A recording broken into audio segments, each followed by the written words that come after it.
Hey, thanks for checking out the memorial episode for Wayne Justmann.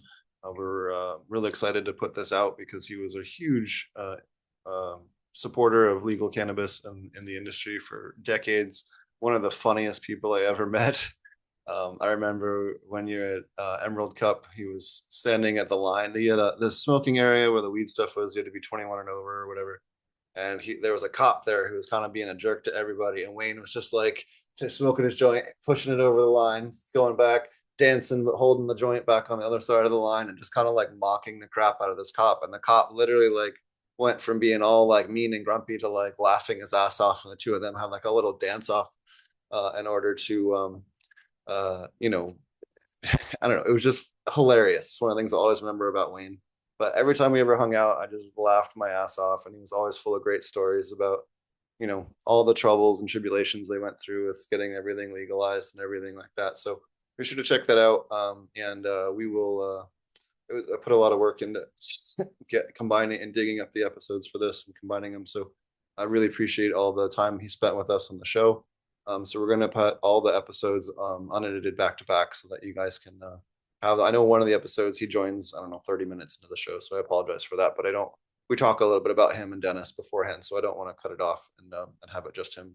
So be sure to enjoy the rest of the episode, and if you can, and you're in the Bay Area and you're a supporter of him on Valentine's Day is his memorial. So be sure to check that out and look for information on that if it's something that you want to go and support.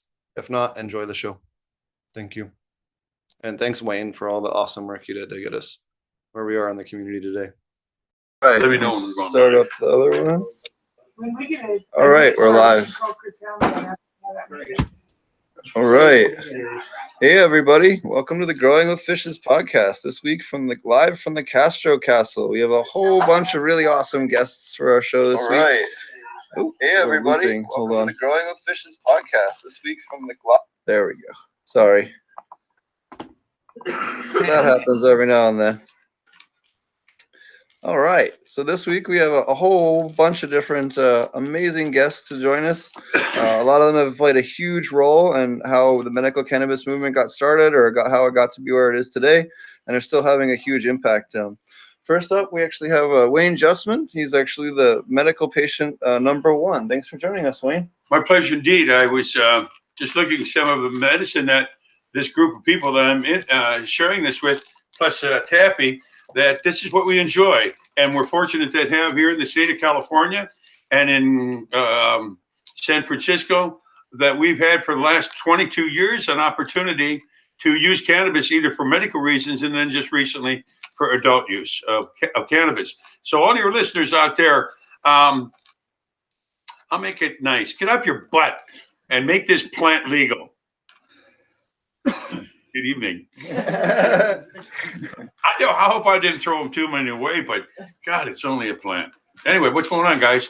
Nice to have contact with you all out there as well. And Roger, good to talk with you, sir. Yeah, we're glad to have you.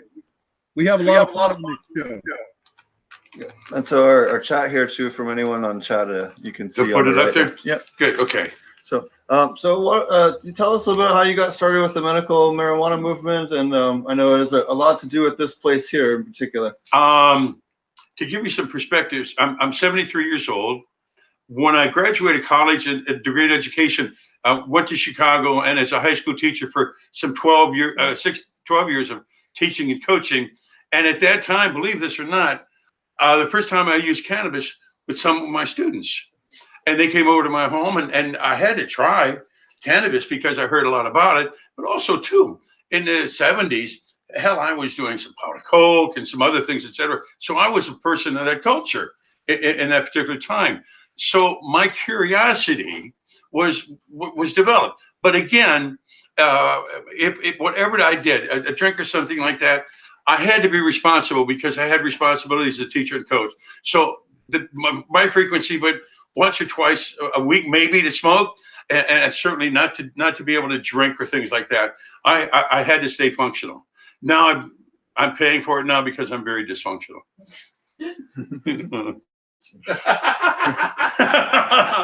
But anyway, I came out here in 1987, And through circumstances that were quite interesting, I ended up homeless. But what was interesting about that time is that I was staying across the street from City Hall. And at that time, there was discussion on feeding people and cannabis. Feeding people and cannabis, because the AIDS epidemic was just being, oh, hell, we got something going on with people. We don't know what it is. We've got something going on. And then with Food Not Bombs, they were out, Keith McHenry, they were out there, can't feed people. And I'm thinking to myself, something has happened to we as human creatures, that we are dysfunctional when we can't feed people, and then we can't give people something. And when they were feeding people and they charged them, the guy was busted two times, and if he got busted again, they would put him in under the 3 strikes. Yes, Keith McHenry. Feeding part. Exactly. And so without a permit. Yeah, and here's what's interesting today. And this varies from what your question is, how I got started. We'll get back to it. Sure. It started with compassion. And even today, we've got a representative here from a great collective, Sweet Leaf Collective. They've been in existence soon after 1999 when we passed 215. And they have been providing cannabis product to people who have either fixed income or low income. And he'll tell the story about there. But again, going back, it was all about compassion. And right now, our state cannot figure out how the hell people can, quote, give cannabis to one another. And I saw Scott Wayner, who's trying to do something a few weeks ago, and I was a bit upset. I said, Scott, don't you realize that 215 says the Compassionate Use Act? And you said in the Bay Times it was an oversight? That you've got to do something about that. So anyway, let me get back to your statement. I was diagnosed HIV positive. As a matter of fact, 30 years ago today, July 12th, 1988, I was diagnosed cannabis. So some friends of mine had told me about the use of cannabis. And of course, being diagnosed, we had AZT and Xerit. And those were the only, quote, cocktails or pills that we had. But for us that were taking that, and we found that out from people who came into dentist facilities, 194 Church or 1444 Market, you didn't know if the damn medicine was going to kill you of the virus, because they both made you sick. You're already sick from the virus, but this other stuff, et cetera, et cetera. And this crap about Marinol, I gave it a try. Ain't all that. Ain't all that, because also too, folks out there, they're going to start pushing synthetic cannabis. Yep. And GW Pharmaceuticals in Arizona or somewhere already got that through. Yep. And don't let them take this natural plant and put it into some damn pill and say it's equivalent to or better than whatever the hell it is. You can't buy that argument. Yep. Can't buy that argument. So somehow to continue on my dysfunctionality, explaining how I got involved in this. I heard of 194 Church Street, and they were just in the process of closing down. And I got in a few times. I just a patient, and this was cool as hell. I mean, you got a facility that you can come in, and one of the things that I noticed was people were receptive to you. Well, Dennis soon moved to 1444 Market Street, and with that move, I knew I had to do. It felt I had to do something, and when I went there, who the hell is standing at the door is Dennis, you know, and I said, Dennis, I said, when you get an opportunity, I'd like to speak with you. I think we can help one another. Maybe a half hour later, he comes up on the 3rd floor near the bar, and they were round table. Anyway, he sits down with me, and I busted out to him who, what, where, why, and when of what I've done, et cetera, et cetera, et cetera. And our bottom line is, I said, I think we could help one another. And here I am 25 years later with the experiences that I had with that man, and then also to the experiences we had in making cannabis available in those days to sick and dying people, is what 215 said. But we've expanded that to now even adult use of cannabis, which is fine. I really object to recreational cannabis. Christ, I take a ball and throw it to somebody. That's recreation. Not sitting here with friends and, hey, let's recreate, Pimp. Hold on a minute. I'm gonna smoke. Yeah, it's negating that all use is medical. Well, it was.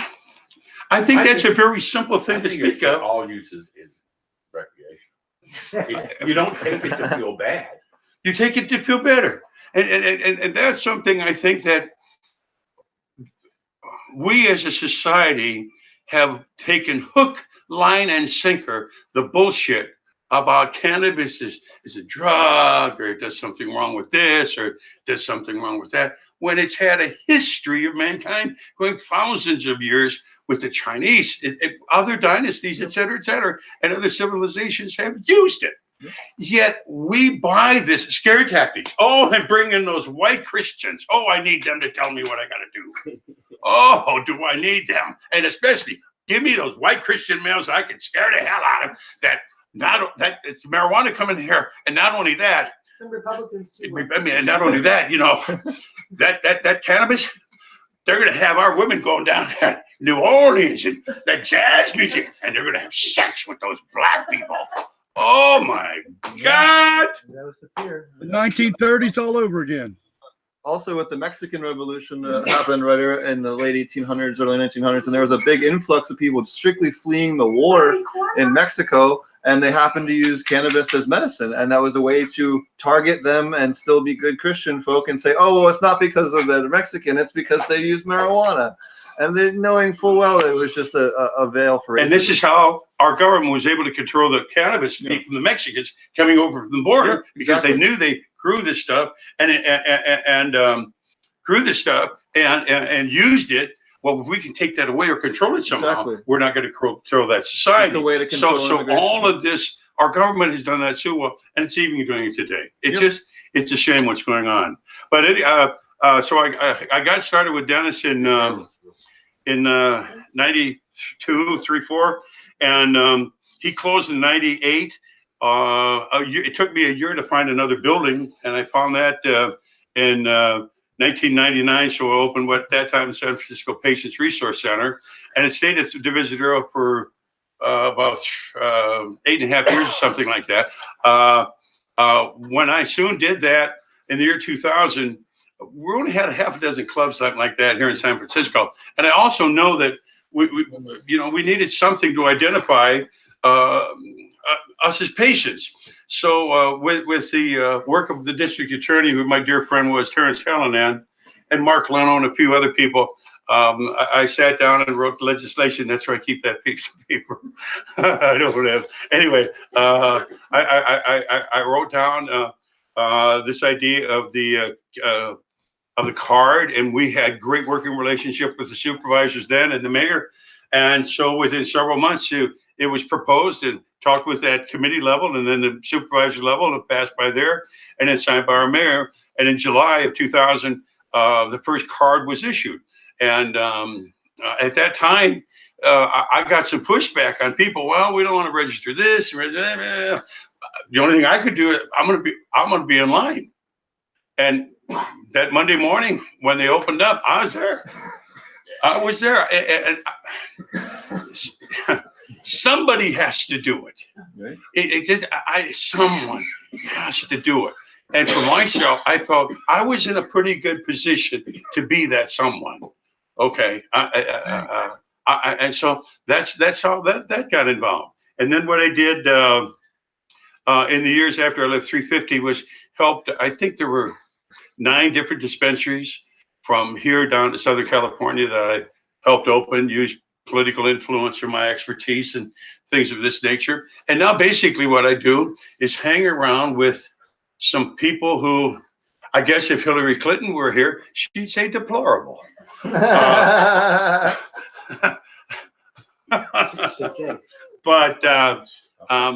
great family here, etc. And I work. I still try to do what I can for the cannabis community. What is your expertise? You mentioned that you used your expertise. So what is your expertise? My expertise in cannabis?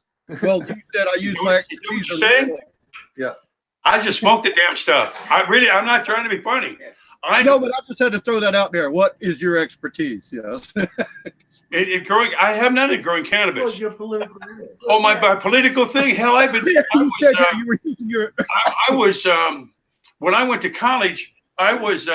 I wrote that for you, Wayne. Thank you very much. I was the student government leader in 1966-67 when we were fighting the damn war, Vietnam War, and we also had segregation.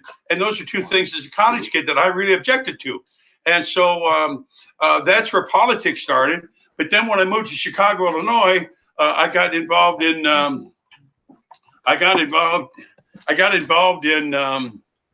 politics, both at the city level, the town level in Cicero, and then in Chicago, Cook County, and then also too that took it to the state government with Springfield, and then obviously national politics. And I was there for 17 years, and then I got a position with Marriott Corporation because I want to learn business. And the only thing I'd been into was teaching and things like that. So I moved to Washington, D.C., and for 2 years, I worked with Marriott Corporation at their headquarters in Bethesda, Maryland. And the only thing of consequence that I can remember there was I backed into the chairman of the board, Bill Marriott, with a cup of coffee and damn near spilled it on him. As you're going to spill coffee on somebody, you might as well make it somebody important. Throw it at the garbage. So, and then I came out here. And I've been here for 30 years. And I enjoy it. I enjoy the profile I have in the cannabis community, because what I found with that profile is a couple of responsibilities that I have is one, to try to educate people out here about this plant. And then second of all, with whatever context or experience that I have, to try to help people, paperwork, et cetera, because our government's really making a problem right now. So there's expertise. If you want to call that being an expert, I don't know. But I got about 50 years in trying to put X, Y, and Z together. And fortunately, we worked pretty well with it. Well, thanks. That answers my questions. I just knew when you said I use my expertise in my political collection, or people, that nobody knew what your expertise was. So that's excellent. I appreciate that, because again, with my limited expertise, that's about it.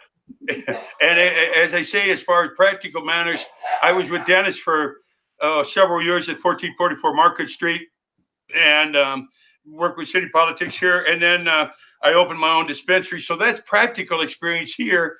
But then I look at a side package of a thing the other day. 11362.5, SB 420, and there was something else. And I'm thinking to myself, my fingerprints are on all three of those things. And I said, that's really interesting, because having been there and shared it with a lot of other folks, not just, I remember being interviewed one time, I think for High Times or something like that. And all right, they wanted, let me like this. And they wanted to say something. And I think the first thing I said, recognize the patients. Because again, if it wasn't for the patients and the people that were sick, we'd have never had the 215. We had the AIDS epidemic. We didn't figure out what the hell that was, but we did have cannabis, and we were able to put medical and cannabis together, and we have medical marijuana, and it's exciting. It's still confusing, but it's the right thing to do. What happened? I know that you also have been involved in some cultivating projects. Didn't you work with Dennis up in Humboldt County? Sonoma? I mean, Lake County. Yeah, Lake County. One of the great things that Dennis enjoyed, he got this farm up in Lake County, and it was a ranch. It was a huge 1-floor ranch, and they had a porch, a kitchen, a large bathroom shower, and then they had a hallway, and then they had 1, 2, 3. They had 4 bathrooms, and then they had one very large, if you knocked all this thing down, about the size of this, it was a living room, all right? And then also, too, they had a separate cottage on the outside which is a little bit more private, a little bit more fancy, et cetera, et cetera. And somehow, when I was there, I slept out there. But of course, we played card games to 2, 3 o'clock in the morning, and by 6 o'clock, but anyway. But yeah, we grew cannabis up there, and as a matter of fact, I remember, we got busted up there. The feds and local people busted us, and we had played War or Risk, whatever the hell the board game. Risk. Yeah. So to about 2 in the morning, and it was a Saturday morning, and we put online that we're going to have an open house, and we're going to chop down some plants, et cetera, and give some cannabis away. And Dennis said to us, he said, make sure that you wear something to bed tonight because you may be awakened unexpectedly. Well, I don't own underwear. What the hell do you mean? I heard you, brother. I hear you, brother. Anyway, all right. So I'm out here, and then what's interesting is now I'm in a room, and one of these sliding extra room where you have just a screen and a door like an extra thing. Well, that was the porch, et cetera, et cetera, et cetera. And at about 6 or 6, I hear bang, bang, bang on that sound. Whoa, holy shit. And then from what was behind me, which was a kitchen, which had another door, bang. I mean, bang. I don't know what the hell's going on. So I open up the window shade and I look out, and cops are running here and cops are running there, and they got tools, et cetera, et cetera, et cetera. We're filming some crazy thing. No, we're not. And then I said, so I opened up, I put something on. I wasn't going to please them all. Anyway. Well, no free shows for the cops, right? You got to work for it. So anyway, I put something on, and they're there, okay? And of course, they got the guns right at me. I think there were about 3. And I don't open up anything, et cetera, et cetera. And I said, I'm going to let you in. But you can't restrain me. I'm going to cooperate with you, but I do not handcuff me in any respect. Is that understood? And they said, okay. So they come in and identify myself. I said, I'm so-and-so, show my identification. And they don't restrain me. I tell them I'm here with the farm. Those are my plants, our plants as a collective. This is for us here and for our dispensary down in San Francisco. So they detained me for about 15 minutes. And I'm hearing all the walkie-talkie stuff going on. So they finally call sending one to chief location coming over. All right, let's go. So I got 2 people escorting me. I mean, I'm dangerous now. You know that? And I think the reason why I'm dangerous, I ain't had anything to smoke. These guys are waking me up. No, really, don't wake me up at 6:30. I'm supposed to be here to enjoy myself. This is a ranch. This is for us as patients to enjoy. And those of us as patients, we enjoyed that. Boy, there was a lot of good things going on. And so anyway, they got 2 guys, would you believe, with shotguns in front of the door into the ranch. Like, what the hell are you guys expecting, And so they open the door, and I walk in, and here is Dennis, the first guy I see. He's on his knees like this, and I got 11 of my friends in the same thing. I said to this guy, you can't expect me to get down like this, do you? I said, could you please just allow him to get up, let him sit? Yeah, okay, So then they take us one by one to the kitchen or something like that and start all this other shit. So I'm sitting there and follow my lead. Yeah, excuse me. I have to use the washroom. Can I get up? So they had somebody go to the washroom, come back. Don't you need a drink of water? Took a minute. Can I? Working them just a little bit, and we got this started. Hey, could I do this, or I need to use the washroom, or something, this, et cetera, et cetera, et cetera. And what was funny, they were gathering whatever the hell they could find. Okay, they were gathering whatever they could find, and they found some stuff, et cetera, et cetera. And so after about an hour, something like that, their pictures and whatever they took of us, et cetera, et cetera. You can hear the doors of the cars closing and the motor starting, and you hear the tires on the gravel, and we're all scattering like roaches. Lights just turned on. We ain't going nowhere. We're going to find a cannabis that they didn't find. They didn't look under here. They didn't know what I mean. Got to come out and really. So we came out with a whole lot of stuff. But that was a great farm. And unfortunately, it was burned down a few years ago. And we lost it. Dennis left in about 90. Oh, about 98 or something like that. But just a great patient. We took patients up there. That was what it's all about. You could take 10, 50 people up there. There was a pond. The water was very cold. But it was a great area, just a great area to go up and relax. We had open houses many times. People came by, and we shared whatever cannabis that we had, and they came by with a whole lot of stuff. And it was a great experience. But like I said, our government had to screw that up. But not much of a grower. You know why I don't have growers? Let's see. Jerry Munn, Laura Costa, Ken. Those are just three people that I'm fortunate to know in this movement who provides, Joe Sweetleaf from the Sweetleaf Collective, who provide cannabis to the castle, to many of us, et cetera, et cetera. I'm very pleased that we have that working rapport. So we still care about one another. And to me, I don't know why I can't, I was thinking about this the other day.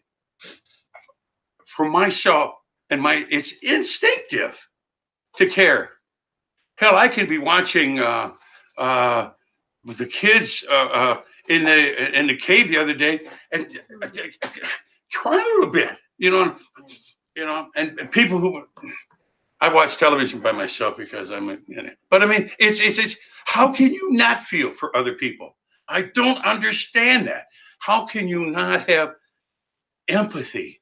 And I think I made the speech some time ago. If your life does not have empathy, your spirit must really be empty. Dark. Black. So, do you want to tell us a little bit more how the LGBT movement really helped, the medical marijuana movement even, become where it was? If it were not for the AIDS epidemic that developed in the 80s, and when this disease first developed, no one knew what the hell it was. And then as time went on, what little we knew, you stayed the hell away from them. Oh, there we go again. All right. There we go again. But I think and especially upstairs in this beautiful historic building, Castro Castle, was Jonathan and Dennis, who shared for many years a very strong love. What was difficult for them both is that Jonathan got sick, and Dennis had to be there to his side, the young man who he loved, to watch him die. And for those of us that have watched people with this disease, like many other diseases, it's not very pretty. Not very pretty at all. And it was affecting the AIDS community, which obviously was the gay community. And many of them found solace here. And Dennis, 1990, threw in Pop Pre. They'd already had Pop W years ago, low priority. And again, Prop P with, again, let's not arrest people, et cetera, et cetera, et cetera. And then moved from here to an apartment a few blocks away. And again, to help people. This movement was not bent at that time on making money. Who the hell are you going to make money off? These sick people who don't have anything? Yeah. who come from the Tenderloin Housing Clinic hotels, who have branches all over. You're going to make money off of these people? No. Give it away. Give it away. And don't also forget about Brownie Mary. Oh, what a creature she was. And if you were one of her kids, you had a grandmother for life because she took care of you. And the thing of it is, she took risks. This little woman from Marin County to put these brownies together with cannabis. Shit, you'd think she was putting bombs together to destroy something. She's making something to help people live better. And she was harassed again by our government. And her and Dennis hooked up and made a great combination. And I remember she was always there at 1444 and always among her kids. And again, at that time, there was no judgment. No judgment. And the reason why most of the people were all sick. Most of the people came from Tenderloin Housing Clinic hotels. No one was better than anybody else. And we just made sure that the hell they were experiencing outside that building never occurred inside that building. There was always a shoulder. Always a shoulder. And always a hug from all of us. And I made damn sure as Big Daddy I gave as many hugs as I could because it helped a whole lot of people. And what I cherish now is the memory I have of so many of those people I hugged because they're not here.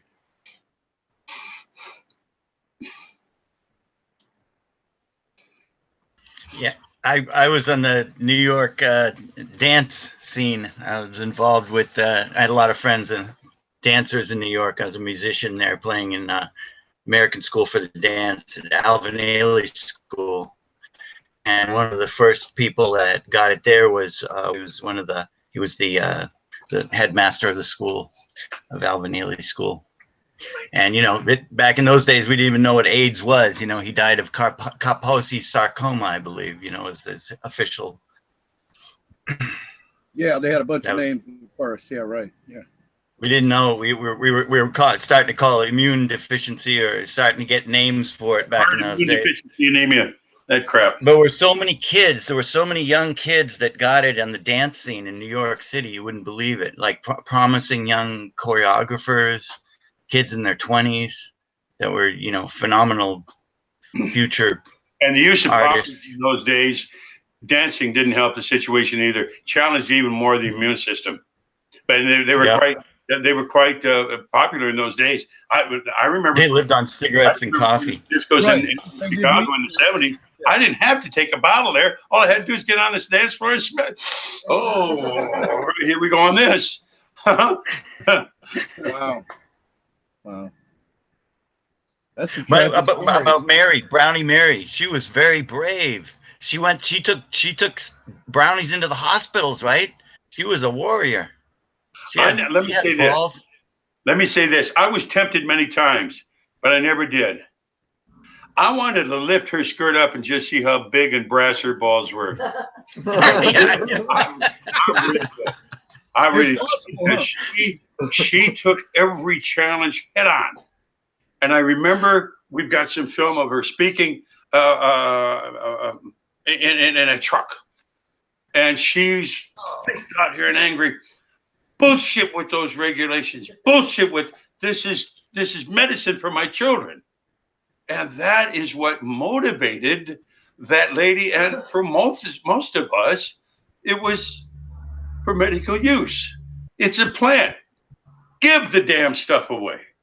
I know one of the things that Dennis and I on the way up to the farm, we go by the grape fields. And I see grape. What the hell do you think our thought was? maybe someday that's all going to be cannabis. I hope that can come about. I hope that come. And Brownie Mary, oh, just her strength and her wisdom and her genuine caring. Besides having a filthy mouth, she was lovable. she was lovable. For those of you that, let me qualify what I just said. Brownie Mary was very well known for a very tough mouth, and use your imagination to figure that out. Then she was a doll. Cuss like a sailor, right? Yeah. She's I wish I definitely could one of share my this heroes. with your viewers here. I wish I could share this, et cetera, et cetera. But there's a lot of other people here that you need to hear from, but they wanted to start with me because then it proceeds down to, I don't want to say just, anyway, go ahead. What else? You got to get some of these other people. What happened? Well, we can give you a break if you want. Thank you so much for joining us. I know we tried to get you on the show a couple of months ago, and we had some technical difficulties. But Technical difference, hell, I couldn't figure out my computer. Really? He said, "Dude, okay. I couldn't do it." I told Steve when I said, "Steve, I'm going to do your show." Yeah. And I thought, okay, we got it hooked up. But I'm excited. I want to help. Steve's a great guy, and I wanted to get his show. And he calls, I got to hook up, and Steve, I can't. And he said, Wayne, do this and do that. And no, but listen, I'm glad you're here. As I say, there's some wonderful folks here that you're gonna. One of Dennis's brothers here. Actually, do you want to tell us maybe just to finish off how you met Dennis? I met Dennis at 194 Church Street. That was the first time I met him. But the first time we really hooked up was when, like I said, that day, probably a week after he opened 1444 Market Street, he was at the door when I came over there to register and all. And I told you, I said, Dennis, I said, we need to talk. I said, I think I can help you and you can help me. Because again, for all of the years I've had in politics at different levels and being HIV positive and even though I have a college degree, I don't know shit. Okay, I got to, Wayne attended school and give him a bachelor's degree. But so and then also too, I figured that was a pretty good character person to be out here and spread the news of it. I mean, and I guess it's been history. We've done this a long time, and there's so many wonderful people in this movement. But right now, they're just being. Anyway, a lot of people in this movement that are great people. They really, really are. And there's some here in this room that I hope. Anyway, we have a talent here that's just a great singer, and we've got beautiful people here, some other people, and we've got one. Oh, I don't have to introduce myself to all these things, but we got. I hope that's more questions. And if you want me back to say something else, I'll be more than happy to do that.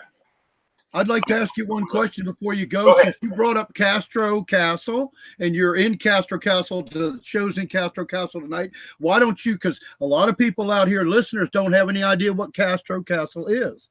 So how can you explain that to everybody?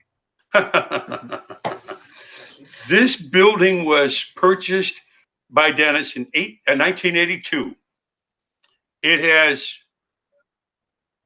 3.5 levels. I have no idea the square footage of this because it is long and huge. I hope that sometime, maybe just to walk through this and see what this is. At one time, Dennis had this as a bed and breakfast, and folks all over the world used to come here and just for the experience. And I know myself coming over here, I had no idea who the hell I was going to meet or from where they from. And it was so enjoyable.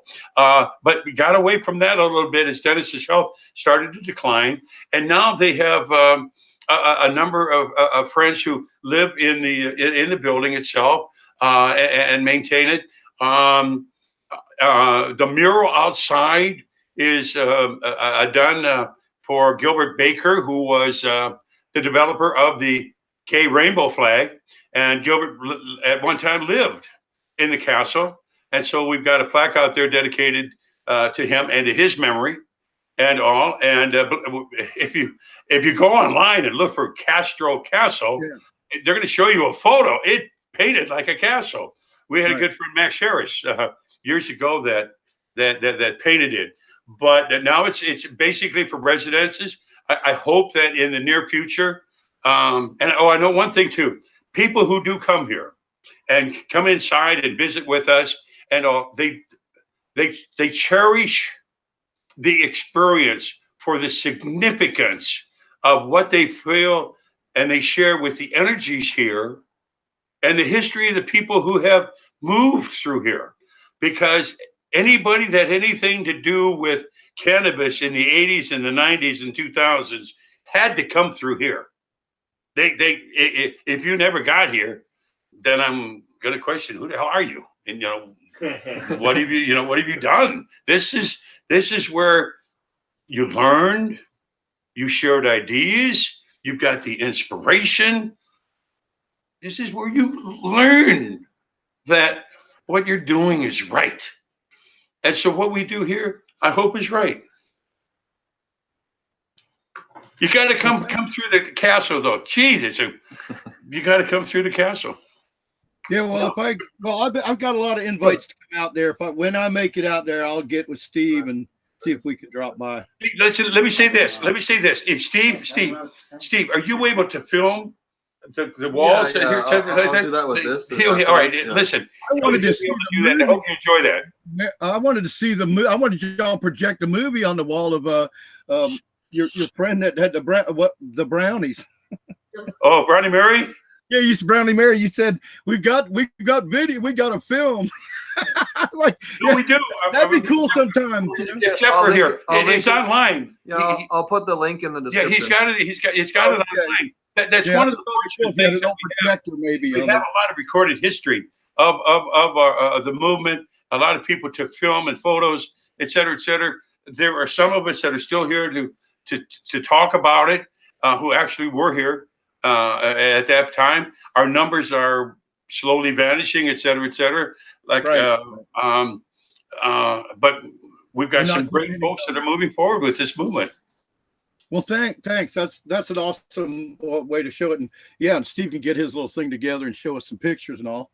So I guess you better let somebody else have a chance now. Thank you, Wayne. I love you, man. Next, buddy. Yeah, thanks a lot, Wayne, for everything you've done. Oh, my pleasure. Community. Hopefully many years more. So, hey, I'm just kidding too. Everybody knows I'm just kidding, right? I'll take 60 seconds on my Instagram. So when That was great. Huh? That was wonderful. That was awesome. That's Joe from Greenleaf.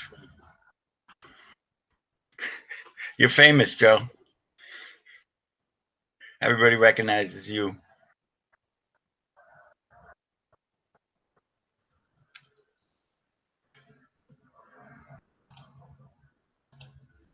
Yeah. Hold on a second. Taffy likes. Why don't you go ahead? Oh, go ahead. All right, good.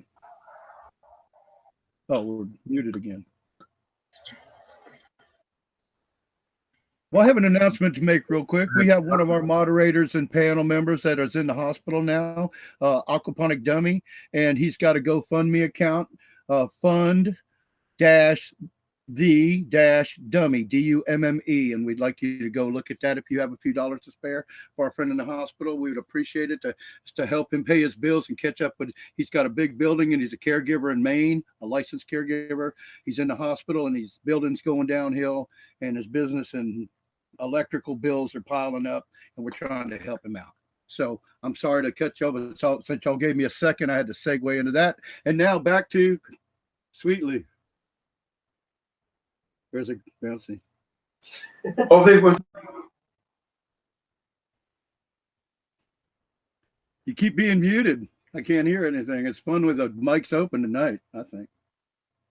All right. Okay, there we go. There we go. We're back. So why don't you tell us what your name is and a little about yourself? So I am Sweetleaf Joe, and I am the founder and director of the Sweetleaf Collective. And we started in 1996 providing free medical cannabis to low-income terminally ill patients here in San Francisco. And that makes us the second oldest medical marijuana group in the state of California.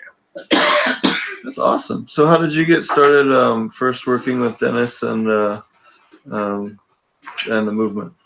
Well, it's interesting. It's funny Wayne brought up Food Not Bombs because that's where I made my start. I was a young 20-year-old activist new to San Francisco, and Proposition 215 passed in 1996. And I thought, well, why don't we do Food Not Bombs for medical cannabis? And so what Food Not Bombs does is it takes surplus from the food industry and gives it to those most in need, who are homeless people. And I thought, well, why don't we take the surplus cannabis and get it to the people who are low income and terminally ill because they can't afford it, and it's going to help prolong their lives. And so that's how it started. What are some of the best strains or different, have you seen the, difference between different strains, and then also how concentrates have come on and how much difference that makes for people? What I find is all cannabis in general really helps out with HIV and AIDS and also with cancer, primarily for appetite stimulation. With wasting syndrome with HIV, you can see people losing 30 or 40 pounds in a month. And we have some patients that they can't eat unless they smoke a joint. And so it doesn't really matter. Like some strains are working better or not as good, but it seems like all cannabis is helping people medically who have these conditions. That's really awesome. Yeah. So how do you find patients to work with, or how does that, whole system work? Well, we use flyers. We're kind of old school, we're like back in the 90s. And so we do flyers because, we had to be under the radar for a long time. When I first started Sweetleaf, the federal government was cracking down on doctors. They were trying to take away doctors' licenses for just discussing cannabis with their patients. So, from the beginning, we were really concerned that we would face federal charges for breaking the law to help save people's lives. And so it was all word of mouth. That was also how we found cultivators and donors. People would talk about us, and we started small. It was just 5 patients that we took care of, and now we have between around 150 and 200 patients that we take care of. We just recently expanded to Los Angeles, which is really awesome, because I would like to see this project spread and just take care of more and more people. I always fantasize what it would look like to take care of like 1,000 people or 10,000 people, So somebody's a grower, how would they get involved with you if they say had some extra stuff and wanted to donate? Well, they can contact us. My email is sweetleafjoe@gmail.com, or you can follow us on Instagram. We're Sweetleaf Bay Area. And currently what we are doing is we're just working within the regulated, permitted framework in California now. So unfortunately, we aren't allowed to work with anyone without a permit. Which, is a little disheartening. It just started at the beginning of this year. Previously, we were able to take, pounds from anyone. Last year, we gave away over 100 pounds of cannabis for free. Since our inception, we've given away, over a 1/4 ton of cannabis. That's amazing. People that really need it. That's really awesome. Yeah, we try to have impact, and it's funny too because we're just a small group. It's never been more than 5 people involved, and it gets me out of bed in the morning. So you spoke that January 1st really affected you. Do you want to talk about that, or at least how things were before and after, and the negative consequences of the current legalization? Yeah, it's been a bit of an uphill battle. So now we are not personally allowed to dispense cannabis. Previously, as you may have noticed on our flyer, there's a bike because we were bike delivering it to everybody's homes because a lot of our patients have mobility issues or they're housebound, and so they can't really go anywhere to get their cannabis, let alone pay for it. So now the big issue is that we have to partner with people who do have permits. And thankfully, there is still compassion in this industry. So we are seeing compassionate individuals coming forward. You know, we've been working with Spark here in San Francisco and Magnolia Wellness over in Oakland. And we recently partnered with Green Earth down in LA and also Oz Alternative Health and Healing Services in West Hollywood. And so we're not able to touch the medicine anymore. Now we're more coordinating things. So I'll coordinate permitted growers and manufacturers. And then we have a distribution company that's permitted that we work with, True Humboldt, which I like to give a plug out to them. And so we can get the medicine to dispensaries, and then we organize all our patients to get them to the dispensaries on certain days so that they can pick their medicine out. So you basically have become an expediter of what you start. Yeah. We're like it's kind of like we're a brand now, but we're a brand that doesn't make any money. No, that's really, really awesome. Yeah. It's incredible. Incredible story that you do that people in this day and age would do anything to give anybody to actually lose money, I think that's just incredible, and I'm sure well, it's kind of like what Dennis did. A lot of us who've been around in this industry since the 90s, the reason that we're still around is we weren't really concerned about making money. We understood that this was changing people's lives, and that this was an opportunity for us to be of service to fellow humans. Well, it was all taking care of each other too, wasn't it? You were really all about you took care of each other. So then you were allowed to take care of others. Yeah, and what Wayne was talking about, empathy and compassion, I feel like those of us who've been doing this, we feel like we've led more fulfilling lives. And one thing I would like to riff on with Wayne too is that compassion is empathy in action. That's my little tagline. Nice. You like that song? You can use that. You can use that. Thank you. It's not trademarked yet. Let me see. Empathy is action. Awesome. Well, thank you so much. Why don't you tell people how to find you and how they can support you in any other ways that they can support you? Cool. So so we're Sweet Leaf Collective. You can check our website out at sweetleafcollective.org.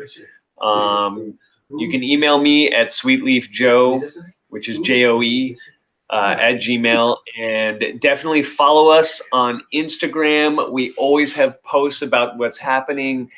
Currently, there's SB 829, which is a bill in Sacramento to take away all the taxes to compassionate cannabis, because that's been a big issue since January 1st. A lot of programs have had to shut down, or they're not giving stuff away.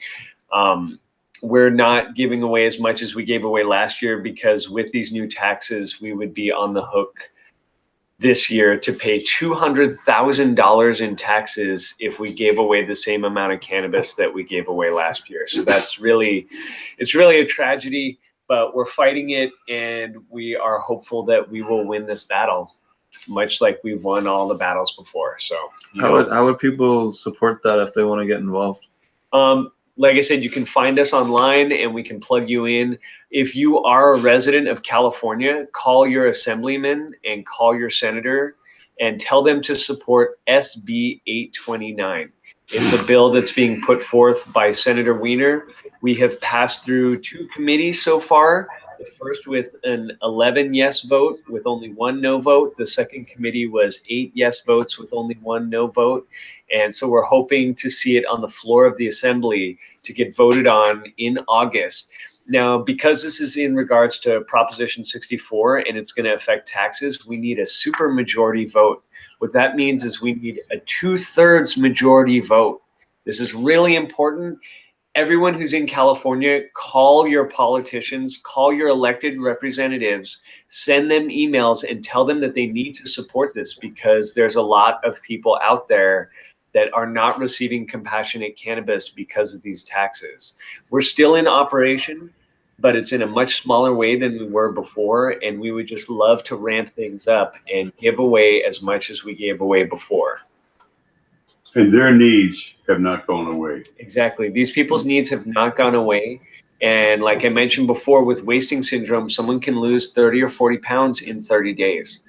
This is serious, and lives are on the line, and we need to do everything in our power to correct this oversight.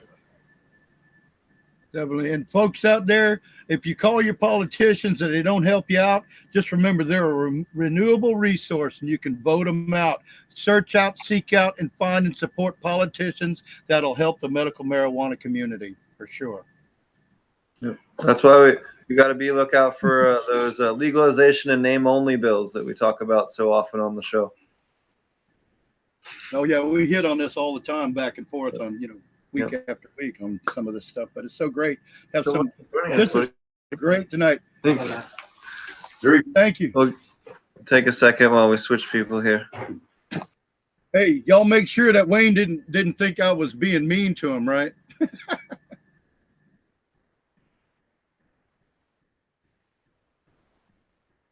He says, yeah, good. You can ask him. Wait, let me get back here.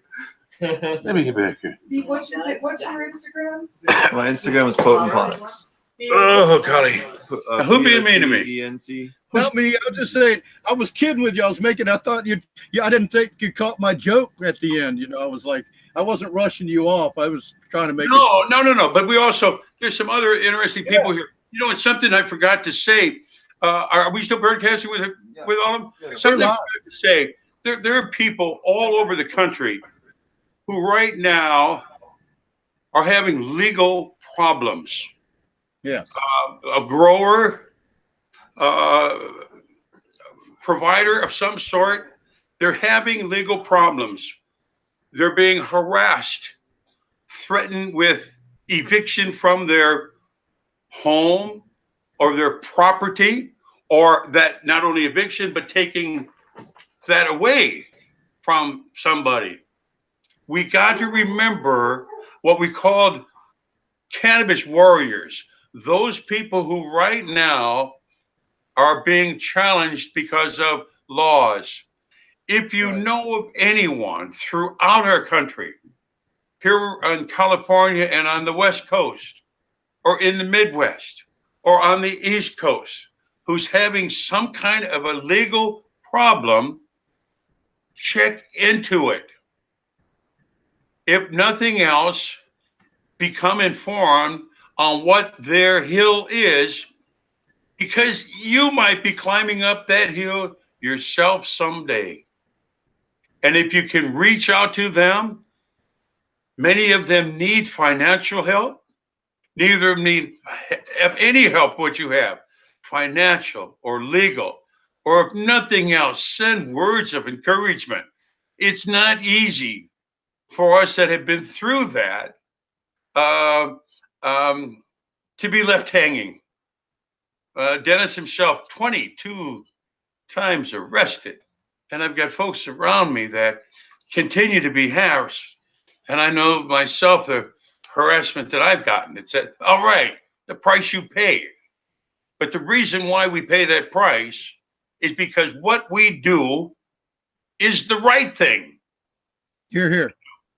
So I'm asking everybody out there, if you know of somebody that needs some help, send out some money, some well wishes, to send something to their family. It's a tough time for them, but let's look out for these people that are in need of help.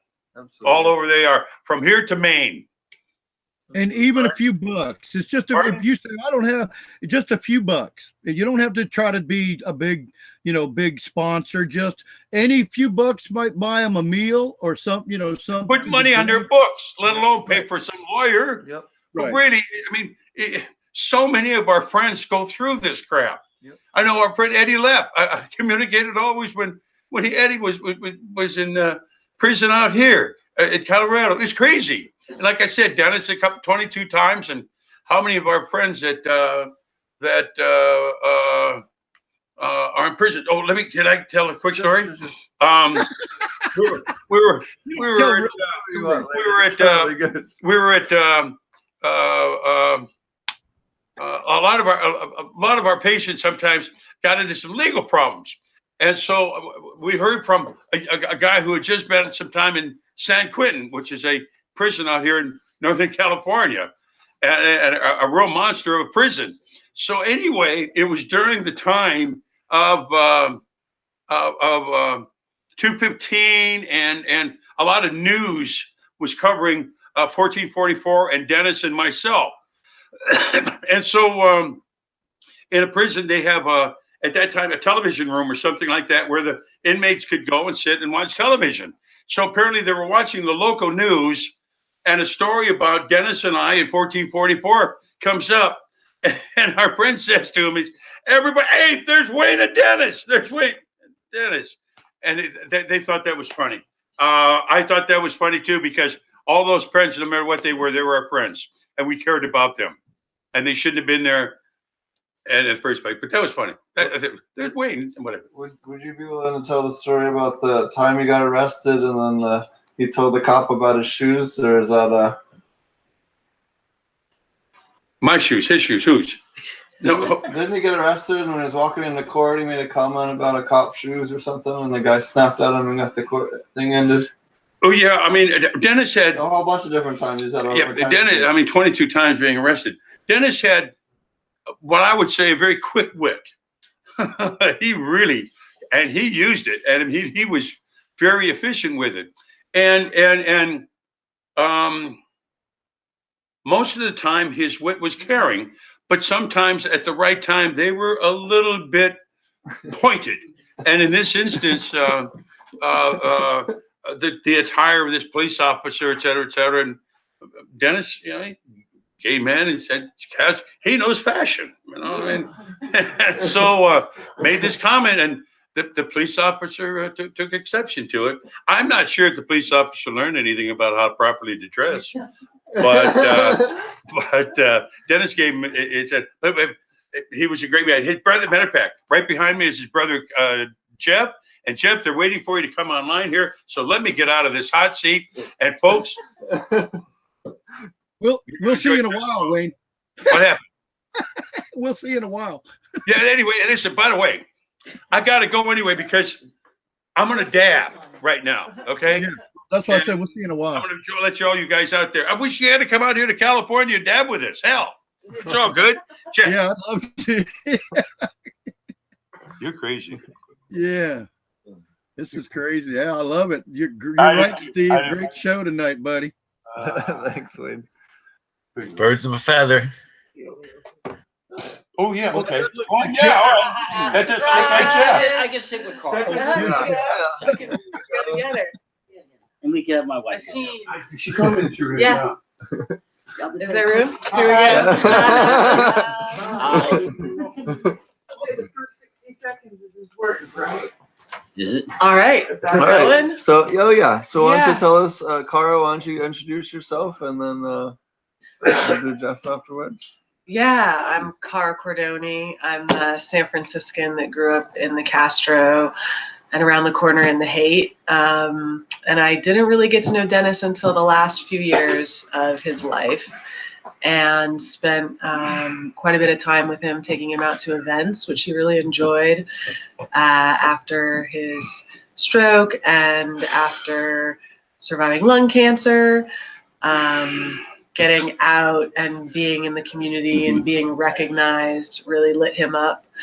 And we did a project for Dennis, a calendar. We have another project coming up. Before we talk about that, I'll hand it over to Jeff. I'm Jeff Fraun. I'm Dennis's youngest brother. While Dennis was changing the world, I was living in New York. I worked in the manufacturing business for 25 years. And for the last 2 years, I was out here, and I got to meet some very good friends like Cara and Laura and Wayne and Dan. And I will say in the time since my brother has passed, thousands of people have reached out to me, tell me what an impact Dennis has made in their lives. And it all has been very, very moving. And I have read all of the messages that have come into me. And all the people that have, contacted me in person. It is very, very moving. It's almost hard to comprehend. And I say there have been thousands of messages. I mean that. It was the next day. It was overwhelming. And I want to thank everybody. I worked a lot with my brother on the calendar. Yeah, there's Dennis. There's Dennis. Yeah, Dennis, the cancer survivor. Dennis was a very generous man. And so, yeah, we made this commemorative calendar. We were making it while he was alive, and then unfortunately lost him in January. And so we went ahead and made the calendar, which is a way to introduce people to Dennis, and we got to have fun with it. We wiped out all the calendar dates and only have like the moon cycle and gay history and cannabis dates. And Dennis loved that, of course. And yeah, so we have a new project. There's this, and people can contact me on my email. You guys post my email. Sure, So yeah, if you would like a calendar, we are still collecting donations for them. So like $5 to $10. They started in April, so we're only less than halfway through the calendar. And the funds that we raise at this point, so we paid for the production of the calendar, and then funds from the calendar went to Dennis's memorial. It's a collective item as well. And it's now a collector's item is what Wayne is saying. And because it's a limited run and won't ever happen again and all that.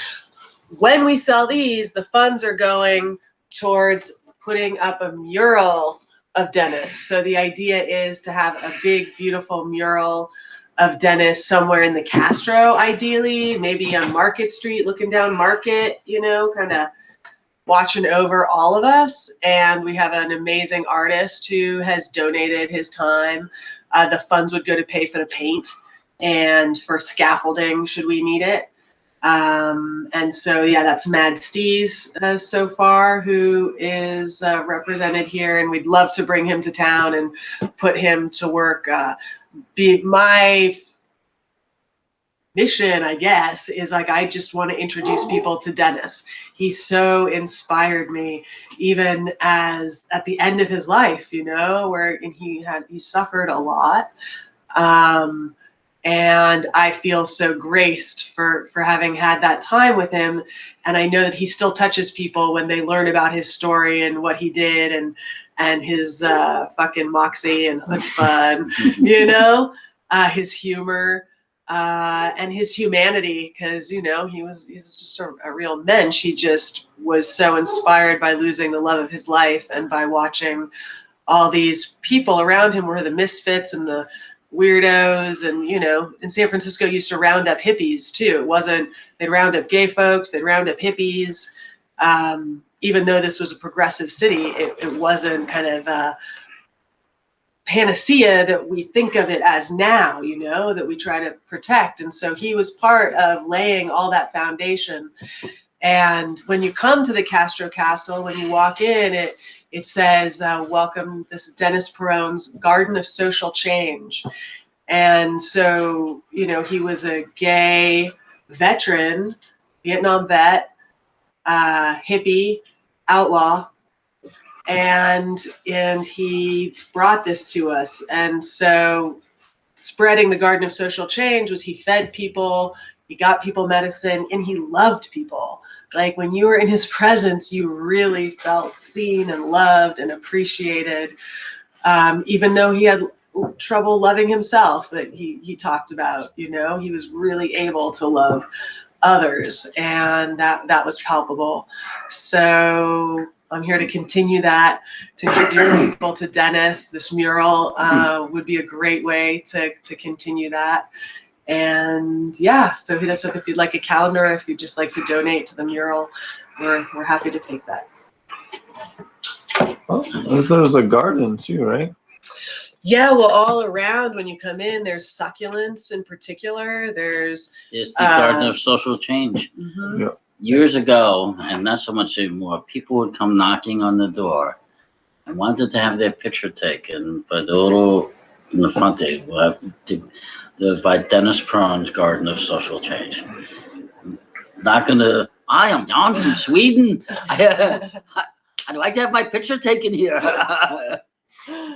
That really happened. Decent accent. I don't know if his name was Jan. I was like, wow. Yeah, sure. Yeah. You want me to take the picture for you? At first, I was like, you want your picture taken here? Okay. It's funny you mentioned how funny Dennis was. That was my first experience with Dennis. I was helping him down some stairs when I first met him, and there was some reporter from, I don't remember, I think it was Herb magazine, and she was taking pictures and stuff, and yeah, that's who it was. And she leans over, or Dennis leans over and goes, "Make sure you don't post that publicly. My boyfriend will get really mad if he sees me with this hot young guy right here." I was dying. That was But he was always cracking jokes, and always super funny. That was Dennis. Yeah, well, twinkle in his eye, Oh yeah. always. Yeah. So how did you Anything first meet Dennis?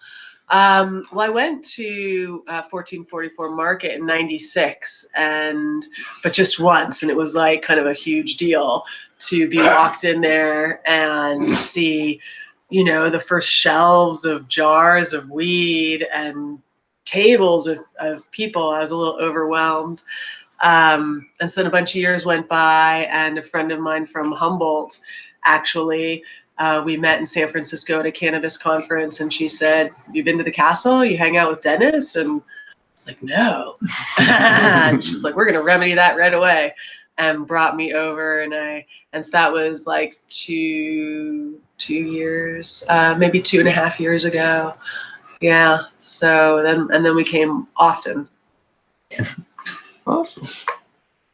So, what was your first experience here at the Castro Castle? You said you were on New York, and then My kinda very came first back and- experience here? Yeah. Yeah, when? Like my very, very first Yeah, experience very here? first. Choose the first experience Yeah. that you want to Okay, my first experience. Allegedly, we always say on this podcast. There it goes, Jeff. Yeah. My first experience. I was living in Reno, all the mountains, and I came here. My brother Neil was also living here, and we came here to. I was in contact with Neil. It was very hard for me to contact Dennis at times. He was never home. And you never got the messages. Or if he did, it's like, "Oh, I heard you called." So we came down here, and Neil said, "Well, if we need Dennis, we're going to go to Cafe Flora." And we went to Cafe Flora. Dennis was at the table outside, and there were a bunch of people waiting to talk to Dennis. I was able to cut the line because I was Dennis. And, he got me breakfast, and he said one thing he said to me was like, "Oh yeah, I'm getting a salary now because all the dealers in town got together to pay Dennis a salary to have him stop dealing for a while." And I spent the weekend here at this house upstairs. He had a lot of cats. His kitten adopted me when I had to leave her behind. And there was all kinds of people coming in and out all weekend long. That was my first experience here. That was a long time ago. And I've had a few others over the years since then, but that was my first experience here. Favorite experience? Excuse What me? about your favorite? Yeah, what was your favorite experience? Here? Allegedly. I think it was the Father's Day that we had here when Mark Rutherford came. We took all the pictures. That was a very good day here. Doing the calendar. No, that wasn't the calendar day. That was December. no, it was Father's Day. I remember that. It was 2 years ago on Father's Day here. We had a bunch of people here. We all gathered and partied. That was one of my best days here. Well, thanks for sharing. So what are some of the things you guys are currently working on? You guys work with a lot of different movements. I know you guys have spoken a little bit about. Well, a lot of people contact us, but not working with any particular movements at this time. Sure. Although I don't like it when I hear people say that, oh, Dennis told me to do this, and when in fact I know that he didn't. And Dennis was never in favor of Proposition 64, no matter what people may say. It's a lot of video to prove it. Yeah. Right. I also know that there are people saying on the internet that Dennis secretly told them this. Okay. Well, Dennis not secretly told me that he wasn't for it. Okay? That's actually how I met him. I applaud you for. I In fact, applaud. I met you about a year ago at the New West Summit, and Dennis was there. Yep, that's Yeah. where I met you. Yeah. And then I met Dennis the first time with in San Diego. Yeah. Oh, in San Diego. Okay. Yeah. Yep. Back before 64 went through. Right. I guess it was 2016. I think it was. Yeah. October. Yep. So what's kind of the future of the castle? Ooh, I really can't say right now. Oh, sure. I don't know, so I can't say. You guys have, Mysterious. It's mysterious. I would say that I hope that Dennis's legacy lives on. I would do whatever I can to help promote that.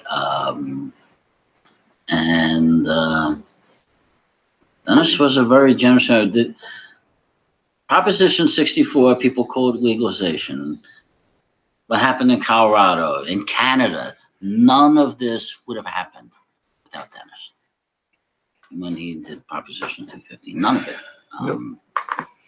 You know, maybe eventually something would have happened, but cannabis would not be looked upon as favorably as it is now. Not that it's looked upon favorably now. So we should tell our elected officials, deschedule cannabis. Do it now. And for those who say that that would not be politically expedient, those are the same people that predicted the last presidential election. And they probably got that one wrong too. So that would be my answer. And every one of us should write a letter to your senators and congressmen, telling them that. And if enough of us do it, they'll pay attention.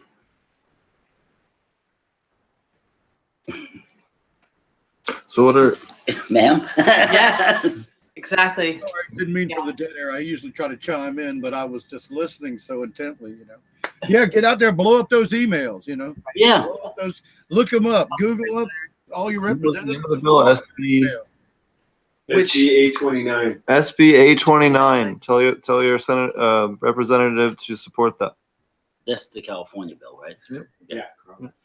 Yeah, tell them what state, Steve. Not everybody lives in California. I would also encourage everyone in all 50 states to write your congressmen and senators and tell them that cannabis should be descheduled.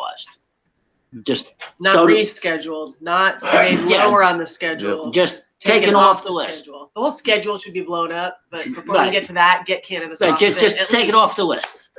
That's what should be done. That's what Dennis would have wanted.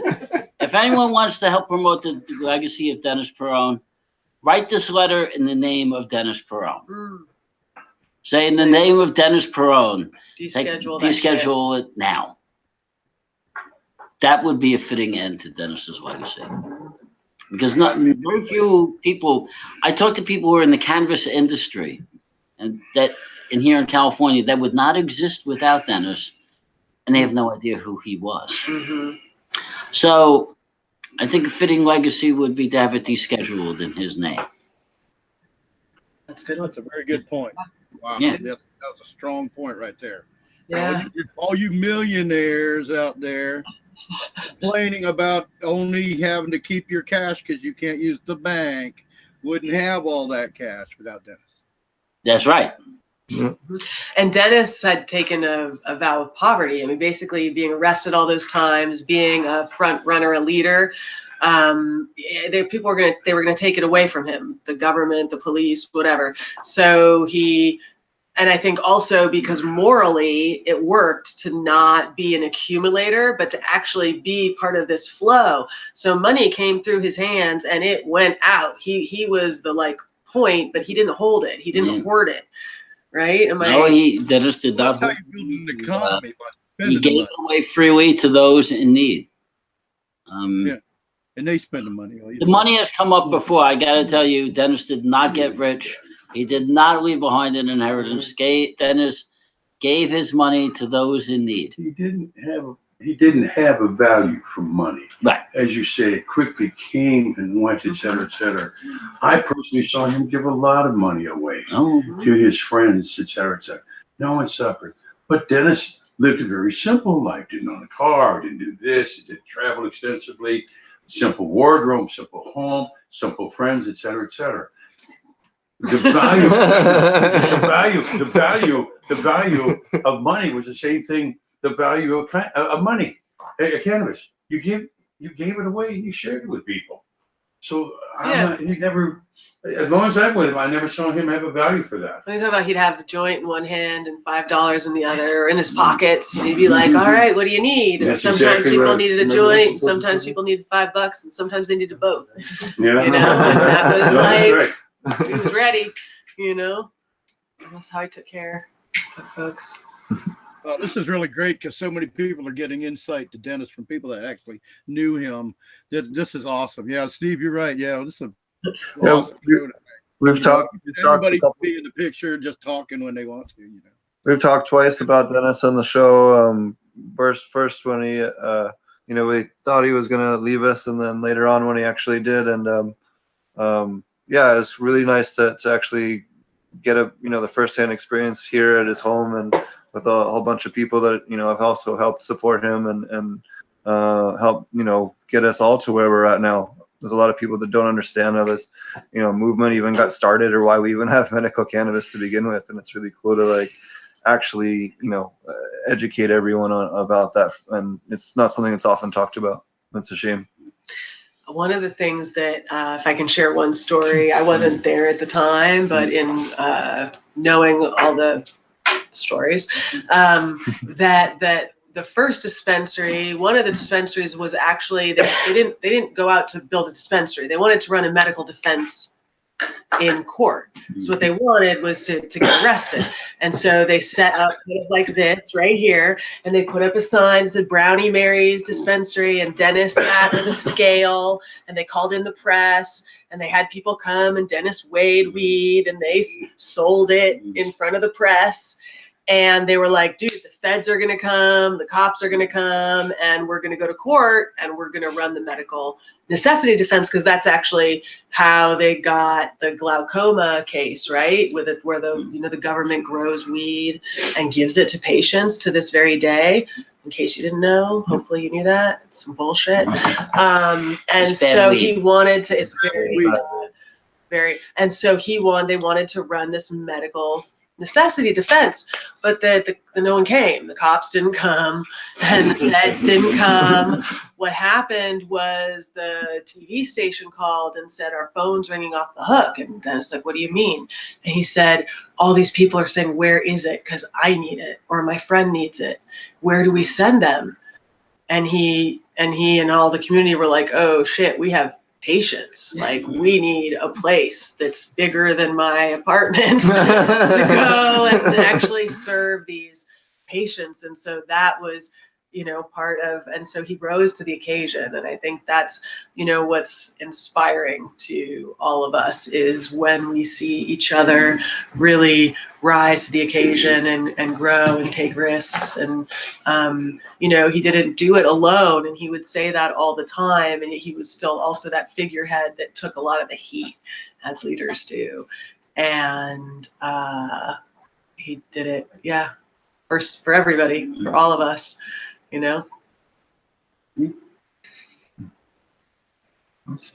Incredible. So, does anyone have any other stories about Dennis they want to share? We're filled here with. We are here Yeah. in a room with a whole bunch of people who know and love Dennis. Yeah. Okay. Come up. Dan. Come up. We're gonna bring Dan up. This is a 3-hour show, y'all. I mean, you know, we can fit everybody in. She said hi. It's really cool having a bunch of different guests. This is Dan. Please, remember what I said early on about dysfunctional? And we'll prove that point as each personality goes on. You know, so you just.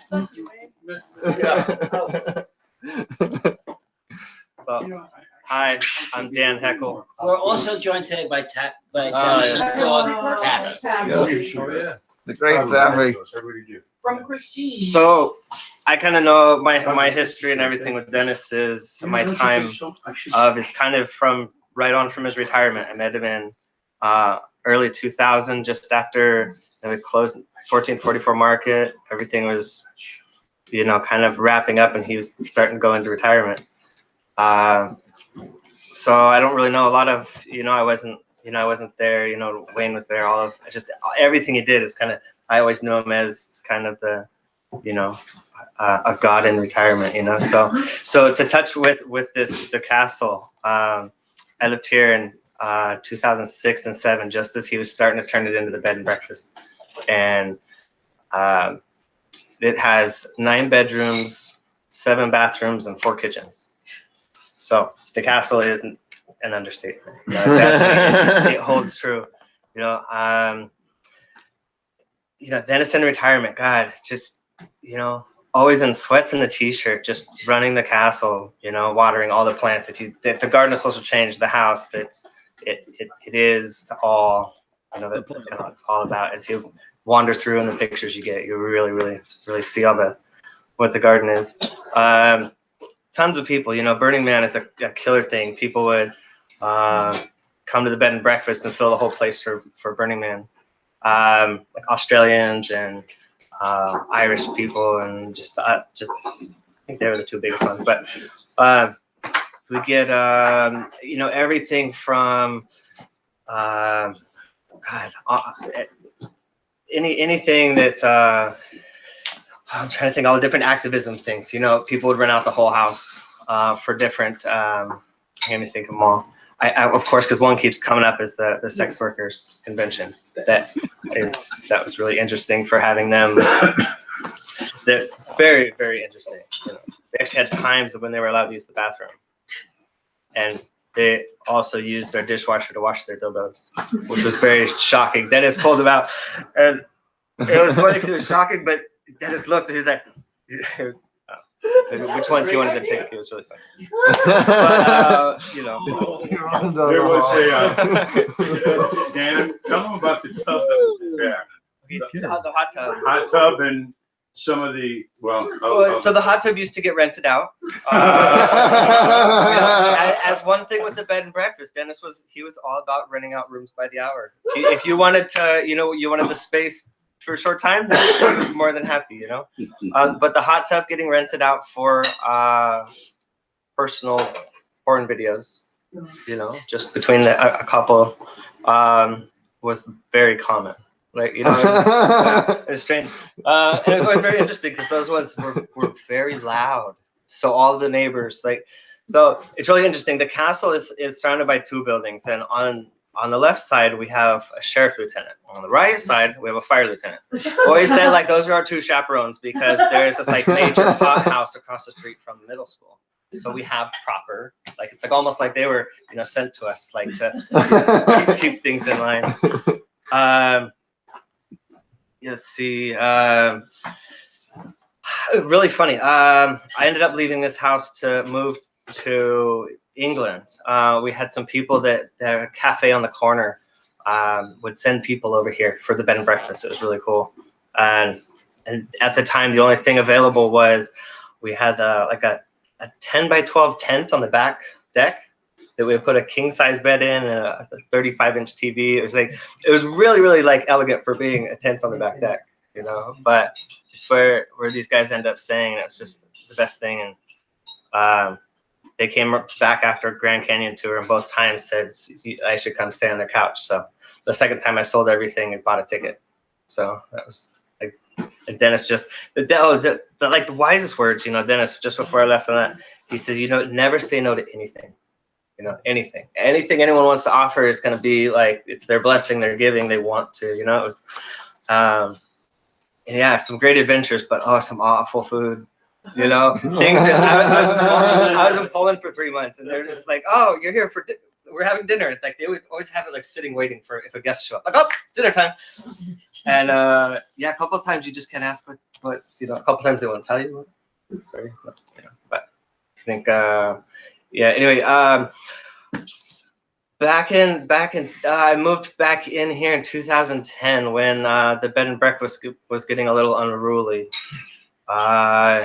He would always rent to the locals during the off season, and because he's so giving, like, you know, you can do anything you want as long as you keep it in your room.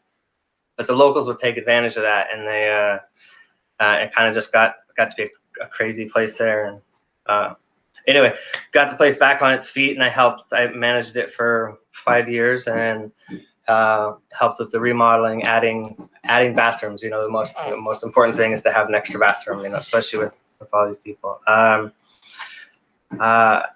And then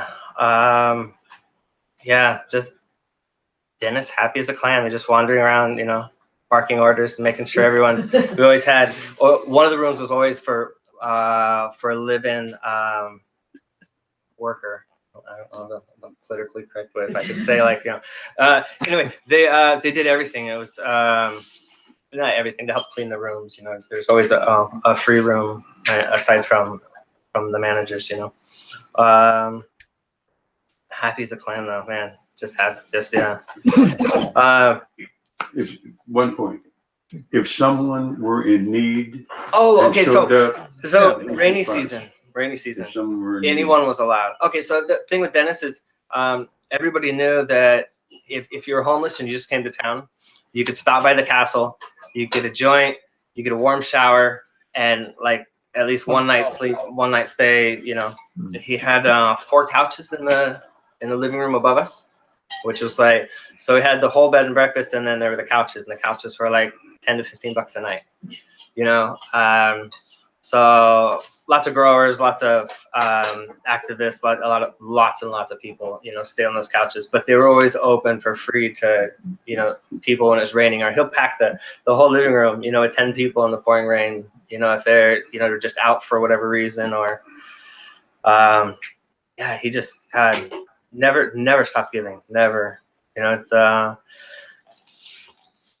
yeah, all the way until the very end. And that's the thing with no money, you know, he stayed so, you know, he still sold tons of pot, and always had tons of money, but it was always going mostly go back in the house. The house isn't remodeled for 30 years, so that's just a constant, you know, sucker of the money. But he gave to everyone, any problem, you know, people would call and say, you know, they're in jail, and he would, you know, spend the time. He'd always send money and put money on their books, and you know, he would offer, you know, any time in court that, you know, he could help. Yeah, even he's lots, you know, just always giving advice. You know, I just remember him on phone all the time, you know, with people just all over the country, different problems. I mean, he never really retired. He just stopped the club. You know, he still sold at home. He still was, you know, the man with almost all the answers. I'm gonna say, you know, if not all of them, that, you know, because there's just, you know, I'm not sure what Dennis could retire from, because what we were doing at 1444, running a cannabis dispensary, taking care of people, I'm not sure that was considered work. It was nothing from 9 to 5. All of us that were there were volunteers. Okay, so the farm, then he had a job. Pardon? The farm was a job. Are you kidding? Listen, going up there and getting out of the city and doing these things. I was looking at some photos of us out there, big old me in the dirt. Boy, that was a rare approach. But we loved it up at the farm. Yeah. Oh my God, we loved it. Being Dennis was a job. Yeah. Oh yeah. What? Being Dennis. Oh, but he did it so well. He did it so well. Yeah. There was a lifestyle. Oh my Lord, he did it so well. Oh yeah. So you actually just gave me part of the answer I was asking earlier. What is Castro Castle? You just gave an excellent summary of what Castro Castle has been all these years. Yeah, It's a magical place. Yeah, super magical. Everybody from all over the world. I've met, more people than I'll ever meet. Just in this house, and in the 6 years that I was here, and even the other 2 years that I was here as well. I guess it's a lot of time, but like an incredible amount of people. Really, really cool.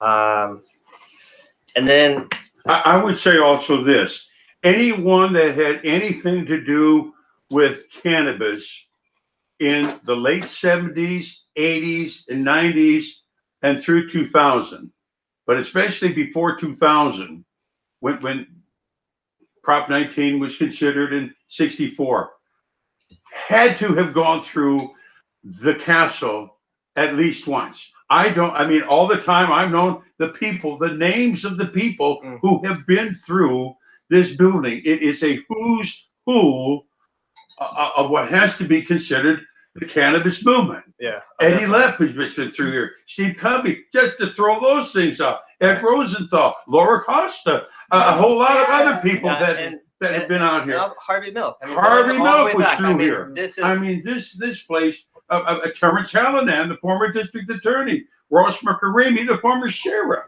I mean, people have had a name, came through here, and I think one, out of love and respect for Dennis, that truly got him through here. Yeah. And also too, we got him high most of the time. Did he have a sign-in book? Cannabis. What's that? You sign in?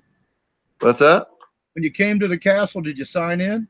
Like No. a sign-in book, like like a register? You'd almost think you need to, Well, Yeah. I mean, that would have been awesome, right? If they'd had just like when you go to a funeral or you go to whatever and you sign in. Oh, They always have whoever came. one. They would have to be changed so often. It was just. Oh yeah, you'd have a shitload of books to store. Yeah. Oh my God, yeah. Okay, just a thought. I don't mean to. We don't have to go off on that. A funny story just with how many people in the house. There's being very compassionate house, we get drama at the house.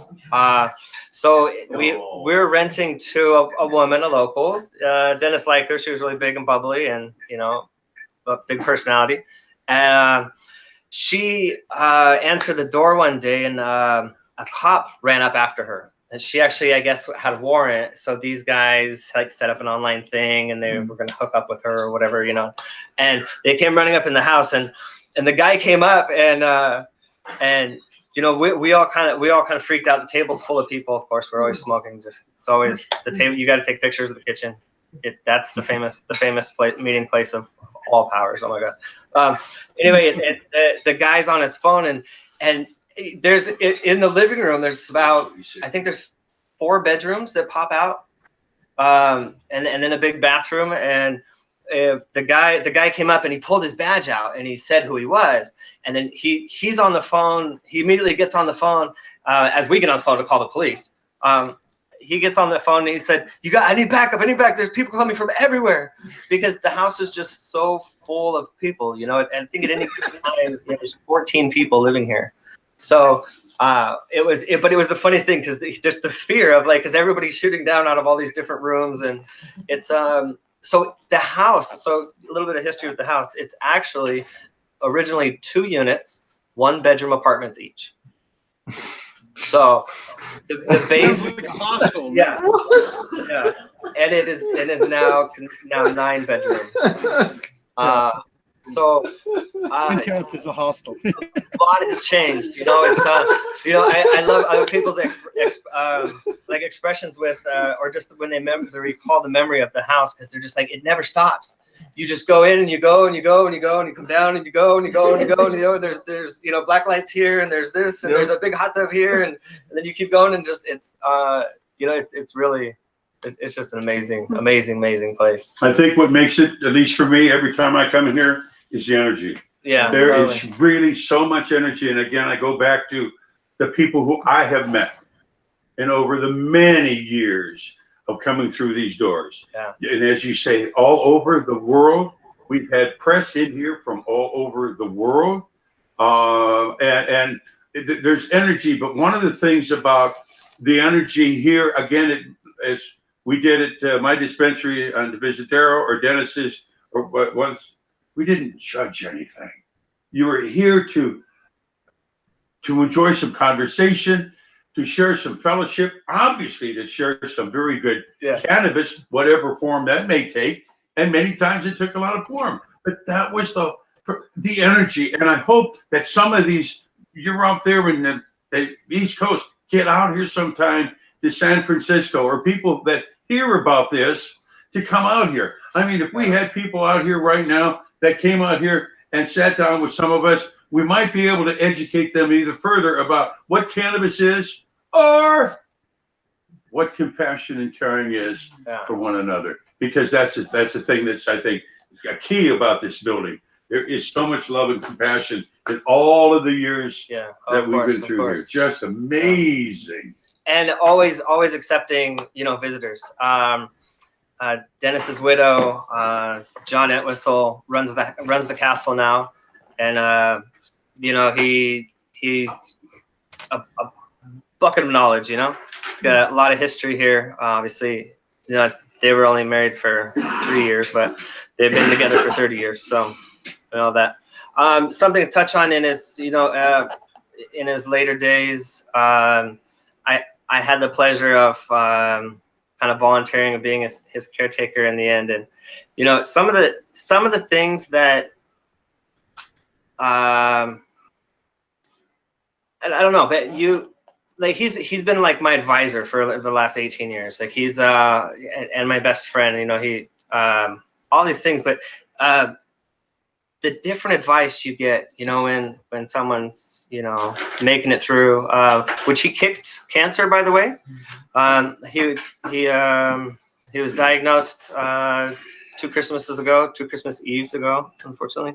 And he was, God, when it all gone, maybe October of last year, I think, October 26th.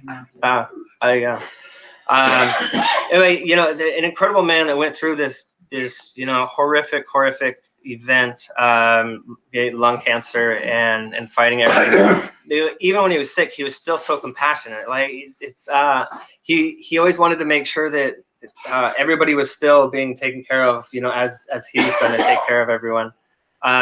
It was through everything, it was never, even when he needed everybody, he was never one to ask for help, and of course, even when he really needed it, he wouldn't. But he would still step out of, okay, I'm here in hospice, but I'm worrying, just constantly about, the rest of the world. And, he's just always would stay on Facebook and,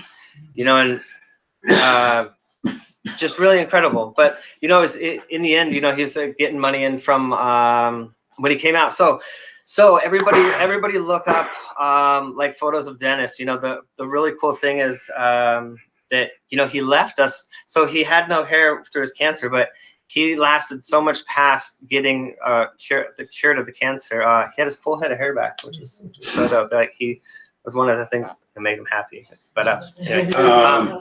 You have to add something too. And for those of you, most of us sitting in this room, we're very much aware of it. His sense of humor never left. Oh no, my God! I mean, no matter. And I was with Dennis. As a matter of fact, a lady sitting next to me, Laura Coster, and I saw Dennis. Laura, it's okay. Can we see it? No. All right, Laura Coster and I. Dennis died on a Saturday. Laura and I were out at the hospital on a Friday to pay our last respects, et cetera, et cetera, et cetera. And even though Dennis was unconscious and having some difficulty, I certainly felt his spirit, and especially when I touched him, I knew I was touching my friend, and I knew also too it may be for the last time because I saw my friend fade away. But I remember helping him, as he say, up these steps, and he'd wait and get up these steps and finally get seated, et cetera, and he'd take a hit out of something. But his sense of humor came right through, no matter how he was feeling. He's Always. still Yeah. had a good sense Oh, of humor. so all the way into in hospice. So he was in hospice at the VA out at Land's End. Really, really good facility, really good people running it. He was giving joints to the other veterans. He was always asking to bring me joints. And, it was just he was the greatest thing. It's at the point he was doing more edibles because it was lung cancer is. I don't mean to interrupt. Could you describe for the listeners what his first hotel room the room looked for when he was in the hospital on the 4th floor of the VA? All the things that were on the door, et cetera, et cetera, et cetera. And also too, I asked the staff early on when I went out there to visit.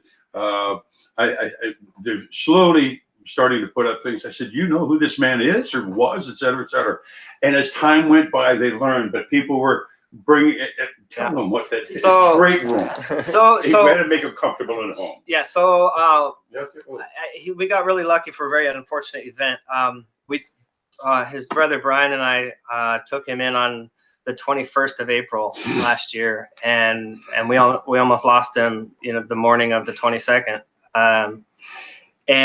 And he even, as he tells his brother Jeff, he said, I died. It's maybe it was you that noticed the blip, or anyway, there was a moment that was said, and Dennis kind of said from that moment, that he did die, but it was they said he had a couple of weeks, so they gave him the biggest private room in the whole place. So whether he, we all believed, and we're still strong, firm believers since he got through the cancer, that, and he made it through that weekend, which was just, a miracle. And he actually was in there for another 5 months, which was really funny. So, and he more or less was kicked out because and it was really funny watching, because as they have this protocol, and all the nurses in like 3 months in, they're just like, well, what do we do? He won't take his morphine anymore. And, they give the polite, comfortable morphine, and that's, when you're really going to end. It was really funny, but. Pulled me aside twice, telling me, we don't think your brother has more than a few hours left. Yeah, in the beginning, it was beyond ridiculous.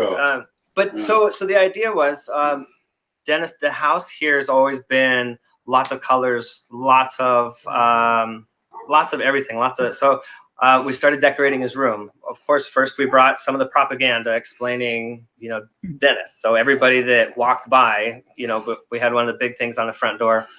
And a lot of his awards, and as well as disco lights and tons of flowers. It was food. Yeah. So the food was only so good there, of course. So we would sneak out, to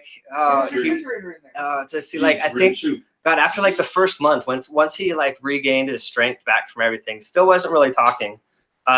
But we would sneak out, and which he wasn't technically allowed to for another month, and then it was really limited. But we'd sneak out every chance we get, and these stupid nurses. One nurse is like, oh, okay, here, but make sure he takes his morphine first. I'm like, that doesn't make too much sense. And we get to the cafe, and he pretty much is, incapable to even eat because they give him too much morphine.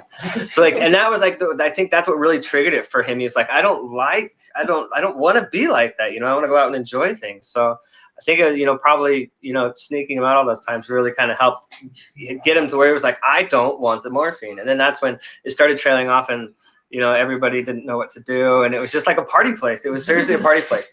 So many people, and the nurses loved it. They said it's their favorite room to go in,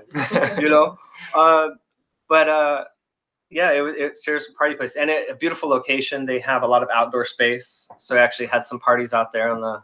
There was a 3-year-old child that would come to the castle, and she was charming. That everyone has fallen in love with this little child, and the grandmother of this child would bring this young child to the hospital, and for all of the time that Dennis and that child, they were together in the bed, hand in hand, playing with one another, et cetera, et cetera. Again, the love and compassion, first of all, sharing that with this little lovely child, but he began to carry, and he loved that. That yeah. again had to be healthy for him. Had to be, because he enjoyed that little girl. Yeah. He really did. Just, oh yeah. Yeah. And those of us that came out to visit him, New life. sometimes we smelled like cannabis. Ah. I had someone tell me that when. Yeah. No, we really did. So it got to the point where we were always smoking on the patio at Yes. the VA, which Exactly. is government property. You can't Right, smoke you can't pot. Like smoke nothing is recognized. No. Uh, smoking room. Yeah. yeah, well, yeah, the smoking room. But not for smoking pot. Yeah, they had a smoking room, which was this great little box that they built with an air conditioner, and it had a fan that blew out, up a tube, around, and back in.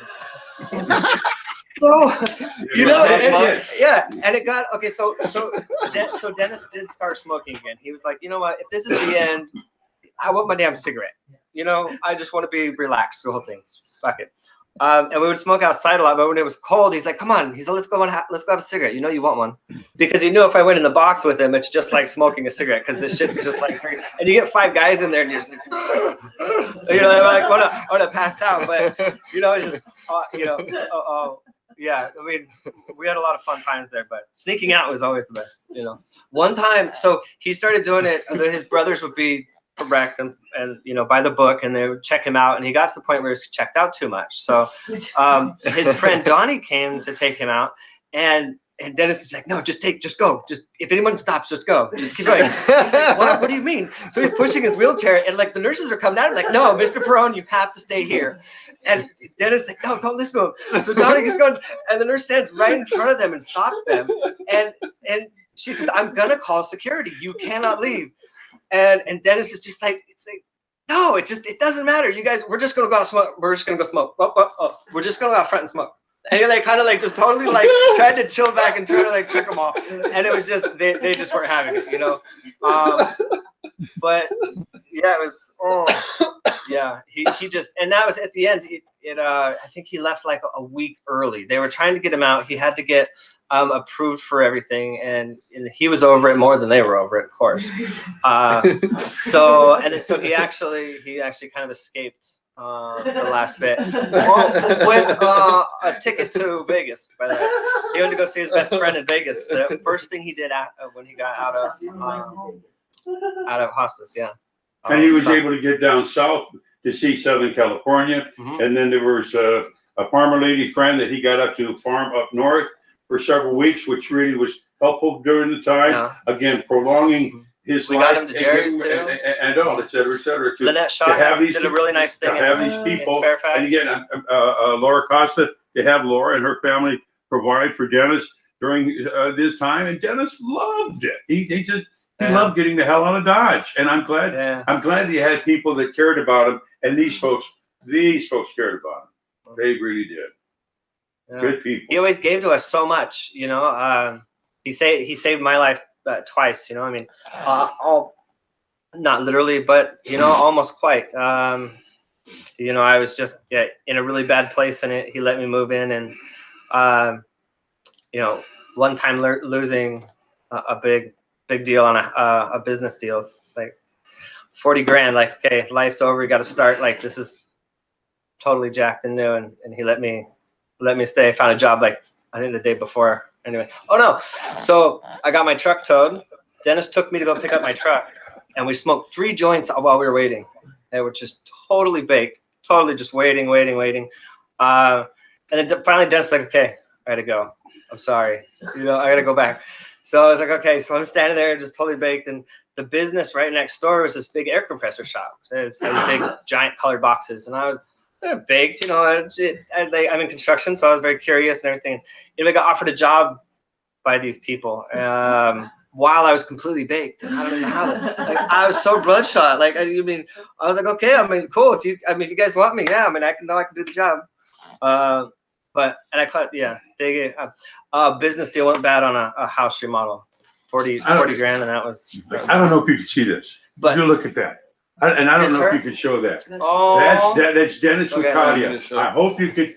That young girl. That's Dennis in I hope you can see that. Look at that right there. You. That young lady. When he was taking the chemo, that wasn't. Yeah, he was taking chemo at that time, right? And they were inseparable. They just always in the lap. That was always great. Dennis, that was better medicine than that other stuff. We got some others. We should get you guys a lot of the clips and stuff if you guys want to throw. I don't know. Yeah.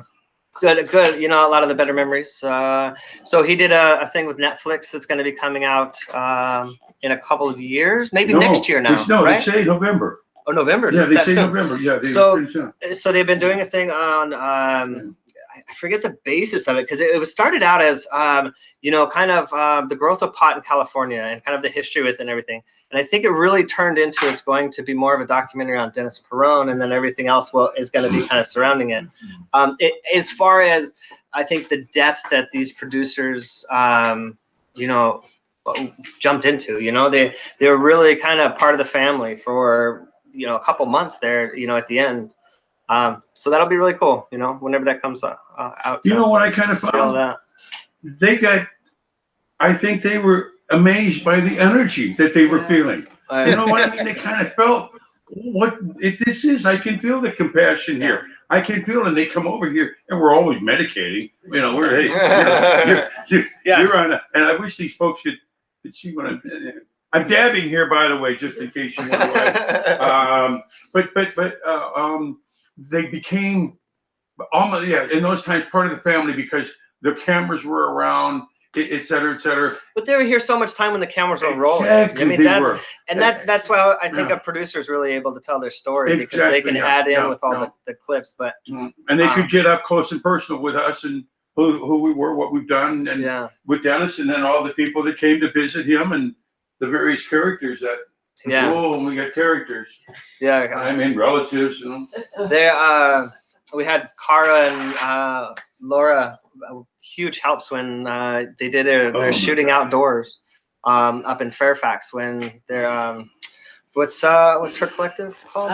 Marin Alliance. Marin Alliance with Lynette Shaw did a big thing there and in his honor had big posters. One of the only places you can really old hippie town, you know, you can put big posters all over the town. You know, the Dennis Perone's coming. Most places, you know, conventions, you can only just at the door, you know, or something. One of the things that Dennis loved to do was to host parties here. Thanksgiving, you know, and Christmas and all. And the last, I remember we were just here the other day watching film of my 70th birthday party here. And when we partied here, those rooms upstairs, they got full, and the kitchen was full, and there's a whole lot of food out there, and there's a whole lot of cannabis here. And go downstairs, we had some music, et cetera, et cetera. He loved to. And as a matter of fact, for one of his parties, a young lady that is sitting here in this room performed and just left people speechless. I want her ability. Also, too, she's very cute and talented. But a good time. And then Laura Costa and Cara hosted events here. Dennis loved to party. Birthday parties, his mind, somebody he loved, and everybody was welcome. I mean, everybody was welcome. Everyone out there, please, you know, put forth on the calendar. You know, it's a great item to have. The photo shoot was done here at the house. You know, they brought black lights, which some of the photos you see that are how when Dennis was living here, it was over the top, way over the top. You know, the black lights in the back. I think we had something like 13 double bulb black lights, 4-foot black lights out there, and it was it's amazing. But they brought enough light back to you know bring some of the brightness out. Yeah, this is a perfect one. You see all the colors. This is a cottage that's in the back, which was the old carriage house. You know, so all of the photos in it are different parts of the backyard. You know. This is this month, so here we are. Yeah, Jean so Pond, this is the mural that Mary. runs down the whole corridor. Oh yeah, behind so her. And there's Brownie Mary. That's Brownie Mary. So this is all a timeline depiction through Dennis, his bills. I think it's starting with God, what's that first one? Oh, look out there. And there's the That's photo we were interesting. talking about, Dennis Brown's Garden of Social Change right there. Yeah. And this is Dennis. There's Dennis. Super stud. I think he's in his 20s Youngin. there. There he is. Later on. I don't Yeah. know if you see him with his brothers. It'll focus. Yeah, it's coming through okay to give up people a good idea, but that's the best you're going to get out of it. Yeah. It supports a good cause too. Yeah, really. Yeah, looks And it like gives a very- the beginning's a really nice story of Dennis. For anyone, I'm sure everybody knows to some degree. Dennis. For anyone, I'm sure that's watching. But to see, or to hear, someone else's perspective, in kind of a, I just say it's written really well. So it's a nice little blurb that says everything. So yeah, it's not surprising that he had awesome parties. I mean, I that kind of would go without saying, I would say at this point. But yeah, one can imagine how. And I love the black lights because I'm not a spring chicken myself. And, I partied a little bit in some rooms with nothing but black lights in my pit. Yeah. That'd be pretty cool for me for nostalgia. Well, And the next- Wayne, he's older. At least Wayne's older than me for a change. Somebody's older than me. Yeah, but listen, I have a confession to make because I'm around a lot of people that have been with me for a while. I've come over here now about 25 years or something like that. And damn, every time I left here, I'm high. And sometimes if it was a baked good, if it was tincture, if it was hash, it was vape, it was something. I've lived here and I look around and I'm thinking, these people are not trying to corrupt me, but I'm out of here high. So that's a consistency for myself that I've always enjoyed that energy.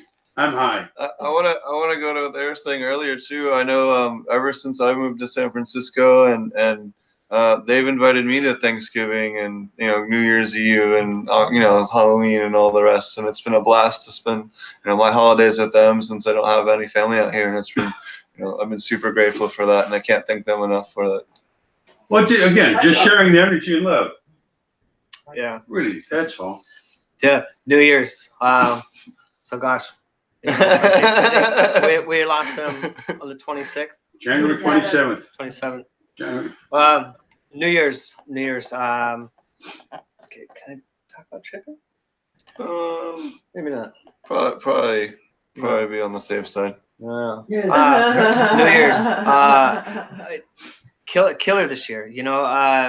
I think more than most because it wasn't a time to party yet. We had really nice party that was kind of thrown, so he didn't really have to do anything. But a lot of fun. We did. I think we did some more photos that day. Yeah. We had a big, huge thing out front. We kind of wanted to, show everybody that he's still here. There's this big, crazy house with lots of people. So we made a huge scene out front. I got pulled over after that. Oh no! So there you go. Everyone was obviously watching. Gosh, the police used to watch the house. Right. There's always this is high profile house. But anyway, so real quick at the front, a little bit of history of the house. The house was built in 1889 across the street. They picked it up and moved it when they built the school. It was kind of interesting. Which it got its carriage house in the back because the people that had enough to move it also had horses and buggies back then. So It didn't have a car. Yeah. It was more about upper scale, which is so they gave up a lot of space just that.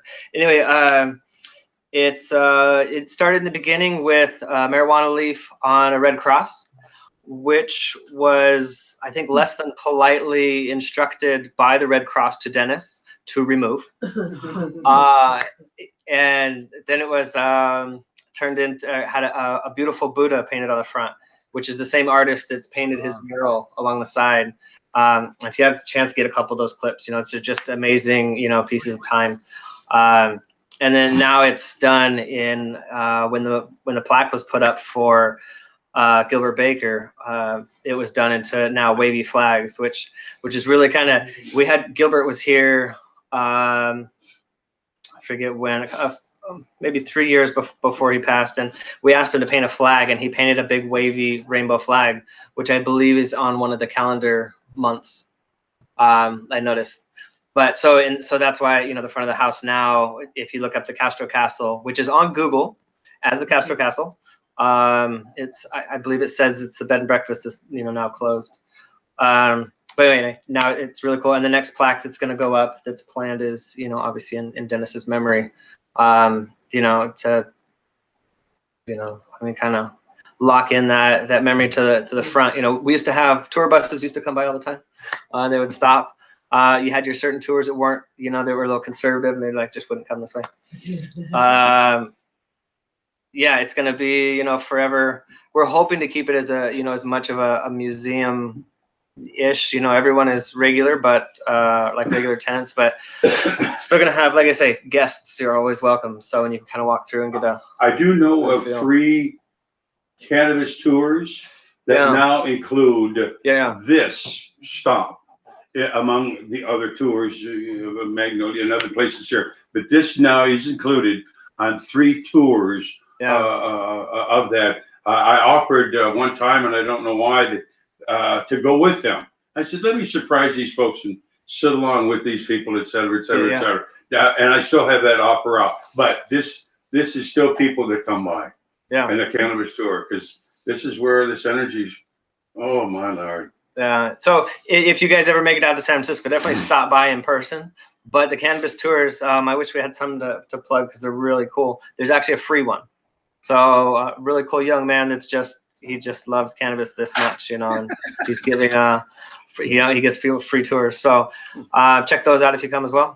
The castle is incredible. Dennis was incredible. You know, you always have his energy when you come here. You know, it's, you know, something that'll always stay. So when the tourists come, you guys let them open the door and let them come through and look at the place? Yeah, if so one of them actually comes on a schedule, so his partner's been kind of working with them on that. Right. And well, John, his widow. So yeah, so I mean, it's some of them just come by and, you know, they'll just stop and talk about it, and they'll stand out front, and if they're noticed, you know, on the cameras, you know, just. And if they let us know ahead of time, that somebody who's going to be in California and in San Francisco, we'd be more than happy to greet them here and share some ideas and some time with them. I know that we've got one of the things too about you talking about the folks that live, the people I found over the last several years, even the people that came here were really kind of special people. And I think after a while, Dennis was just, I mean, he knew everybody. He really, and they came from all there. But in the last several years, there seemed to be a draw of special, and I think maybe because Dennis's energy was going to be taken away from us, and so he was impacting those of us that have been tutored from him and love him and have been by his side. And I think that's remarkable. And I know for myself and others, if there are people ever want to come out, contact myself or contact these people, I'll be more than happy to visit with you. And also too, please expect to get high. This is Wayne Justmann speaking. Of course, he's. Hey, and leave a donation too. They can use it. Does anyone else want to say kind of here in closing? We'll wrap things up. Appreciate everybody's time. All right. Well, why don't you close out? I'm gonna go get on this circle. Well, thanks everybody for watching. We're gonna wrap things up here. A little bit shorter episode than normal. Actually, we ended up almost going on to normal time. But I gotta drive back to my house here before too long and get everything settled. So I will see you guys again next week, and appreciate everyone here at the castle. Wayne, Jeff, Laura, and Cara, and Joe, and sorry, I'm trying to blank. Jill and Megan, Dan, and everyone else, and everyone, that's Dennis has had an impact on his life on. I really appreciate all of them taking time out of their life to, tell this story and tell Dennis's story, and to help educate everyone on how the medical movement got started, and why we're able to do all the things that we're able to do now in the cannabis industry to begin with. So thanks everybody for your time. I appreciate it, and we'll see you guys again next week. Some more awesome content. Take care. Here we go. Let's see if I can get this to work right.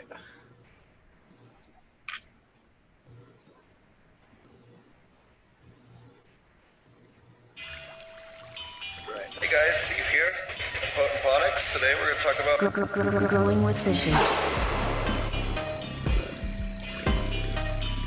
Hey guys, Steve here, Potent Phonics. Today we're going to talk about growing with fishes. Hey guys, Steve here, Potent Phonics. Today we're going to talk about Sorry about the echo there, guys. Still getting used to the new setup and the new intro setup, so thought we'd surprise you guys with something cool and new, and obviously I need to practice that a little bit more, but that's all good. Thanks everybody for joining us today on the Growing with Fishes podcast. I'm Steve. Today we have the awesome Wayne Justmann, one of my best friends out in Cali. Steve, good evening. How are you? Nice to see you all. It's 9 o'clock there, by the way, correct? What's that? You're in Oklahoma, so it's 9 o'clock there? Yeah, just about, yeah. Okay, all right. Yeah, no worries. No, we have sunshine and smoke in our air, and I'm not talking about the good smoke. With all these fires around us, I really have smoke. And Steve, something that really bothers me a little bit, and no one's talking about it yet. Our farmers need to have crop insurance. How many years do we have people that raise these crops and they don't have insurance when they get destroyed by fire? Anyway, some folks in Sonoma are hurting right now, and I got a call today from somebody what to do about it. That sucks. That's a great topic. We'll get into that here in depth in a minute. We also have Roger from I Love Growing Marijuana. How's it going? It's going great. How y'all doing tonight? Great to be on the show. We have a little short, interesting show about the upcoming conference that Steve and Marty are going to put on virtually. It's going to be great. Yeah, apparently I have a Facebook tab open that I forgot about. There we go. No more background noise.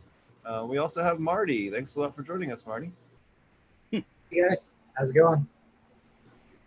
Marty and I are putting on the virtual aquaponic cannabis conference on October 3rd and 4th. We'll have a bunch more information on that soon.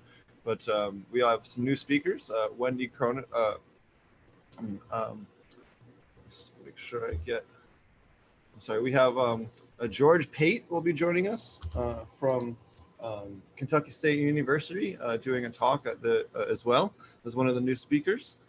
And then we also have, and I want to make sure I pronounce her name right, Wendy Cronenberg will also be speaking on KNF along with Chris Trump. So they'll kind of do different topics on KNF. It's going to be really awesome. So if you're looking for more information on KNF and aquaponics and what is and is not okay, and then from two people that are really hardcore KNF natural farming experts, you really could I can't really beat Wendy and Chris. They are really awesome sources of knowledge and really two of the best out there on natural farming. We're happy to have both of them, as well as George Pate, who's going to be giving some pretty cool talks. He's got a lot of really neat stuff that he'll be talking about at the Aquaponics Association conference as well. So definitely be sure to check out both of his talks as well at both conferences. Not everybody knows that Chris Trump has done aquaponics too. We've had him on the show. He's talked about it a couple of times. So oh yeah, be interesting to see what he brings to the show. It's going to be fun. He's always a great guest. He's been on quite a few times. So we don't encounter a lot of guests that have also done aquaponics. So shout out to Chris. Oh yeah, and I talk to Chris at least 2 or 3 times a week. He's a good friend of mine. So he shares a lot of knowledge. Anytime you need him, he's there for you. Great yeah, great guy.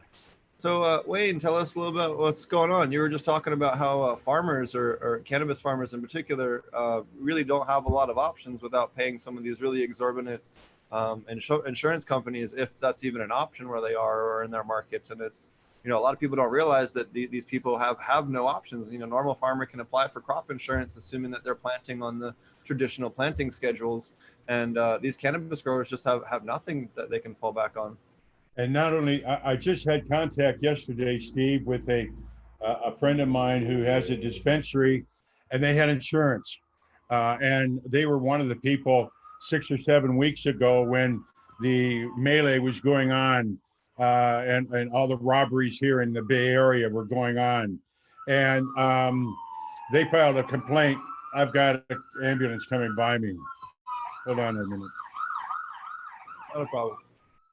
Anyway, there we go. Anyway, as I said, they had an insurance company. The insurance company won't cover the loss. I mean, we're getting, we in this industry, and Steve, you and I have been around for a moment. We think, oh my golly, this is legal and we can grow so many plants, and look at us, we can do this now, et cetera, et cetera. Really, for the price that we're paying, our farmers are hurting, our dispensaries are getting robbed, our patients right now don't know what the hell to do, and all. And it's just, it's tragic right now. It's really tragic all over a plant. And you and I have discussed that before, all over a plant. And a lot of the medical markets suddenly don't have any more supply once it goes rec, because they immediately push it all to that higher sales point, and then suddenly people that had access to medicine no longer have access to medicine. Is another big thing that happens as well with these regulations. And they're getting pushed out of the way. About 7 or 8 months ago, there was a colleague of mine, Mikey Barbetta. I don't know if you know Mikey, who was a champ. Anyway, he was told his time and my time are done. It's now recreational cannabis. Our time as medical proponents of cannabis, et cetera. Well, it's biased now. It's now let's make some money on this issue. Steve, you and I started, we were worried about making sure somebody felt better.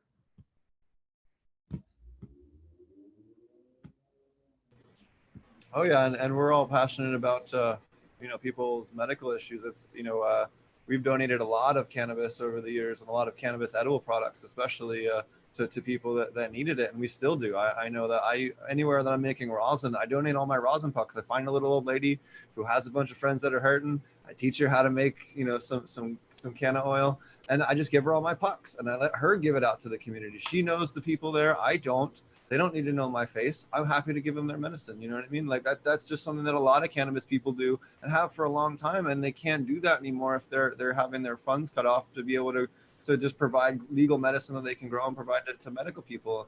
Even you have different testing, and some testing is needed.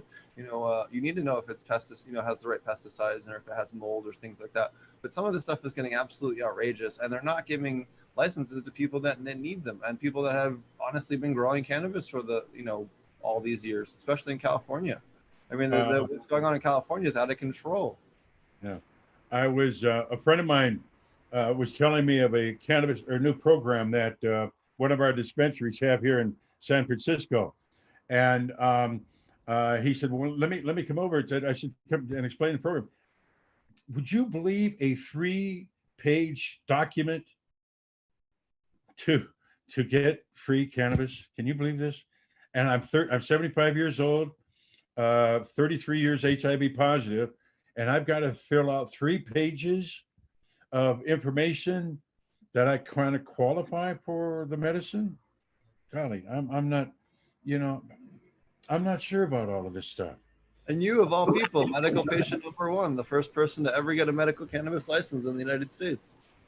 Well, that's it. There are a lot of folks don't know that story, and especially now, Steve, you go into these dispensaries, they don't know you, they don't know me, they don't know Jack Hara, they don't know Mary Rathborn, they don't know Dennis Perrone, they don't know 215, and maybe in a way you can't blame them, but yeah, I might be the first patient in the United States that got a card from a government source, but still, it's what about these other patients that go into these stores? What about their needs? And by the way, if you feel that the COVID virus that all of us are going through, and these dispensaries, you only can go in and get something, you can't go You can't medicate inside. Black market is doing quite well. Quite well. And thank you to 64 and some other situations, doing real well. Yeah, and you're seeing a lot of it too. I mean, you're seeing the price point on cannabis go back up because of recreational as well, because that's the only place a lot of people are moving stuff. So it's forcing the black market doesn't they're only going to sell a certain percentage below what the stores are. It's you and I've been around. Do you remember the days of pounds for $6,000? I remember. I don't know, maybe not 6, but certainly 5. Yeah. I remember back then. That must have been about 1998, 92, 2000, somewhere back there, where they had 6 for a pound, and they got it because we needed it at that time, and it was hard on the patient, and dispensary operator, but it happened, and all. And something, I don't know if you all have discussion about this in the past. Something too that I was talking with one of our farmers up here, because of restrictions, our farmers are not able to negotiate with anybody outside of the state or the international market. And aren't we putting ourselves way the hell behind this eventual necessary market? Oh, I can grow my product, but I only can do it here in California. Well, hell, there are other people, there are other states that need it, Canada, Mexico, or international market. What are we doing to ourselves? And we thinking, oh boy, we're really making some wonderful progress on X, Y, or Z. The hell with it. So I have mixed feelings on the international market. As someone who just came back from Africa in April, who is working on a project in Zimbabwe, the way that they look at agriculture, especially medical grade agriculture, really is not to the same standard that we kind of would take it here, as far as making sure that we don't have drift and all that. Like we did at our farm, but we had to literally pay all of our neighbors to not use stuff we didn't want them to do. And if we didn't do that, they were going to use anything they could to save their crop. It didn't really matter as long as it saved it, right? So you're not going to have the same quality of stuff coming worldwide. I think universally, certainly you will from a lot of producers, but not universally. I also think that, does the United States really want to have producers that can produce at $5 to $7 a pound overseas and to compete with? Probably not. Certainly Philip Morris doesn't, because they would directly push them straight out of the market. And they're not going to affect the craft growers. You think anyone who's going to buy the race to the bottom, 10 pack of joints is going to, could be the same kind of customer that's going in to buy the craft Dem Pure organic? Absolutely not. They're completely different customer bases entirely. So they're not competing with each other in any way. So you're going to have these craft growers that are going to be able to carve a niche out for themselves and just not deal with the rest of the rat race. But, you're going to have a lot of the bigger companies just get straight pushed out once South America and Africa come online as far as production, because the cost that they can do it at is just astronomically cheap. The Auroras and the Canopies are going to not, be long for this world once they get into the game, unless they're part of it. And that's something I think is going to really, what's that going to do when you can buy distillate for 5 cents a gram? You know what I mean? Edibles are going to get cheap, that's for sure. But hopefully it'll mean cheap medicine for people that need it. Maybe that's one good thing that'll come out of it, is you'll see cannabis products competing with Tylenol and Advil and other basic pain medications. And that's really where we aim some of the products we're working on here in Oklahoma too. Hey, what did you think? I'll tell you, they could have saved you and me a lot of headaches when they could have told us this 25 years ago. It has saved Dennis from getting shot. Bronny Murray and all these other folks have been there for a while. That cannabis was essential businesses.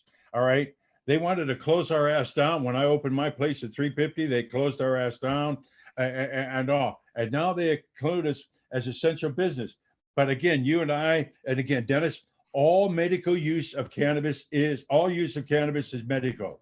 And now we hear 25 years later, somebody's finally agreeing with it. Gotta love it. So tell us about the dispensaries in the early days. I've heard a lot about them, but I don't think I've actually asked anybody, what were they selling? Like what was on offer? What were the products that were available? What was the quality of the stuff? You know, what was the experience like? Because I haven't really had anybody explain that. I'll let you know what we did at 1444 Market Street, the Cannabis Buyers Cooperative that Dennis Perrone opened in 1994. The federal government closed this in May of 1998. It was a 5-story building. I think that the San Francisco Examiner covered it best when they called it on a Sunday editorial a 5-story felony. We were very proud of that in those days. We were a 5-story felony, and they made paragraph and paragraph of what we were doing inside there. We were smoking cannabis and having a good time and taking care of sick and dying people. And the outside world just couldn't understand that. But we had 5 floors. On the third and the fourth floors where our patients were able to gather. 5th floor was for other. Anyway, this third and fourth floor were to gather. On the 3rd floor is where we had what we called Mexican cannabis. Most of the cannabis at that time did come from Mexico, and we had it graded out, and we probably had, I think, from 5-star to 1-star, and it was hard to regulate what the hell 5 to 1-star meant. But we had cannabis on the 1st level, on the 4th level, and then when you go up to the 4th floor, that's when you had California marijuana. And in those days, I'm talking 94, 5, and 6. Hell, we were lucky to have 6 or 7 people who grew at that time that were able to come down. Eddie Lepp was somebody. You remember the very few people that were able to come down. So we didn't always have a good choice as far as the product. We made the prices as reasonable as possible to cover the expenses. We had baked goods. Obviously, Brownie Mary was there, and we had her baked goods. And then as she passed away, other patients brought in baked goods. We also had a young lady who gave us some tincture, who was from, where was she from? Menlo Park, where she made a tincture. But the dispensaries, you walked in, and the 3rd floor was very, very large. The building was about 13,000 square feet. So you got about 3,500 square feet on each floor. You had tables and chairs, sofas, lounges area. It's like someone's living room. You want to go in there, get your material, sit down and enjoy yourself. There was no time limit. Usually there was some kind of music. Many times it was live, and you got to know people. There was no time limit. You want to come in there and all. But again, Steve, you met many of our patients. They came from the Tenderloin Housing Clinic hotels, single room occupancy hotels. All right. They didn't have a lot of money at that time. They didn't drive to work. They didn't come in and say, listen, we want a 1/4 pound of this, or we'd like to have an 1/8 of this. Many of our patients, we used to have what's called a $3 bill, a $3 bag. And you know, when you couldn't really afford something, but you didn't want to just walk without it, we had $3. But also, too, we gave so much of it away. We gave it so much of away, and it was just a great way to get away, to meet friends. Most of us were sick, and many of us died. And it wasn't a place that you had to be fancy, but just go there and enjoy yourselves. What a great place, though. And you met Dennis. You know what his energy was like. Oh yeah, Dennis was an awesome person. You know what his energy was like. Oh yeah, I met him lobbying against Amendment 64 and working out there in California, and got to You know came him over well. you came over to his home. Oh yeah, many times. You enjoyed your visit. Oh yeah, Thanksgiving, Christmas, New Year's. Good times for sure. What are some of the other more interesting events? Last time you were telling us about when you guys were up at a house and the police showed up and you guys had all kinds of fun up there. You were giving them a hard time. What's another good story? A good memory that you have might be a fun, interesting thing a lot of people don't know about some of the early days. There's a lot of people that, you know, haven't had a chance to hear a lot of the things that went on back in the day, or maybe don't know, or maybe they're just turned 18 or 21, don't really know how crazy things used to be. Can I, rather than talking about Dennis, I do have another story that's related. Oh, sure. Yeah, it doesn't have to necessarily be that- about Dennis. Just anything about the old days. Yeah, but, of but if I cannabis. drop the name Terrence Hallinan, would that do anything for you? Sure, whatever, All right. whatever you want to talk to us about. Terrence Hallinan, for those, I met Terrence Hallinan. He was a supervisor for the Board of Supervisors in San Francisco, and that was in 1987. He was he was a district supervisor till the mid 90s when he ran for and successfully won the district attorney position in San Francisco, which he held for 3 terms.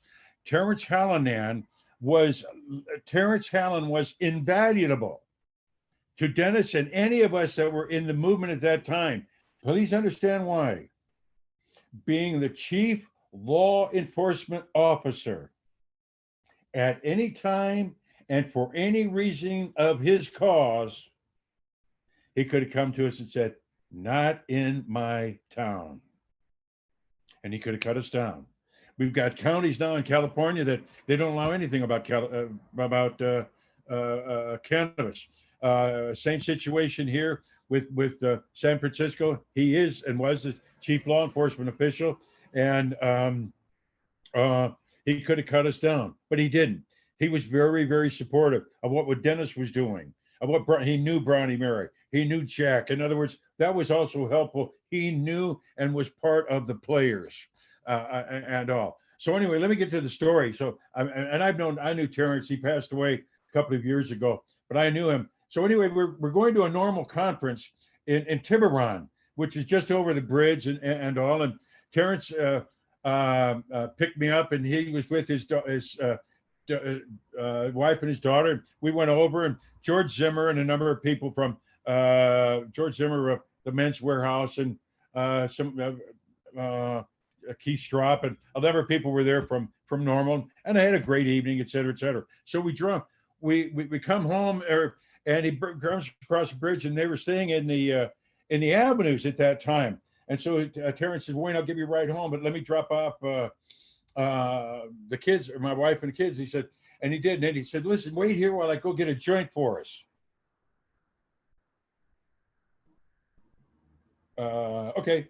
So, and he running in here. Now, here's a guy like I've known since about 87, and it's got to be now 20 years. We've known one another.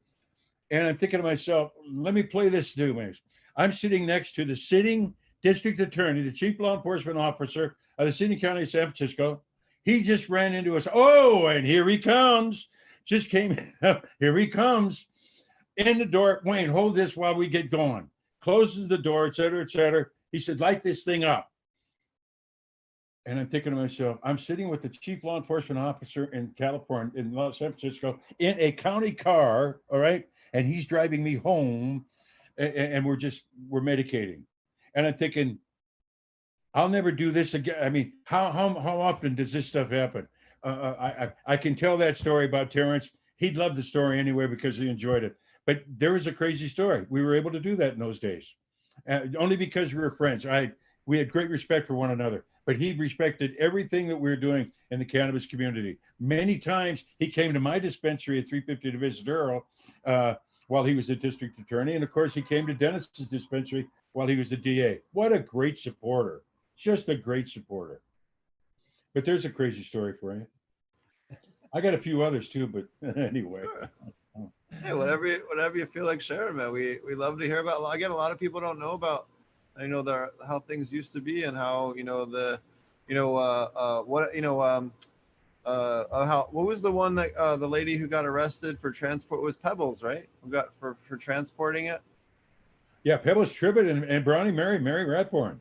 Do you want to tell a little bit about them and what happened? Well, Mary Rathborn, she was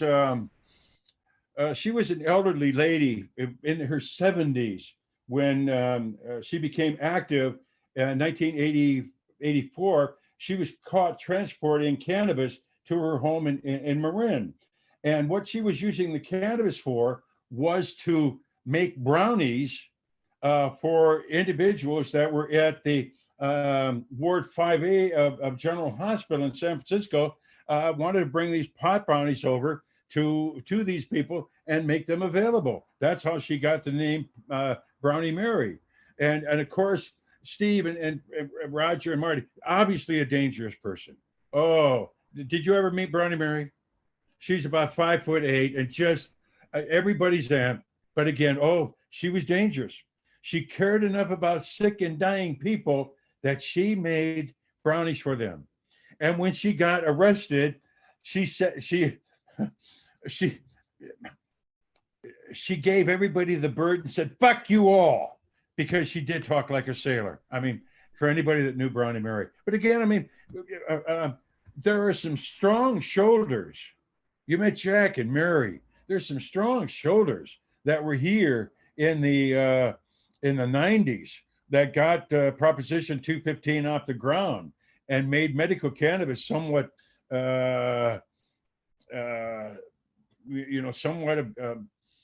somewhat tolerable. You know, we got that discussion started. We got medical cannabis started, which was so very important. Absolutely, yeah. So, how is the new provisions? I know they got the new stuff. What's the new license type for people that want to be able to provide for medical patients? The new structure that they passed. They passed Proposition 34. What's the problem right now, Steve? And I think it's all over. It is too complicated to do anything in cannabis right now. That's why the black market's really going well. I've got some farmer friends that are in Humboldt that have been growing for years. They've got some opposition right now. They've got to go to their hearing on Tuesday to see if they're going to get approval. You've got thousands of dollars to prepay for these meetings, many forms to fill out. Then you also become eligible for outside forces to come in and check your facilities, legal people, et cetera, et cetera, et cetera. The same thing with dispensaries. We've made it too difficult for someone to grow the plant, too difficult for someone to dispense the plant, too difficult for someone to use the plant. And this just cuts off any kind of progress that we think that we're going to make. What is it, Tennessee or something like that said that you can grow 2 plants? I'm not sure about that. Can you listen? Doesn't everybody that want to use cannabis want to move to a compassionate state like that? We can grow 2 plants. Steve, think about that excitement. Roger, Marty, think about that excitement. Our government. I live over here in the South. You're preaching to the choir here. Our government. Oh my God. 2 plants. I'll tell you something, Roger. I could be so excited about that. I just might move the hell down there. I mean, I've been in California, I've been in San Francisco 33 years ago, and you know how the liberals are out here. And I live in Nancy Pelosi, I live in her district. So you know how liberal I am out here. And Gavin Newsom is my friend. And also, too, Steve, something interesting. When Kamala was the district attorney out here, I served on her cannabis advisory task force. I got a photo out here. Yeah, so what is she going to do to the cannabis industry? Because I've heard a lot of mixed things that she's not super friendly. You know something? I'm disappointed with what both the Republicans and the Democrats want to do. Mr. Trump has a little bit of a problems with it. Mr. Biden is having some problems with it. And I'm thinking to myself, what the hell kind of opposition is there in DC that is pushing against this? Is the alcohol industry that powerful? They are. Is the pharmaceutical people that powerful? They are. There has to be people that are really, really pushing against this stuff. And to overcome this, I'm not sure if this will happen in this administration, but I'm 75 years old. Hell, I thought it would happen. When did we pass 215? 96? What is 24 years ago? Still nothing's happened. Still it's against the federal law. And you and I've got to figure out so many pages to write this shit, et cetera, et cetera, et cetera. It's crazy. Yeah, and I'm not really sure how to move that forward. I'm kind of hoping that eventually one of the two sides will try to put it up for election to try and remove it as a wedge issue, but you never know. But I'm hoping that at least the next administration, whatever it is, will change things up, because I don't think the current one's going to do much of anything. No, and you know, we the people, we've got to do something about it as well. You know, we can't continue screwing ourselves with passing things like Prop 64. You know, we can't do that. That just, you know, people are anxious to have it legalized, but at what price and at what cost? You know, it's silly. You know, all because I want to grow a plant or then have access to a plant, and now I've got to jump through all these hoops or fill out all these forms. No, I'm not big on that stuff. I never have been. So what's the Cali scene like at the moment under the lockdown? Well, we've been locked down here since March. San Francisco, our mayor locked us down in the I think on March 14th. Now, the dispensaries, most of the dispensaries, you can call and they'll have a delivery, or you can call, place the order, and then just go in and pick up the order. You can do that, but there are now no lounges. You can't medicate in there. And obviously some of these dispensaries, they do not have the selection that they had pre this virus, because they can't get it, what things are happening in the farms, et cetera, et cetera, et cetera. So that's a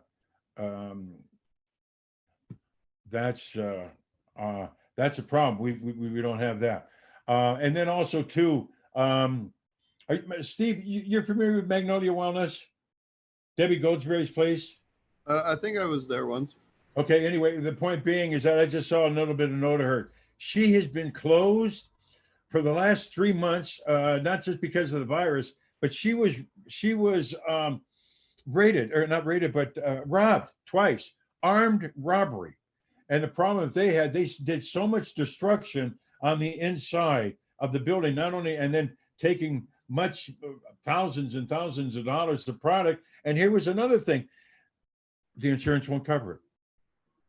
So it's taken them a while to put themselves back together. And that's what we're doing. You know, I mean, it's hard every way. And then of course you don't have banking. We can't take the money to a bank at the end of the evening and make sure that it is secure. So no wonder, hell, it's like, you know, why did Dillinger rob a bank? Well, that was where the money is. Well, they robbed the marijuana places because that's where marijuana and money are. Hell of a deal. Awesome. So it's been kind of crazy out here in Oklahoma. We have different events going on occasionally.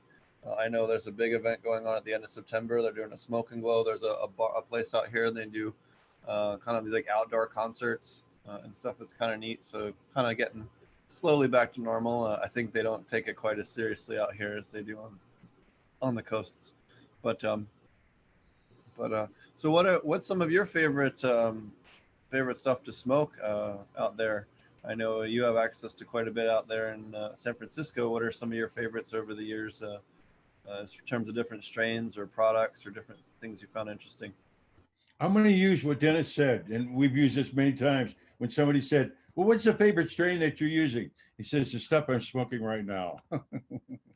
But golly, listen, Alaskan Mountain Fuck, M39, Blue Dot, J37, all of these names, and over the years that I've had, I do dab. Probably you saw me take a dab earlier. I do dab, but I do have marijuana and flower over here, so I try to keep things mixed. But I'm really fortunate that I do have access to some pretty good cannabis. And all, and again, I it's hard to say what my favorite is, because I really don't even know what the hell I'm smoking right now as far as the flower. You know, just like somebody will give me something and I don't really ask too much about it. The only thing I know it's going to be good. That I know. And I'm fortunate in that regard. Folks take care of an old man. But Steve, they say I took care of them too. Well, we'll try to balance that out. I know you're the first person I come see when I get off the plane in San Francisco every time. That's for sure. Well, we've been friends, and I've got great admiration and respect for what you do. It's always fun hanging out with you. I don't think I've ever had a single time where we hung out and I didn't end up just like dying laughing at least 3 or 4 times. You gotta have I some remember good time. we were at Emerald Cup or something, and there was some guard who's like, you got to keep your joint on this side of the line, and you're like dancing and keeping the joint like gyroscopically on that side of the line, and then like leaning back. It was funny as shit. I don't know, so many different fun things that we've done over the years, and hanging out over at the castle and all the different fun stuff. So Great simple things, though, and that's the great thing about this plant. And for us that use it, we see how it can be a common denominator to bring people together. Because again, one of the things that you and I can share is this plant. We can share this plant. And that's a great thing that we do. And we do it all of the time. You know, somebody asked me one time, and over my time, they said, Wayne, do you think that you've given away more pot or you smoke more pot? And I said, that's not a nice question, because I like to smoke, but you and I give the stuff away. That's what it's about. I mean, for me, that's what, and I'm blessed that I get it because the people who provide it for me give it to me. So I give it to other people when I have it and I have access to it. And geez, I'm happy to press it out. And folks know that I'll do that. Here, Wayne, here's such and such, you know, you go just like you said, you know who the players are that need it. oh yeah, absolutely. So what where do you see kind of things going forward as far as legalization or efforts out there in California? Are things going to be kind of stuck for a while? You think? I've heard talk of a revision bill. Do you know anything about that, or have you heard anything about what's going on out there with that? The Cannabis Reform Act. Hold on, actually, I brought it up when Mr. Supreme was on the show last week. Let me see if I can find the name of the paper here. Hold on a second. This paper, shoots. I thought I had it on here. No. Anyways, I thought I had it saved there, but there's a cannabis hemp. Is it the Hemp Restoration Act? I believe Jack Herrera's son was involved with it. Hold on. There's a couple of there are a couple of things that are being considered. I'm really not sure. We certainly have screwed things up here in California, but my thought is this: no matter what the hell we do, we have to look at a larger thing. Until and unless this plant is taken off the schedule, the federal government and anyone that opposes whatever the hell we're thinking about can drop that card on us and say it's against federal law. That ends the discussion. We've got to get this thing removed. That's number one. And once that's removed, or in addition to that, we need banking access. We need banking access. Like I said to you, some of these facilities several weeks ago, not only did they lose product, they lost thousands of dollars because they were able to get access to safes and things of that nature, and money was there. You know, I know how much money we used to store at 350 Division Arrow, and hell, that's 20 years ago, and all.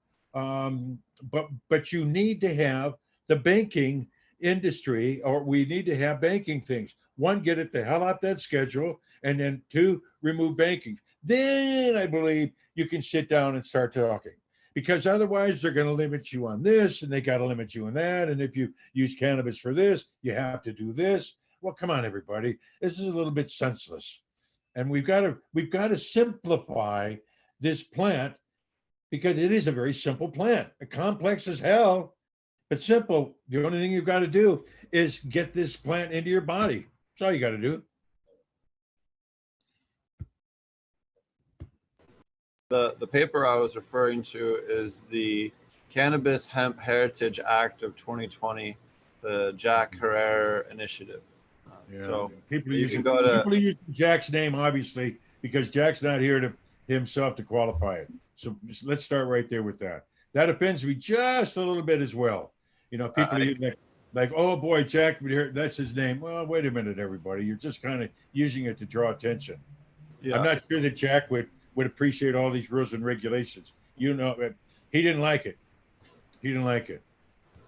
Yeah, absolutely. It was one of his biggest things. I also get especially pissed when I see people use Dennis's name as well, especially when I know that they did not get permission. So the website is chha2020.com if you want more information on the bill. The other information I was going to talk about was relevant to what we were talking about is, so there's a lawsuit right now about against the DEA about current marijuana scheduling, and if the DEA loses it, it would be, in theory, immediately descheduled. I don't know what it would do for the penalties around it, but it would deschedule it. And there's a lot of states that say that it will be kept that way until it is federally descheduled. And that would trigger a whole lot of events if that were to happen. Now, the DEA filed to have the motion thrown out, and that motion to throw it out was denied yesterday, 2 days ago, August 18th. You know, as of right now, the DEA has a current case, and if they lose, that could change everything. Steve, the federal government came in several weeks ago and approached the state cannabis industry and wanted to get a lot of the paperwork on the cannabis dispensaries. They didn't get it because they were illegal, but the federal government wanted to do that. The case is Sisley versus DEA CA9. So if you're looking that up, I can get you more information on that if you're interested. But Susan Sisley, MD, against the U.S. Drug Enforcement Administration. So again, if that goes through, that would radically change how the feds have to deal with it unless they do something to stop it. So we'll see what happens with that lawsuit, because but that's not the first time something like that's gone and happened either. I mean, I can think of at least 3 other times where they've had a similar lawsuit and then just didn't do anything. So we'll see. I wanted to say something, Wayne, and when you meant banking, I think the banking will fall in line once it's decriminalized off the schedule, because that's the only holdup. That's the only reason the banks won't do it now. It's against federal regulations. So they're insured by the FDIC, which is a federal insurance company, and that's why it absolutely won't happen till it is descheduled, like you said. But I think that'll be the easy part. I think the descheduling is still going to be the toughest road. Yeah, point well taken. Roger, point well taken. Really. Yeah. Really. I think once you get the feds out of the way, I think everything else will kind of fall into place with less problems. Right. Because look how fast everybody, when they legalized hemp, even though I'm not going to get sideways into that clusterfuck right now, but when they legalized hemp, everybody and their brother jumped on that. You know, it changed. All these people that you'd have never thought smoked pot or anything are growing hemp. You know, they're hemp farmers and big on it, and even talking about cannabis now, where you never would have seen them. What are the hemp farmers doing with their product? Well, the interesting thing, since you asked, the interesting thing here is the SLED, the South Carolina Law Enforcement Division, they decided that hemp flower looked too much like, THC. I call it all cannabis now. I refuse to. It's the same thing. One's got a lot of THC and one doesn't, or it could. But they've got it so limited down to 0.3. They said by next year they're going to be totally federal. All the states are going to try to follow the federal laws. So now we're screwed again, because 0.03, you almost cannot grow it to full harvest and be below 0.03. In fact, I talked with the owner of the cherry wine strain, which is one of the most popular strains of hemp across the country, and he told me that theirs tests out at 0.05 when it's mature. So it's all about when you have to test. So what we've had to try to get back to your question is we've got a friend of the show in North Carolina, and I've been working with farmers here in South Carolina, and the problem is that they outlawed flour for sale in like the head shops and all. For a while you could go get hemp flour, but the SLED, like our state DEA, has they were allowed to get into this agricultural commodity and make the rules for the Department of Agriculture. And so now it's so stringent. I actually went for a permit and I decided not to grow it. I said, I'm not growing all freaking year. So I have to burn my crop at the end in the fall, so we're looking at it again. We may go into the seed and fiber industry. I'm not sure, but it's hard to sell it. Our friend in North Carolina, he's a better example for me to talk about because he's been successful for years. Already sold a big farm and they're in the process of going. Well, they've got their new one bigger and better up and it's expanding all the time.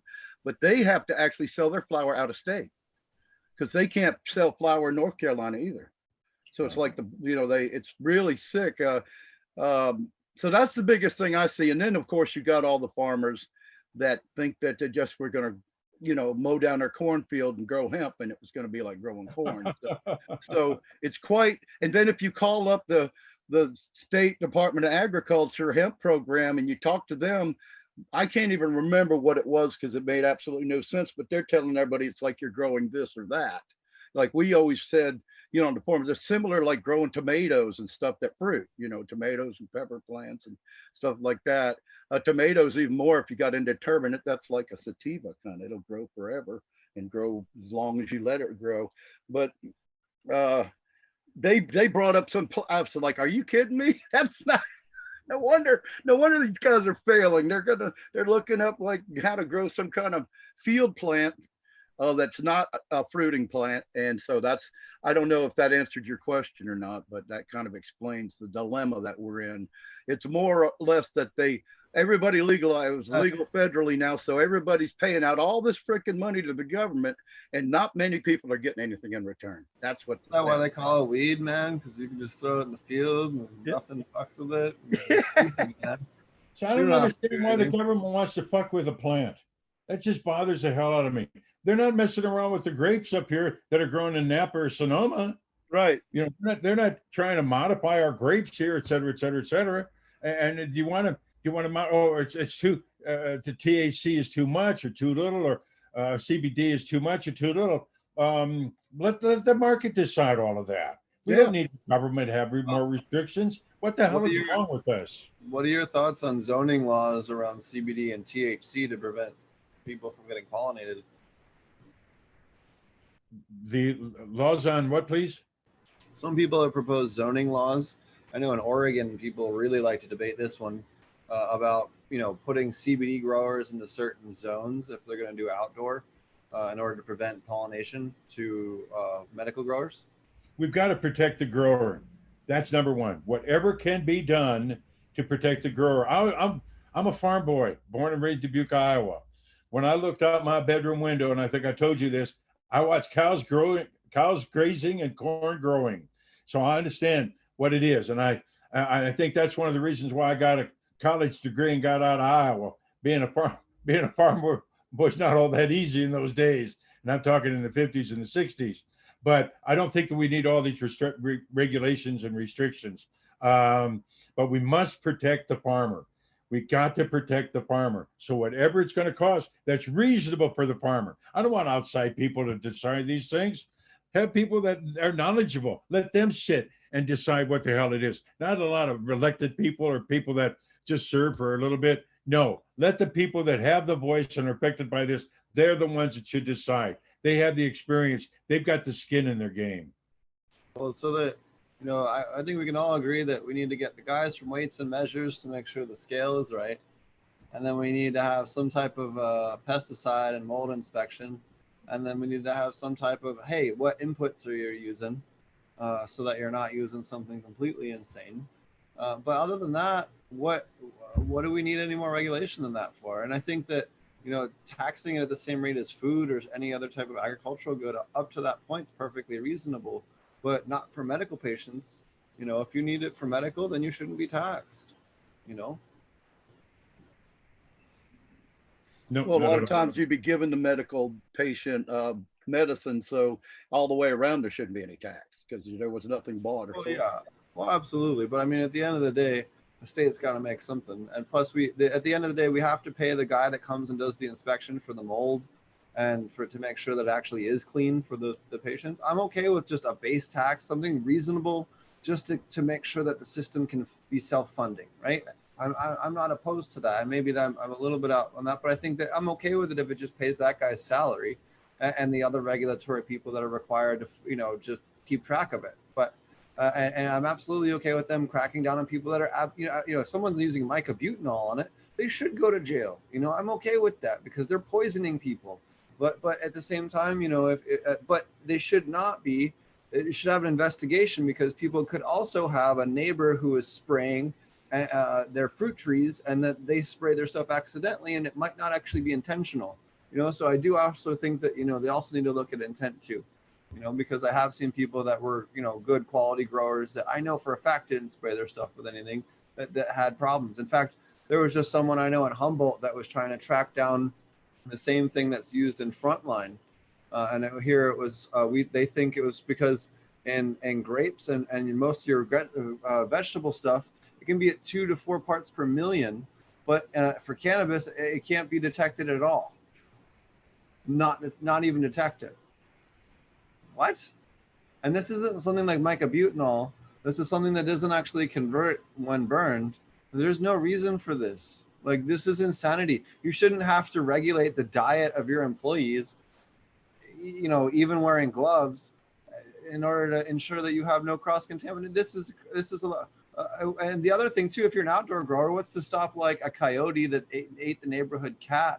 That this is a totally realistic scenario, from peeing around your plant and then getting it uptaken through the roots and then failing you. That's a completely reasonable scenario across the United States. Or a neighborhood dog and ate it. So you got to have some kind of sane tolerance here. That's that, or hey, do the to vegetables. Let's have clean across the board and but pick a side, because treating cannabis growers to this psychotic level of scrutiny versus when grape growers can be at 4 billion times higher is insane.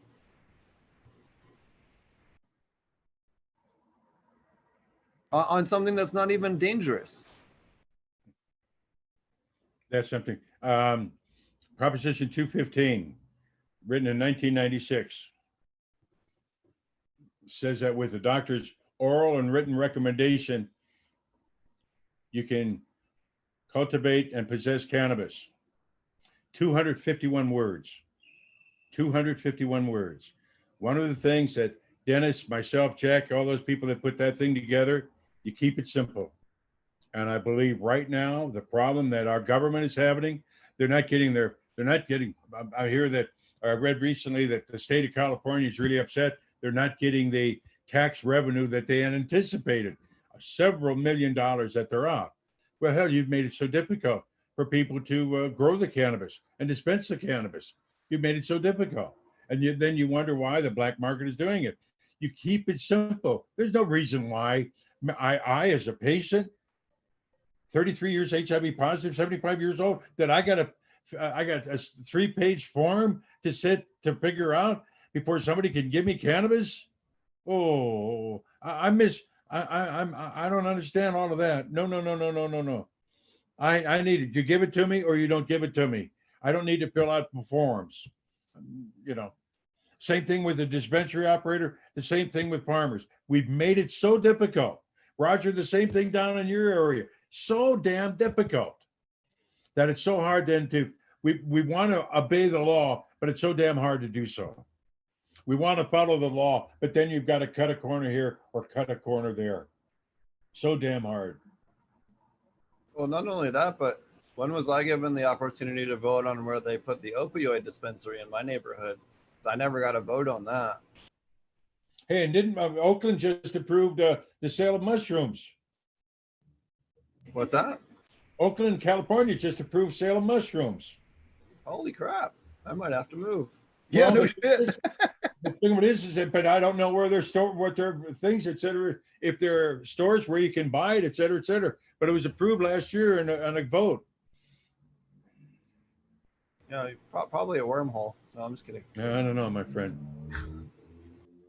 So what else is anything? What are your predictions on the end of this this virus scenario? When do you think they're going to open back up out there in Cali?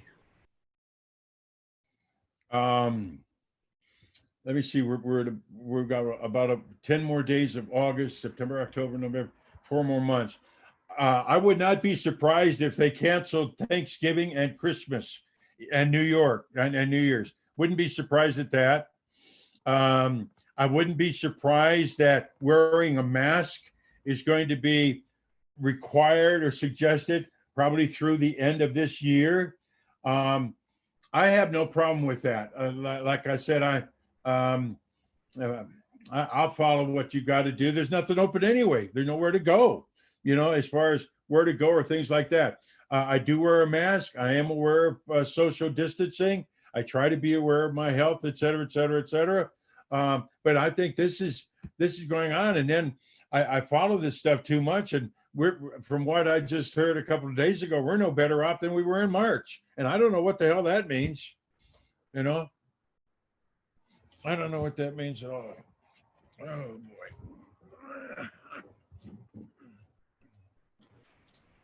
I got to hear what our Savior's going to say. What are you puffing on? Huh? What are you puffing on today? I'm doing some dabbing. I've got some wax here. Amy Fisher, you know Amy? You remember Amy Fisher, the Traveling Hemp Museum? Yep. Anyway, I've got some dab material here. But Biden just came in to accept his. He just accepted it. All right. So the audio from that could flag our video. So I'm not sure if you want to maybe just turn it down just a little bit so it doesn't come in on that. Yeah, I'll catch all of his. I just gotta go. Hear what no. I just wanted to hear what he may or may not say, and it's going to be the same old shit. And I don't know what difference it's going to make anyway. Anyone but Mango Mussolini, right? Hey, Jesus, I don't know. It's all crazy. I think that's my favorite name for him by far. Well, that'll work. I don't know, man. After they screwed Bernie, I got thought long and hard about voting Green, but we'll see. Anyways, so what are your hopes for kind of next year? You got any plans going for the future? What do you think things are going to be? Where do you kind of see the cannabis? They canceled the Emerald Cup already. Yep. All right. So what I'm saying is that I'm looking at no formal activities for cannabis of any event, social gatherings, expos, or anything of that nature, probably through the end of this year. That's 4 months: September, October, November, December. I don't anticipate that until and unless we get these numbers down, which our government says we have to. They're going to hold us hostage.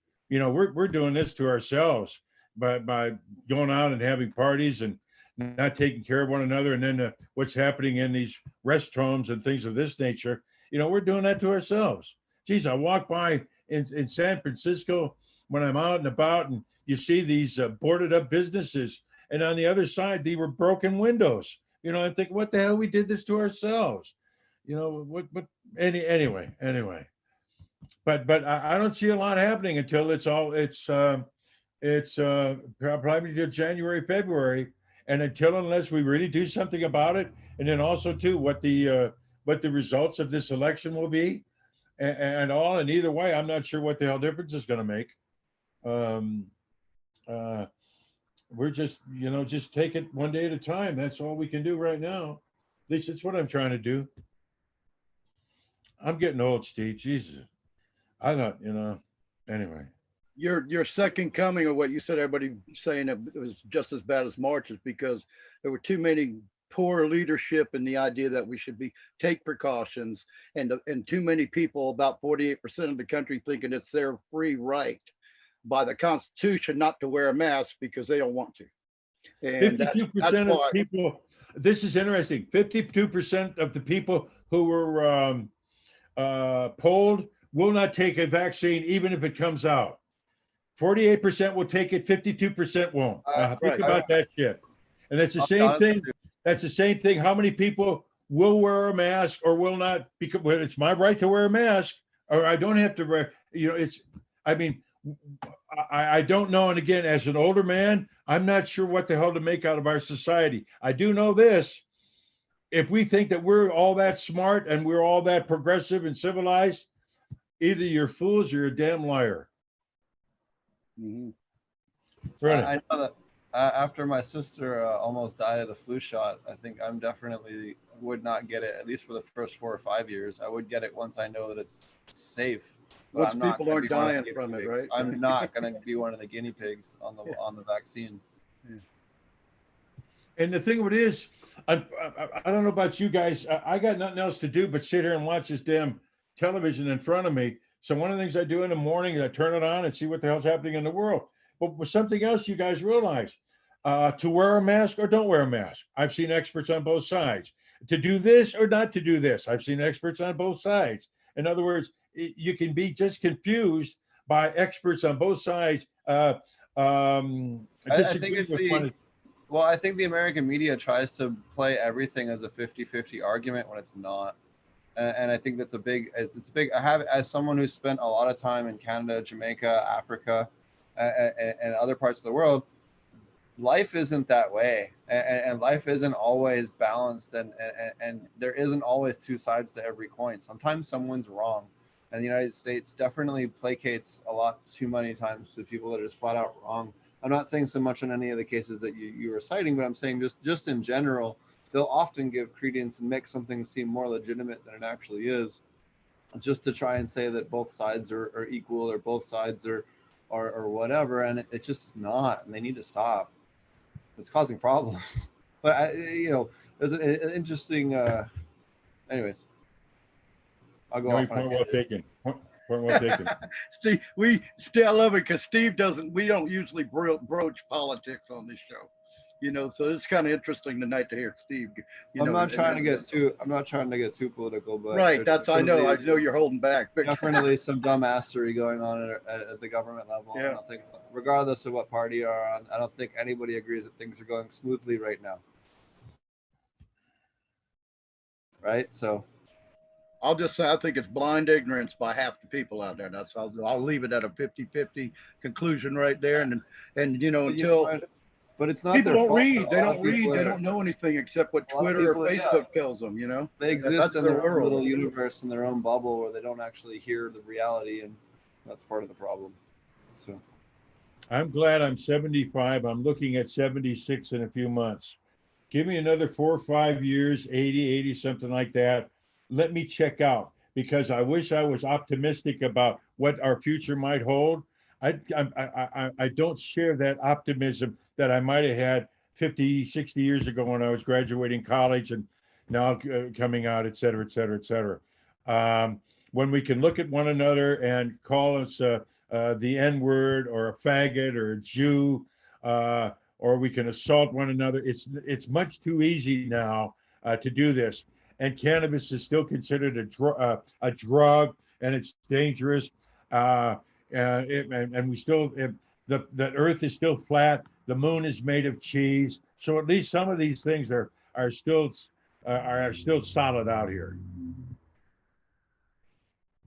Yeah, no, that is one nice thing. It has been nice to see kind of the cannabis industry kind of purge a lot of those more negative aspects out of the general community here, especially as it's grown and become more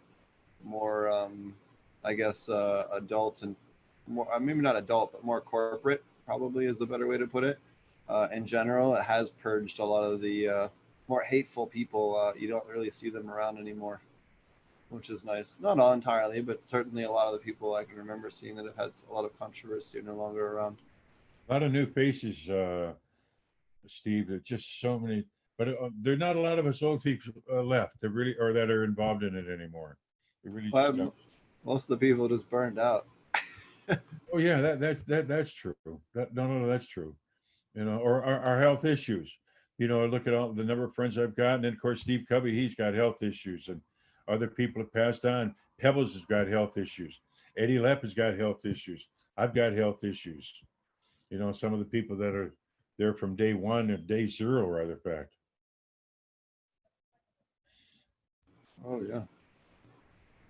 Well, What's going on with you in your garden there, Roger? You got anything going on in your garden, or you just kind of looks like you got a hurricane heading your way before too long? I heard about that earlier, but I didn't get a chance to look out and see where it was. Or I guess I'll be able to do that on some kind of news program later on.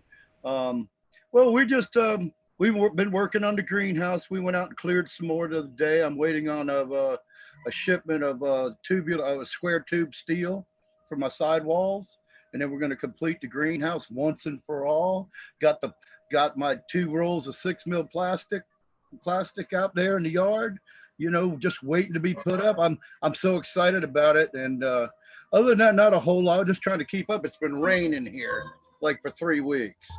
It's been every time you think you're going to get something done, and it wasn't even supposed to rain yesterday. Then it poured half the day. But other than that, no, it's going good. Got a lot of plants started and all. But they're basically just sitting around in limbo right now. Actually, they should have been put somewhere, but the virus screwed us up for a while. I mean, I think I don't mention it much, but we had a hard time getting supplies, or it wasn't even getting supplies. It was a hard time getting people on the phone. For instance, when the hemp deadline came up, that was like the deadline was at the end of March, I think, or the end of April. And they're closing their office, and then they're saying we're not going to extend the deadline or anything. But you couldn't even get stuff. I mean, you couldn't get you couldn't go to an office, a government office. You'd be lucky to get somebody on the phone. I will say this though, that the hemp people themselves at the state level they've made themselves available as far as I'm concerned. I mean, I haven't talked to more than about 5 or 10 hemp growers, but I think every time I called, I was able to get a hold of somebody, get questions answered. I was a little disappointed that they didn't extend it, considering that we had 6 weeks upside down. Because in my case, a lot of what I had to have done, I couldn't get done because I couldn't even get into the county office to get something. Like they want a piece of paperwork. So then you'd have to mail it, you'd have to request it for mail. And then, that just takes weeks in general, so it's things like that. But yeah, it's great. I think we're going to have another great end of the year. It was in the 50s and 60s at night till the middle of June. We ran through early spring weather until the middle of June here. There is no climate change, by the way, but in the South, it was in the middle of June. It was 50, 60 degrees at night. Literally chilly and cold, which normally would be hot and balmy. But it did when summer came, it's been like 100 degrees for about, ever since the middle of June. So I guess we're in 2 months, and we actually had a chilly night a couple nights ago. So I'm hoping we get a year like last year, since I'm so late to the game getting food and stuff into the greenhouse, because last year I could have grown straight through the first of the year. Usually you can't grow like after Christmas to New Year's. I've lost most of my plants unless you got a real good heating system. But in a natural setting where you rely, where you just know you're going to lose them at a certain time, I wasn't growing last year. And last year we only had 3 nights through the whole winter that even got to freezing. So that's a bizarre climate even for down here. Usually we'll get a week that'll be 28 degrees, and if you're growing anything and it's not in heat, it dies. So that's about it, Steve. I appreciate you asking. I can't wait to I keep forgetting we keep doing this work, and I keep forgetting to film it or take some pictures. I got to take some pictures, and I think once we start building the systems, like I said, I got almost everything now. Still waiting. I got to buy one more motor for one of my fans, and then just build everything up, build my end walls, and we're just going to run the 2 big old 48-inch fans. I don't know if I'm going to do anything for heat for this winter. It depends on if we ever get done, if and when we ever get done. I got a great partner, Ryan, who's been to the Regenerative Organic Cannabis Conference. You met him up in Maine. You didn't know who he was at the time. You just met this guy from Charleston, and then you guys all told me about him. And then somehow he saw us on the show one night, and that's how we got to be friends. And he hired me to be a consultant on a big farm briefly, and we decided to be partners. So I got a great partner, and he's would be the age of like my oldest son, if I had a son. So it's really great to have somebody energetic and like that to drive me. In fact, yeah, I'm getting old too. Wayne. I'm getting, yeah, I'm 67 and I didn't feel old when I was 60, but at 67, I'm starting to feel like I'm 75 or 80 myself. Well, what makes me feel old is my body. Yeah, exactly. My body. Really, I'm not trying to be funny about this because No, I was an athletic young man in high school and college, and I coached for a number of years in a Chicago high school, and I've stayed very, very active.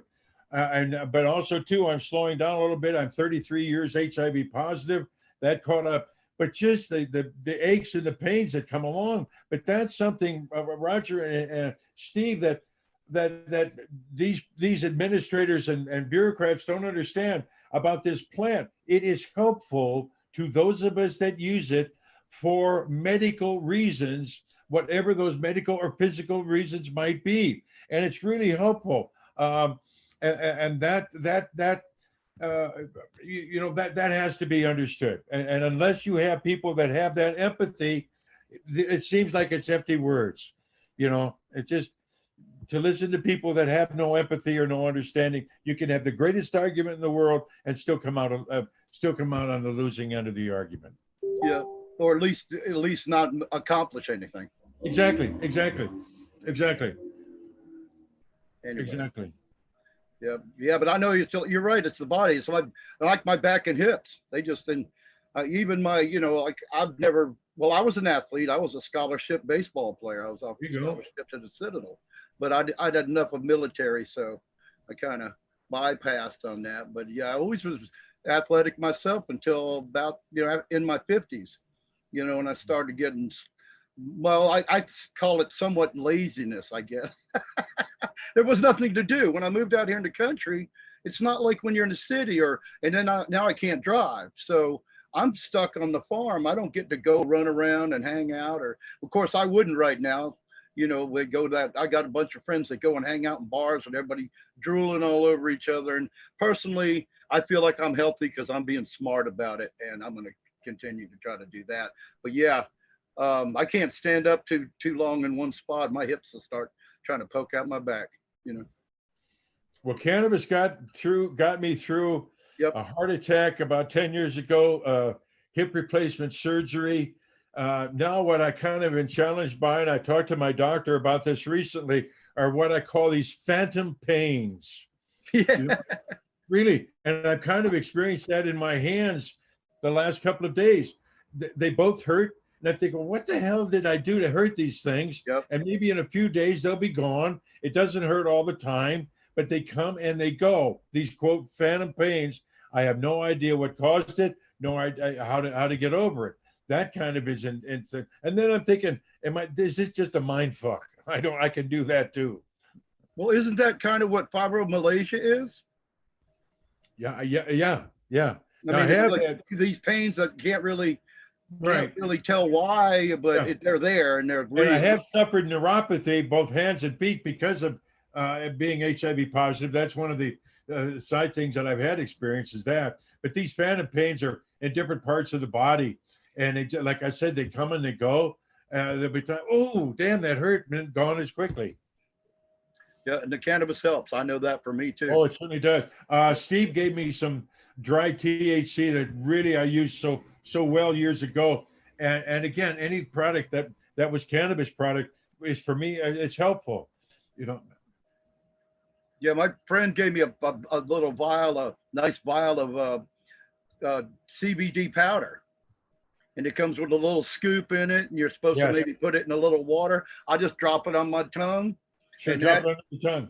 And man, then and it's not any kind of it allows you to, when the first time I did a couple scoops before bed, it was the first time I'd slept all night, and I can't remember how long. It wasn't putting me to sleep, it just relaxed my body enough that I was really able to sleep. So I can see it. A lot of people don't even realize, well, I don't want to mess with CBD. It doesn't get you high. Well, I'm high when I'm not hurting. There we go. I just like feeling good. I feel 10 times better, and I'm not high. My body's feeling good right now. So yeah, it helps. It definitely helps. I can't wait to see it progress, but I don't know, like we said, there's no telling. It should have been done, and in fact, it hadn't been done yet. Still, it's just going to be, who. I remember the one president that was going to, but then he was going to sign. Was it Carter? Carter was going to actually sign marijuana to be legal, but then they had the big cocaine wars, and he couldn't jump in like with cannabis, and when they were having a war on when the war on drugs started, which we know how much screwed up that was, but it was all because of cocaine that Carter didn't sign, push and sign for marijuana to be legal, and that's the only chance we ever had. I wish some of these organizations, Marijuana Policy Project, Drug Policy Alliance, whatever the hell they might be, I want, why haven't they researched how cannabis became an illegal drug to begin with? Let's take it back to the 20s and start the research there. Let's look at Harry Anslinger, who referred to African Americans as darkies. I wonder how they feel about that now. We're worried about this cannabis that was coming over the Mexican border and the Hispanic state, how they like that. And then, of course, that new music, jazz music, that was introduced in the South. And again, take advantage of the white women. Why don't we look at that? And then also, too, the lawyer that said, who the only lawyer to testify, I got a Hatch or something like that, the name. He said that he took a couple of hits of cannabis and he flew around the room like a bat. Now, I'm going to tell you something. When I heard that, I thought to myself, everybody that I've ever smoked with, everybody that's ever given marijuana to me or I've given it, I am pissed at every one of them. Because you didn't get to fly around like a bat? Exactly right. Exactly right.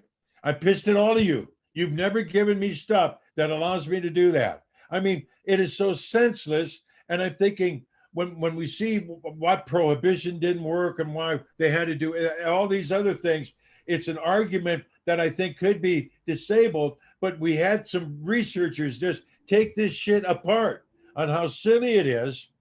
And then that also too, well, why, if it was such a bad thing in the 30s, why are we expunging all of these records now from people with minor possessions and cultivation products? Why is that being done? Well, I have a theory. It's not being done for medical reasons. No, I have a theory. Well, first of all, back then it was all lies and propaganda, and the name marijuana was meant to go with Hispanic nature of their argument that crazy Mexicans and like you said, darkies are going to be coming and raping all the white women, and that's basically part of it. But I'm going to tell you what my theory's always been: cannabis would have taken over the pulp and paper industry, the pharmaceutical industry, the fuel industry. There's all the lubricant and all of that, and all those industries, along with the fact that, whatever other reasoning, but it was all that propaganda by these corporations. Even William Randolph Hearst, who was a big newspaper guy in pulp and paper and made his own paper for his own newspapers, he was part of that. You also had the patent of petroleum-based plastics, was also in 1918, right around the same time. Right. You also had a lot of turmoil going on in Mexico. So you had a lot of people that were just fleeing legitimately fleeing war or fleeing war-torn areas just so their kids weren't getting shot at and stuff, like legitimately, that were fleeing back to the United States, that, they had to find a way to try and kick out. And a lot of them use cannabis as medicine. Hey, and also too, this is down in your area of the country. Eli Whitney, just remember when he put the cotton gin together. What a difference that made. And you're talking about the 30s, 40s, and 50s. You look at the Rockefellers and what they did with the oil, and the Pullmans with the railroads. All of these big people who were putting these money grabs together, cannabis was left out for any kind of particular reason. But again, it was associated with Hispanics and darkies. To me, that's what's again happening today. The pulp and paper company and the pharmaceutical companies and the fuel or oil or whatever is where the plastic, they don't want it because it will compete with them, and then people would actually see like we know that it's 6 times as strong as cotton. So you can make jeans out of hemp if they ever figure out how to make it not itchy, which I think they probably already have. I mean, pretty sure, but hemp looked like a sack for a long time, hemp clothing. But I think we have the technology to do something about it. But I still say it's the same thing. They don't want hemp to be, well, now hemp's here, so they're not going to really stop that anymore. On the cannabis side, well, that goes, even though hemp also does, it goes against the pharmaceutical companies. And my thought's always been for decades is that as soon as the pharmaceutical companies figured out how to do it, or they get some kind of license so that it restricts what the Americans can, American citizens can do with it, then it would be legal overnight. But see, they haven't figured out a way to monopolize it because everybody's got it. It's kind of, you can't really legalize. We've talked about that on the show many times with some of our experts in the generic footprints and stuff like that, and who owns what as far as what's our, I hate that I can't remember his name, but what's our cannabis lawyer's name, Steve, that was on the show talking about Dale Hunt. Dale Hunt, that's right, Dale. Now Dale's been on 2 or 3 times, and talking about people being able to say a strain is theirs, having a copyright. So the fact that the pharmaceutical companies haven't been able to lock that down, they're, I'm sure they've tried, and I bet you there's tons of cases where they were tried, but that's my opinion real quickly on all that. I don't think it's guesswork really. It's a matter of one industry not wanting another industry to become, viable. We can shoot ourselves in the foot. We're not as grand a society as we. I think that if anything has taught us, well, maybe for myself, it's taught us we ain't all of that as a country. When we can't supply enough masks to take care of our regular people, or argue about some damn plant, and we can call one another racist names, et cetera, et cetera. Are we really all of that? And we have violence in our streets, et cetera, et cetera. Are we really all of that? And if we are, we've got a long way to go. If it was a Disney movie, we'd all be happy in the end because we had the magical plant that did everything for everyone. Yeah, there we go. There we go. There we go. And my problem, you said 67, is that right, Roger? Yeah, 67, yeah, right. Born in 57. Okay, you're up there with my generation. Yep. Our problem is that my 75 years, we really haven't done anything. Geez, I look at when we started in cannabis in the late 80s and early 90s as answering the AIDS epidemic, and you look at it now, right now, what the hell have we done? We say, well, it's legalized. What the hell is legalized? When you have to fill out so much information and sacrifice so much, that is not legal. That's not legal. It's regulated. It's not legal. And that's why they legalized it, to make it regulated, so you'd have right. That doesn't say anything about legal. When we planted corn in Iowa, what we were worried about is the environment, the air, the water, and the ground. We weren't told how many plants that we had, how many things that you could keep away, how many tomatoes we could have with the corn or the beets or the celeries or stuff like that. I think this is all irrelevant right now, and it's too over-regulated. And that's what's going to keep the black market going, and that's going to keep our growth very, very slow. And I know a ton of people in the black market are happy as shit about that, to be honest. Oh, absolutely. 64 was our Proposition 64 out here, making the recreational. That was the best thing they could have done. Really, that's the best thing, because the black market's doing quite well. And I can walk down the streets here of San Francisco and be offered some pretty good looking cannabis, et cetera, et cetera. And these are just young street kids that are out here trying to make a survival. The black market's doing well. Yep. One day. Yeah, well, so. It's always funny to me when you hear people say, oh, well, the black market, these home growers can't supply the whole country. It's like, do you forget that that's the only person that supplied the country for the last 7 decades? Or did you forget that part? Every time people are threatened by corporate cannabis, I'm like, what are you talking about? We've been doing this for 70 years. This is dumb. What are you afraid of? Most Cannabis of these guys don't know what they're doing on the huge scale. Cannabis does not grow on palm trees. It does not grow on Christmas trees.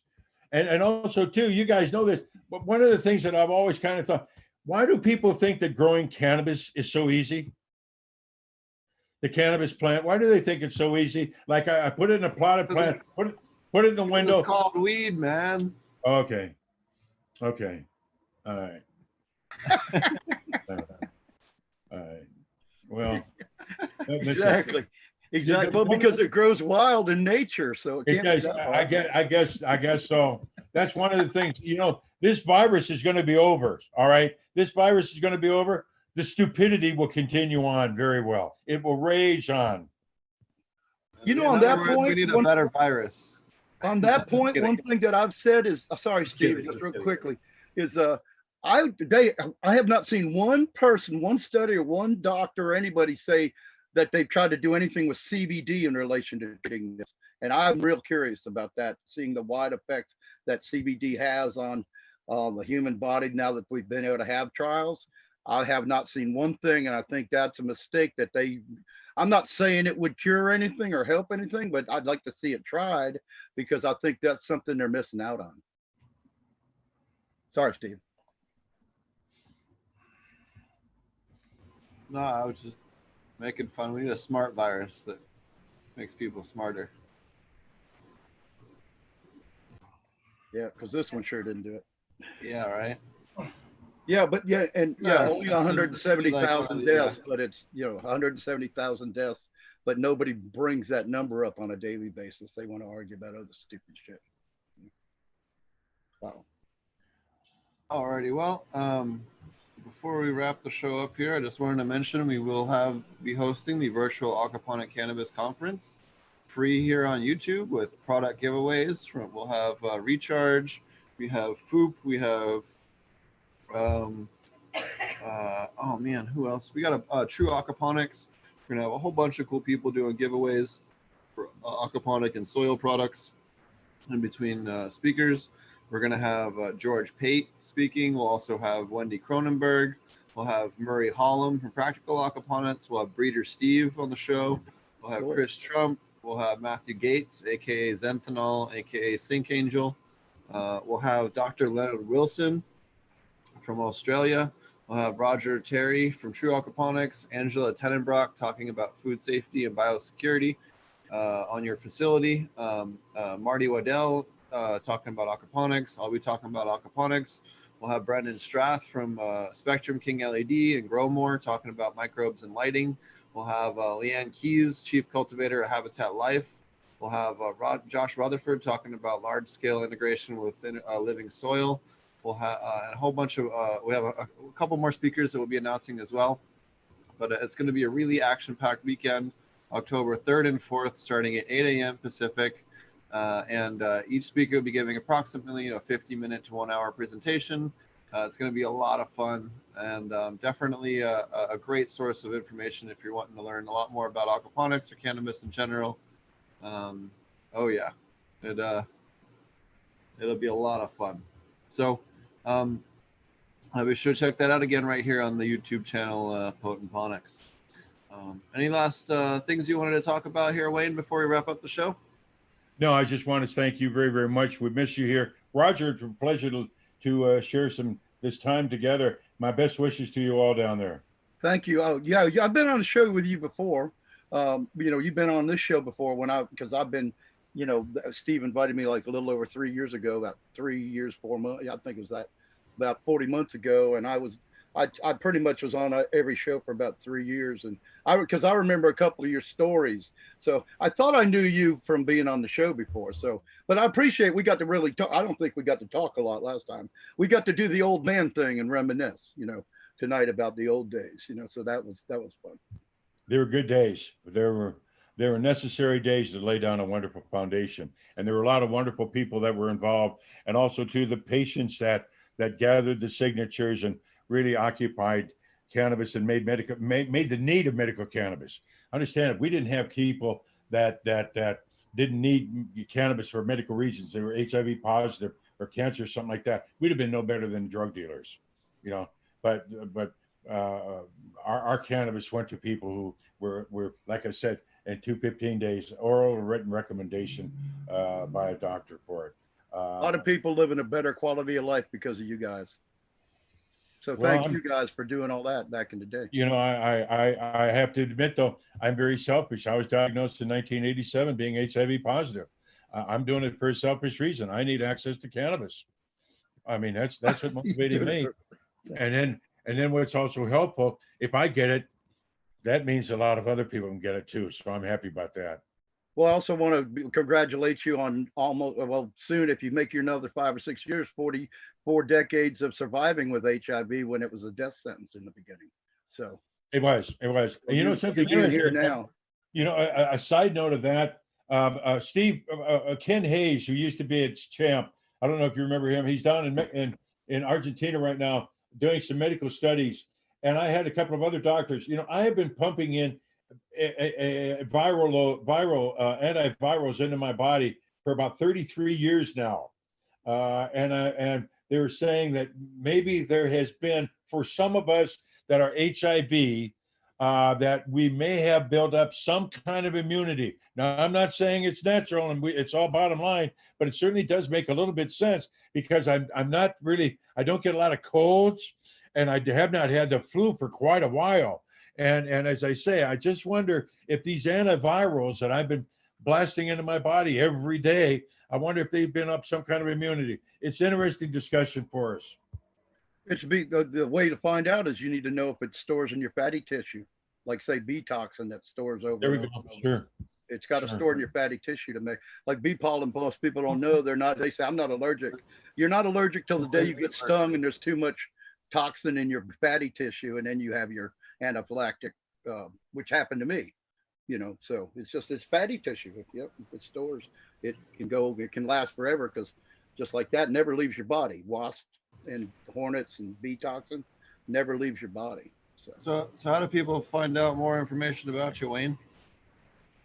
You know something, on my Facebook, I'm very limited on Facebook, but if someone wants to Google Wayne Justmann and enjoy the reading, that's a very simple way to do that. I do have a Facebook under Wayne Justmann. My email address is a simple one, Wayne Justmann, all one word with 2 N's, JUSTMAN, at mac.com. Easy way to get a hold of me. And if they've got questions or comments or just want to bullshit about anything, I'm it. And also too, if they want to dab and get high, I'm even their better man. It's you and I have dabbed and gotten high before. We'll party.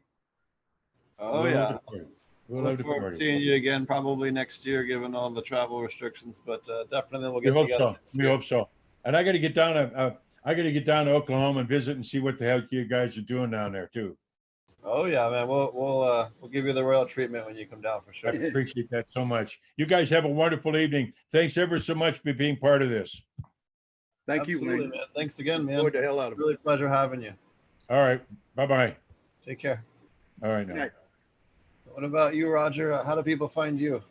Well, you know, I still running the forum, cultivation forum, and all at ilovegrowingmarijuana.com, and I've got a new thing I'm doing right now.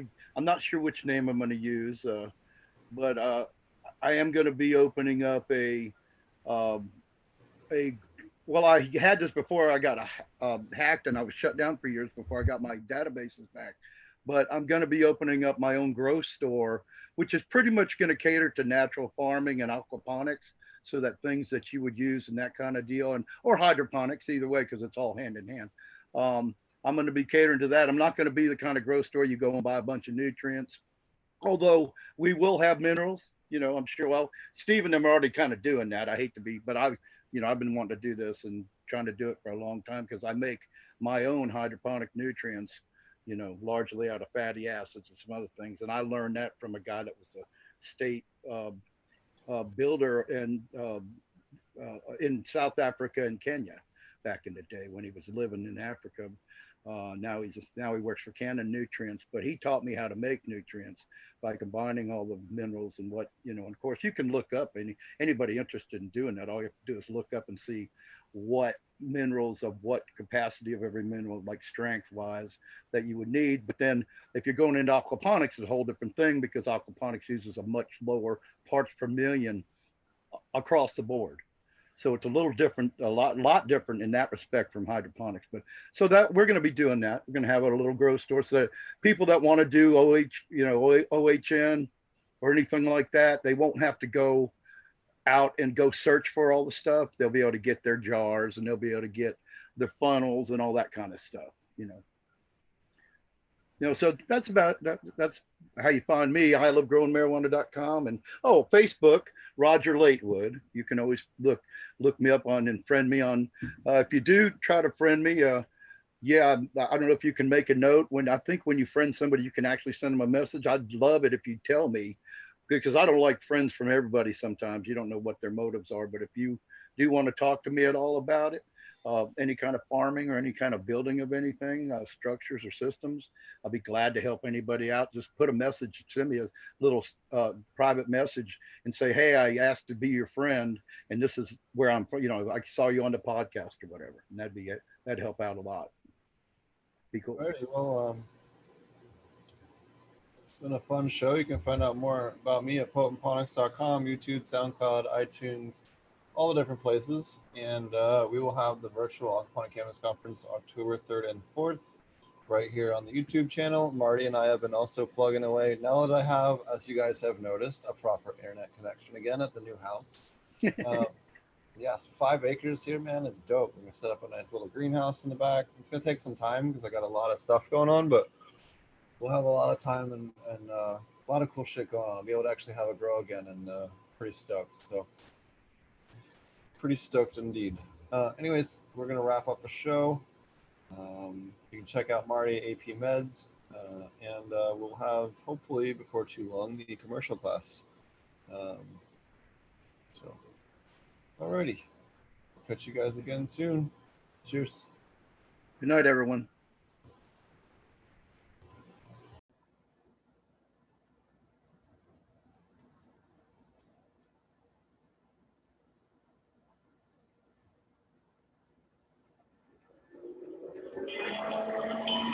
Hey guys, here, Aquaponics. Today we're going to talk about growing with fishes.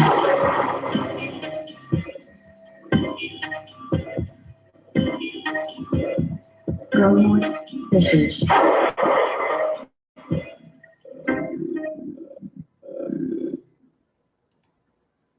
Hey everybody, welcome to the Growing with Fishes podcast, episode 218. As you can tell, we've been working on our production values after the conference. Marty and I have both been working on a whole bunch of stuff for the for the conference and for the class we've been working on and everything else. So learning some new stuff. So hopefully going to increase the value of a lot of the content that you guys have been watching. Also going to do a lot of like cool topic videos and stuff here in the future, especially on YouTube. So be looking for that. I'm going to be doing a lot of really cool content, especially once we finish up the class and stuff, and I can just focus on regular old YouTube and book content. We'll get that going. So thanks for joining us. This is the Growing with Fishes podcast. We cover aquaponic and living soil content and growing techniques and educational information and all that type of stuff. How's it going, Marty?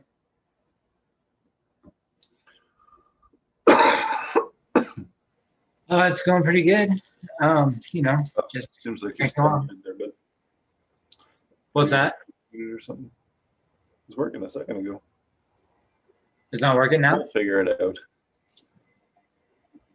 Huh. We were just talking right before the show. I'm not really sure what could be the problem. Can you hear me now? Oh, still nothing. All right, well, we'll get it sorted. Can everybody out there in Wonderland hear us today? Yeah, we have some guests that hopefully will be popping in. At least one guest will be popping in. And then we have some really neat stuff lined up here in the future. We have some pretty cool researchers and some other interesting people lined up for next week. You can hear both Marty and Steve. Interesting. I wonder why I can't hear Marty. Oh, so it's just you. Bizarre. All right, cool. I was like, man, it looks like it's working. Anyway, so I'm pretty good. Just this is weird. rolling Trying up to to figure Jay. out the easiest way to solve this.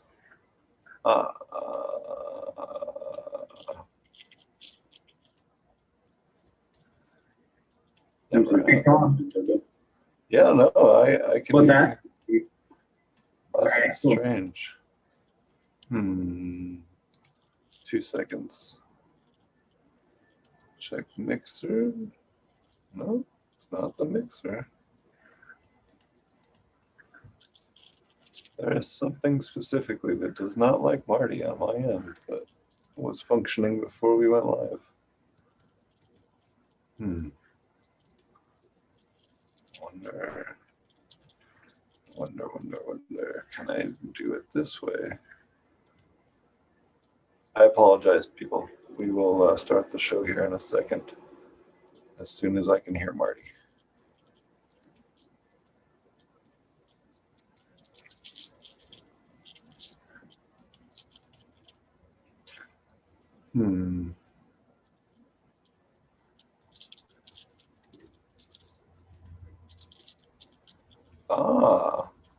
There's the problem. Say something now. Hello. Hey. All right. Audio is sorted. All right, everybody. I apologize. Thanks for joining us. This is the Growing with Fishes podcast. We will get started now. How's it going, Marty? What's going on with your garden? What's going on? We are filling up the net, getting ready to start flower. Right now I'm rolling a joint. That you hear crinkling in the background.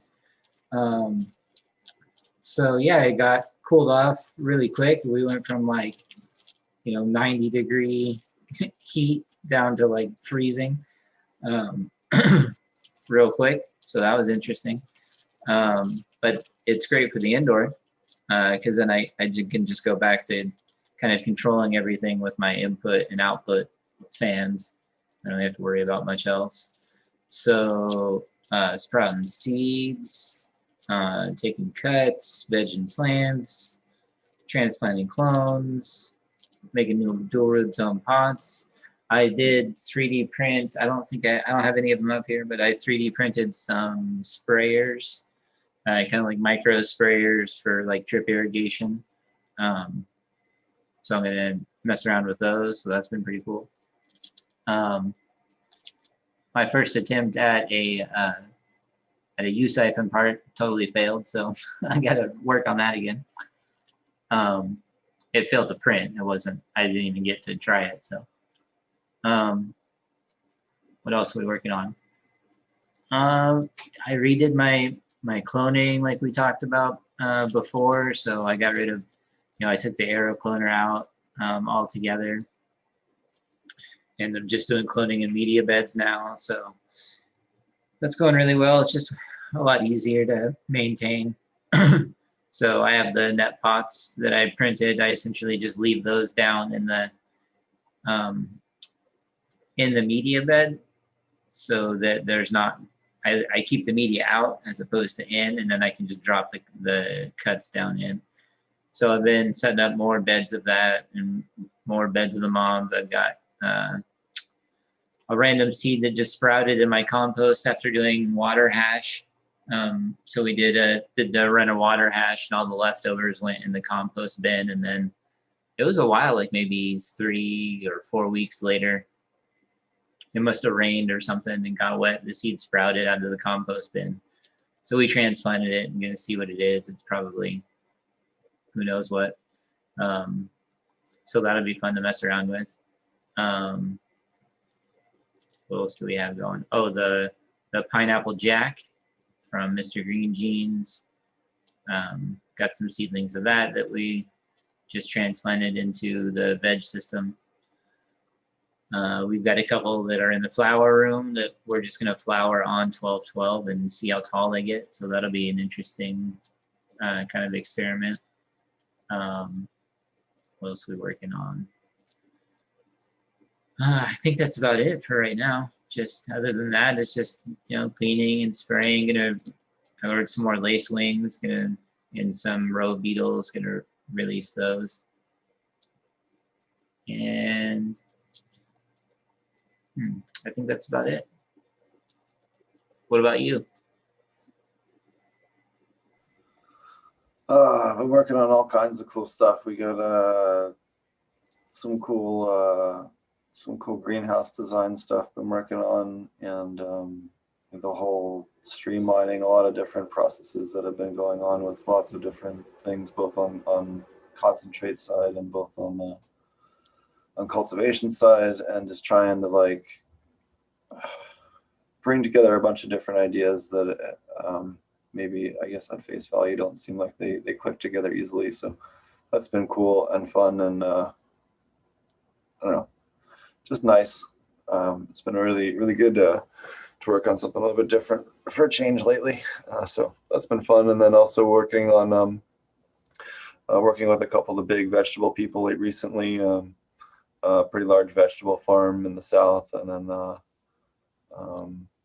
just a couple of other stuff, another vegetable farm on an island nation, which was real interesting to talk to and work with for a bit. So just a little bit of stuff that's been different than most of what I've been dealing with this year, which has been cannabis. So it's always fun to jump back into vegetables. The biggest thing I always kind of forget is with cannabis, we have such a narrow set of pests that go after our stuff in terms of insects, or when you do have an insect, you generally know within 1 to 3 species of a certain genus what it is that's going after your stuff with cannabis, because cannabis is being so resin rich and things is not the easiest to digest plant, or maybe not insects' first choice, I guess, when they have easier to digest options.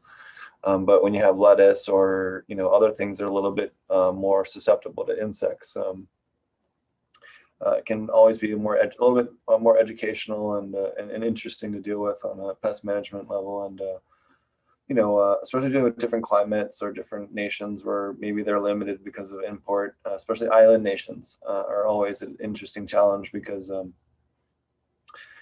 you have to deal with what you can and cannot bring into the country, which is always very limited in those types of scenarios. So we had a question from chat here. A gentleman asks, "Hey, Potent Ponics, can I grow at least one autoflower using a 30 to 40 gallon fish tank with 4 to 8 goldfish?" Yes, you absolutely can.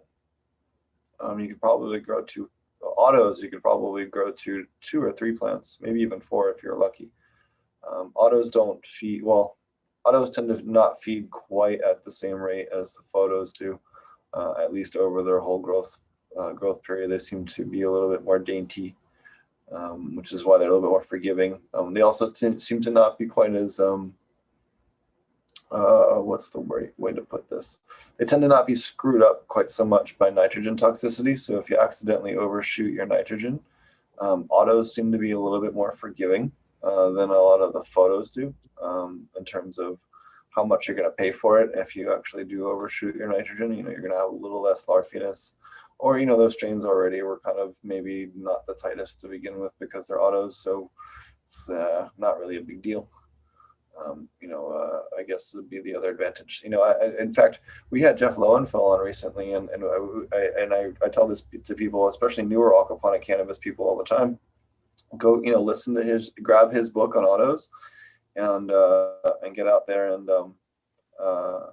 use that as your guide for growing autoflowers, and then you throw them in your aquaponic system, and then just treat them in your dual root zone and treat them like a pepper plant or a tomato plant, or one of your other more specialty feeding plants, and you'll have a lot of success. I mean, even if you just throw them in your media bed, you'll get something. It won't be quite as nice, and we'll show some pictures of that later, but you can still get something that's still decent, but you'll have much better results if you do go that a little bit extra. Yeah, if I were going to grow autos, I would say just go the little bit of extra mile to sprout the seed in the dual root zone pot and never transplant it. Yes. And then you'll absolutely do better than any other way that involves transplanting when it comes to autos. And if you do a dual root zone pot, it will still allow you to move it around without technically transplanting it. So if you need to move it from one media bed to the other, it won't be as big a deal until the roots get out the bottom. And then it's still better than anything else that you would do, like even just transplanting from the smaller pot to a bigger one would cause more stress than, in my opinion, than moving a dual root zone pot that already had some roots out the bottom. You get some stress from, but if I was going to do autos, I would just sprout it right in a dual root zone pot and let it grow right through in the bottom and never move it unless you absolutely have to. Yeah, it's definitely the most important thing. Autos are super unforgiving with any kind of root disturbance. So definitely don't, once they're set, they're set. That's why, just like Marty said, put them in their final pot when you germinate them, and germinate them directly into that pot. Or put them in a starter plug, and as soon as it's germinated, transplant them into that, and then from then on let them rip, depending on the size of your grow. Is really going to be the best way to go about it. It says, okay, what about a 10-gallon with 2 to 3 goldfish? So 10 gallons simply is just not going to have enough volume to provide enough fish biomass to generate enough nutrients to feed a cannabis plant. Even an auto, it's just not, an auto still needs a lot of nutrients, right? So it's not really enough to do that. Interesting. I have a 10-gallon tank, plan to grow an auto indica. How many goldfish would you recommend? So I wouldn't use goldfish in a 10-gallon aquarium. They're just too large of a fish. I would do like lots of guppies, or a bunch of potties or a bunch of mollies. They're going to continuously poop all day. You're going to have be able to generate a lot of them, and they're going to keep breeding and generating a lot more of them. You can also sell them. Once you have too many of them, you can just sell them to your local pet shop and at least help fund the fish feed to help, maybe even trade them for free fish feed to help fund your system. So that's going to be a better way to go, especially if you have a smaller system. I haven't paid for fish food since I was like 8 years old, because I always have something I'm breeding or, have around that I can trade. It's a great way to do that.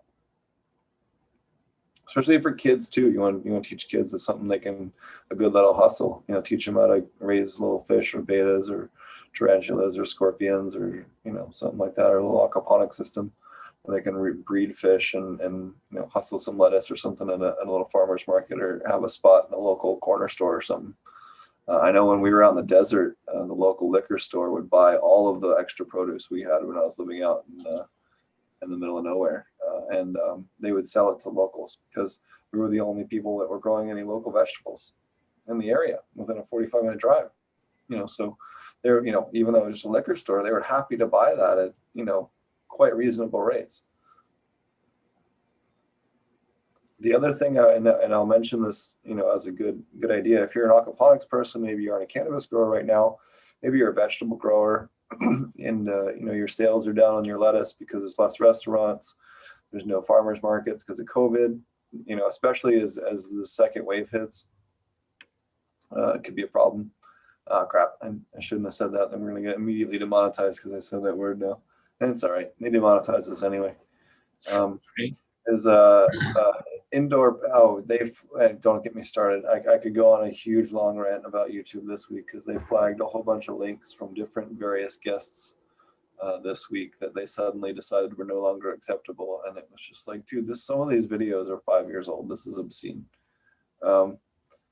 Anyway, they didn't flag the channel. They just took the links off. And it's like, this is ridiculous. Anyways, what was I saying? Oh, thank you. Yeah, so say you're a lettuce grower and you lost business and stuff, you're kind of like wondering what to do. Indoor house plants right now are at an absolute premium. They're at some of the highest prices they've ever been. The demand is sky high because everyone wants to bring outside inside since they're stuck inside because of quarantine. and they're not allowed to import a lot of these plants. So if you can work with a local nursery that already has a lot of these, you can bulk them out and clone them and rapidly grow them in your aquaponic system and then resell them, and help supplement some of your lost income from lettuce in a way that might be, equally as profitable. A lot of these plants will grow at twice as fast or even faster in your aquaponic system compared to your, regular system. So definitely something to think about if you're a struggling vegetable producer out there. I know a lot of aquaponic people are not doing as good as they were, pre-plague. Microgreens are always great for that too. So I mean, it's always a super easy, quick turnaround, and like local restaurants are almost always looking to buy fresh microgreens. If you get connected with them, I know a number of people just here in the valley that have entire business model that are around just growing greens for local restaurants. So a gentleman in chat followed up and said, so if I want to grow an auto with little to no issues at all, what size gallon minimum would you suggest?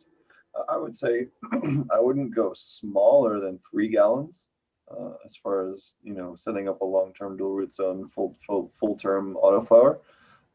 My main recommendation would be a 4 or 5 gallon basket bottom. Wait, is he asking about a pot, or are you asking about reservoir size? So that I would say for the plant pot size, I would say, between 3 and 5 gallons minimum, depending on the size of that auto. Obviously some of the newer autos need a little bit more room because they get a little bit larger. They have longer times, but on the gallonage side, again, I really, just in our testing we did at the aquaponic source, you really do need to get above about 40 gallons to have enough fish biomass to grow 1 to 2 cannabis plants. When you get below that, it does get quite tricky to have enough mineral output and fish poop output. There's just simply not enough water to have enough physical mass of fish to generate enough waste to feed those plants. There is a bare minimum to that. And again, I think you could maybe get away with it with a horribly overstocked 29 gallon, or even, or maybe even a 20 gallon if it was a really tiny auto. But or if you really wanted to, you could feed a little bit of nitrogen in your dual root zone and have a smaller. But you also have to consider that if you're going to have a media bed of any considerable size, it's going to require enough water to be able to pump up and fill up your media bed without completely draining your reservoir. So if you build a media bed that requires 80 gallons of water to fill up, and you only have 50 in your reservoir, that's not going to work, right? So somewhere there's got to be enough water left over and not have a huge amount of water change in your reservoir to make it stressful for the fish. So there's a couple of things to consider, but anything bigger than 40 to 50 gallons is going to be drastically easier. And I would say 40 to 50 gallons is probably the smallest you would want to go. Even though you could go smaller, it's not very smart, in my opinion. The other thing I would say is that, anything when you're say sub 300 gallons on your fish tank, you really need to turn that fish tank over 2 to 4 times an hour. When you get larger than that, you can start to slow down because you have so much water volume that you have enough mass of water to start diluting out some of the waste output until you get to psychotically high values. But there's kind of a choke point, and then it kind of balances out, and then when you get to really high, it kind of chokes back up again in terms of stocking level. Just because, again, of the physical volume to what you can actually fit in the tank starts to actually, there is a balance there in the middle. And then you have the same kind of issue when you get to like fish tanks as well. And this isn't a new problem. Reef tanks or saltwater fish only or planted aquariums. These all have similar problems, or even aquaculture. Again, all have similar limitations. But with aquaponics, we're trying to generate a minimal amount of fish waste in order to grow a certain amount of plant mass. And if you don't have the appropriate amount of fish biomass, weight of total fish meat, just to be simple. You can't grow, an adequate amount of plant mass per day. Think about how much plant mass you expect that plant to gain. You need to have, 4 to 6 times that in fish mass, at least on that tiny scale that we're talking about, sub 100 gallons. I think it's easier, and especially if you're not, if you're like me and you're just going to use, goldfish and koi, or, not worry about, really jacking up your density. I usually prefer to have less fish that I feed more often in order to get the same amount of nutrient level, because it's more flexible. If I want to feed them more to get more output, that's great. But generally, I want to feed them high in veg and cut back in flour. So if I can feed them twice as much in veg and then cut back when I go into flour, that becomes more advantageous than if you have if you start out with the maximum fish density. It doesn't give you any room to play with, and your fish are going to grow as you feed them.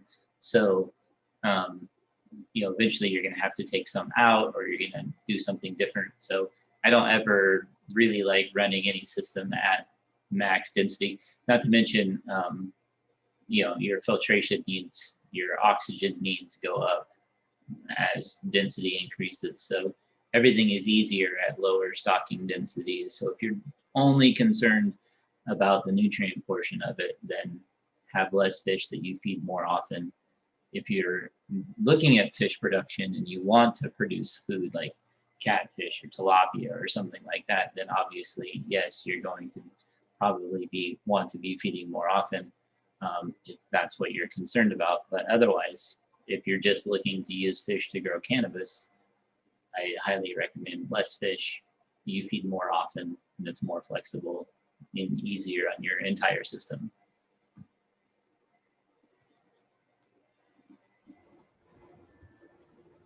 Oh yeah, for sure. But yeah, so those are some of the issues you have on that micro scale. I have a lot of this type of stuff in my book. We're also working on some cool solutions for some of this stuff for people over at True Aquaponics. We'll have some stuff out soon on some kits for people, so that you can grab, kind of a parts kit off the shelf to grab and attach to your aquarium. And if you have a grow setup, so you already have a hydro tray or a hydro sump, or you can build that to fit your grow tent or whatever you have. You can immediately plumb it right up to that and know what size pump you need and all that, and then either buy it through them or size it through whatever local resource you have. So it'll really help people. It's basically like yeah. So again, it's kind of a parts kit to make it simple for people to use their aquariums instead of other sources, because there's a lot of people that are interested in growing with aquaponics that are passionate about aquariums. That's how a lot of people get interested. My background is actually in the aquarium industry, and I know quite a few other aquaponic people that have that type of background originally. You can put those freeloading fish that have been doing nothing but sucking your power bill for the last couple of years, and put them to work growing vegetables by setting up an NFT system. So, freeloading bastards. So we got another question in chat. It says, I use the water from my hunter and 10-gallon turtle tank. I was looking at the ingredients of their food, and a lot of it is a lot of bone meal products and stuff like that. My turtles have a different digestive system than fish, but would you think that I could recycle the turtle waste? I already use their water for the watering of my plants. So I think your best course of action, if you do want to utilize that, would be to take that water and mineralize it with make lactobacillus serum separately, and then inoculate that, and then mineralize it with the lactobacillus to ensure that you eliminate any potential salmonella vector or E. coli vector, because they are reptiles. But if you did it that way, you could pretty safely, eliminate the food safety problem with that, and get pretty good mineralization out of that system. So that would be my advice, again, to be on the safe side. Again, the potential is very low with E. coli and salmonella. Most of that comes down to, in the 70s, there was like a congressperson, I don't know if it was a House member or Senate member or staffer or something, that ended up had a kid get a turtle at a gas station and got E. coli, and they never like directly linked it to it, but they suspected that it was, so they went all crazy hayward. And that's why you have the rules for turtles, as far as you got to sign off on, if they're for research purposes, if they're under 4 inches or whatever. That's where all that BS comes from. And it doesn't have actually that much, I kept reptiles for a very long time and worked in the reptile trade long before I did anything with cannabis. Well, that's how I got into cannabis, but that's a whole other long story. But working in the pet trade, it's not that common, it's not. And they really make it out to be a bigger issue than it really is. But again, that doesn't mean that it's not a problem. You do need to account for it you can be sure that you're safe by introducing a good inoculation of lactobacillus, to your system that way, and to the mineralization tank where you're combining that, pre-treatment to mineralize that and aerate it ahead of time, and then utilize that secondarily to mineralize it in a fish system. Really would be the best way to go, or mineralize it and put it into even a single loop system would be fine. Just make sure that you mineralize it offline with the lactobacillus, just to be on the safe side, especially if you're going to sell it. Says the pH is always about 6.5, temp to 78, ppm 110, and it's also running through a biochamber filter system. You muted. I'm not really sure what a biochamber filter system is, so I'll have to elaborate on that one. But it says, my turtles have a different digestive system than fish. Would you think that recycling the turtle waste would use their water for watering my plants? Yeah, again, you absolutely can, but I would probably go on the safe side and make sure that you're inoculating with a little bit of lactobacillus, just to be on the safe side. Yeah, I don't know what the filter system is, but you could probably just add labs right to that to help keep your water cleaner. At least make it clearer, that's for sure. It helps get rid of some of the fogginess in your aquaponic systems. That's definitely a great pro tip for people trying to, especially if you're trying to clarify the water before a film crew or something. You can take all your water outputs. Here's a good one. If you're an aquaponic system and you got a film crew coming, here's a couple of quick cheats you can do. You can grab a couple of filter socks from your local aquarium store and put them underneath all your water returns and polish your water real quick. You can also add some lactobacillus to your water, and or some nitrifying bacteria, Microlift professional pond cleaner. They make a ultra concentrated microbial that's great for just, I have a film crew coming in 6 hours. This water needs to look crystal clear by then. It's a great way to do that. I feed my fish EM1 Bokashi brand, and it works great. I mean, I do it pretty consistently anyway, just to help keep the things clean. But you could feed it and within a few hours notice the difference. But yeah, and it keeps my fish super healthy as well. So it's a win-win. It's a great feed for small fish too, because it's so. If they're not big enough to eat pellets, they don't have to like gnaw on one to try and get some food. So if you've got some small fish, it's great for them. Some younger ones, it's a little bit like flakes, because it's a rice bran basically. Yeah, it works great. I feed it all the time. I've been doing it for, I don't know, a couple of years now. It's the same stuff I spread out when I pull plants out of media beds and stuff too. So if there's, leftover roots left behind and stuff, just to help break down solids. Oh yeah, I think I'm gonna end up doing a lab series. I think it's something that's almost too important to like try and, be any kind of selfish with. It really helps so much with food safety and aquaponics. And, it really is something that I would love to see all people using, lettuce producers, cannabis producers, cucumber producers. I don't care where you're going, basil, whatever, in aquaponics. It's going to help, your overall system health. And again, help you proactive. The same way that you release ladybugs or lacewings or aureus or any of those other insects, you should be releasing probiotics the same way. to help fend off a lot of these problems before they come in.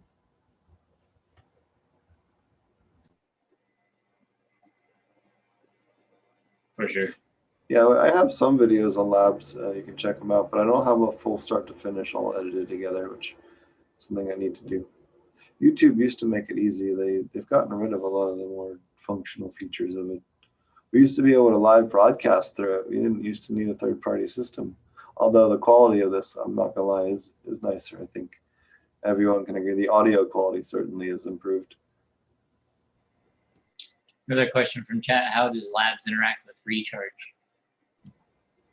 I would not add them simultaneously, but they will need to reach a nice symbiosis. Again, that's a great topic. Never add multiple microbials at the same time. Always do them one at a time, even if you wait 24 to 48 hours, or most people are watering every 2 to 4 days anyway, depending on the size of your plants, unless you're doing trickle watering. So it's not a big deal to do one thing and then give them a bit of a rest and then switch them to something else. That's really the best way to ensure that you get better balance in your system. They're only going to kind of balance out against their predator and their prey. If you go out and you add everything together into a slurry and you combine it and then add it immediately, well, half the time, while they're all in that hyper concentrated form in the vat, they're going to wipe each other out.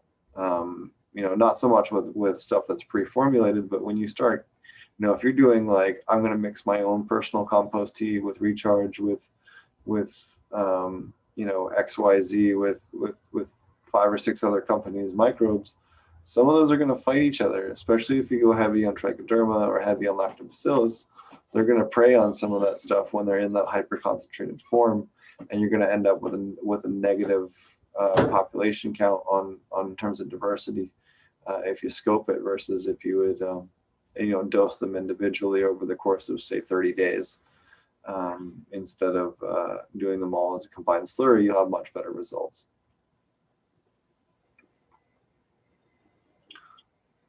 Hopefully that answers your question.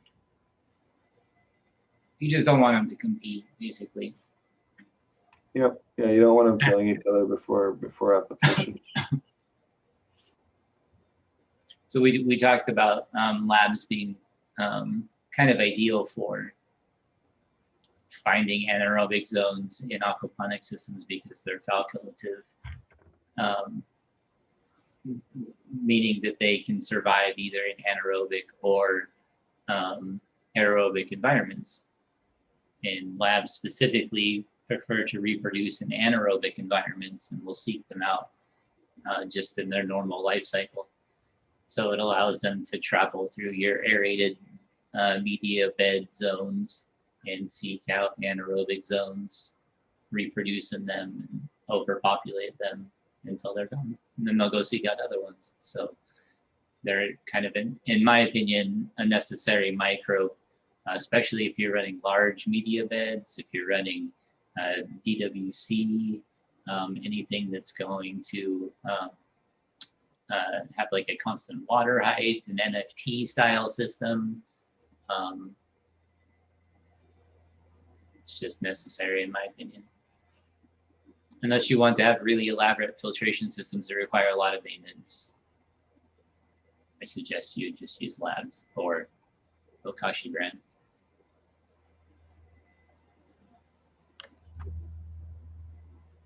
Oh yeah, for sure.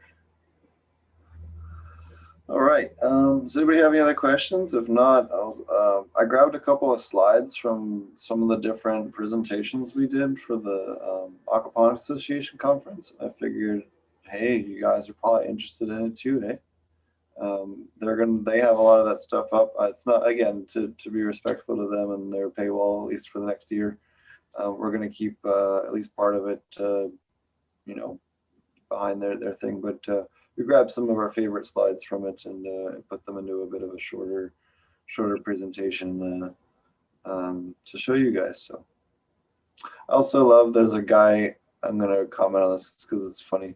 Somebody always makes it a point to downvote our stuff every time we go live, and they don't realize that YouTube is agnostic in terms of upvotes or downvotes. It just cares about engagement. So it helps our indexing either way. So thank you, gentlemen who takes the time out of their day to hit that button. I appreciate it. Oh, we got a thumbs down. They must be listening. Oh yeah. Well, they're quite passionate about making sure they never miss an episode. So it's. I have some that went through. I mean, I hardly ever look at it at my YouTube like result videos and stuff. Like I don't even know. Like I don't look at any of it. The comments I do, but like none of the analytics. And I was in there looking at something the other day because YouTube's always fucking with something. So one of my videos got flagged or something happened and I had to go in there and I saw that somebody went through and spent like almost an entire day on one day disliking all of my videos. And I was like, wow, that's impressive. Oh yeah, no, there's a handful of people that just think that like aquaponics should in no way be associated with cannabis, and will just the moment they find out that you exist, they'll downvote anything. But you know what? Again, all they do is just to remind them, YouTube is agnostic. It does not care if you leave a comment or you do an upvote or downvote. That counts towards helping it go up in the indexing. So if you're trying to do something negative, that's the way to do it. Don't do anything. I just can't imagine wasting that much time. Like for me, if I don't like something, I just go watch something else. Like oh yeah. I don't just it doesn't make any sense to me. But the dedicated hater, it's pretty hilarious. Oh yeah, but you know what? Someone's got to do it, right? I guess. All right. Hopefully y'all can see that. Let me go back to the chat here.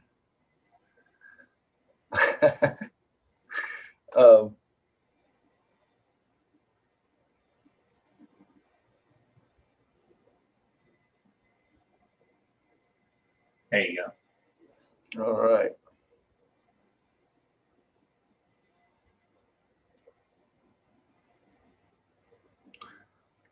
Here we go. All right, here we go. So, in case anyone's curious, do we have any questions in chat? All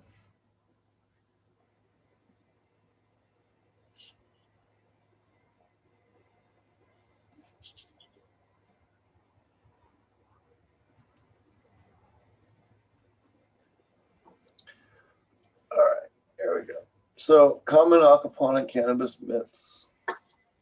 Oh, I should have these all on separate screens. That's okay. Here we go.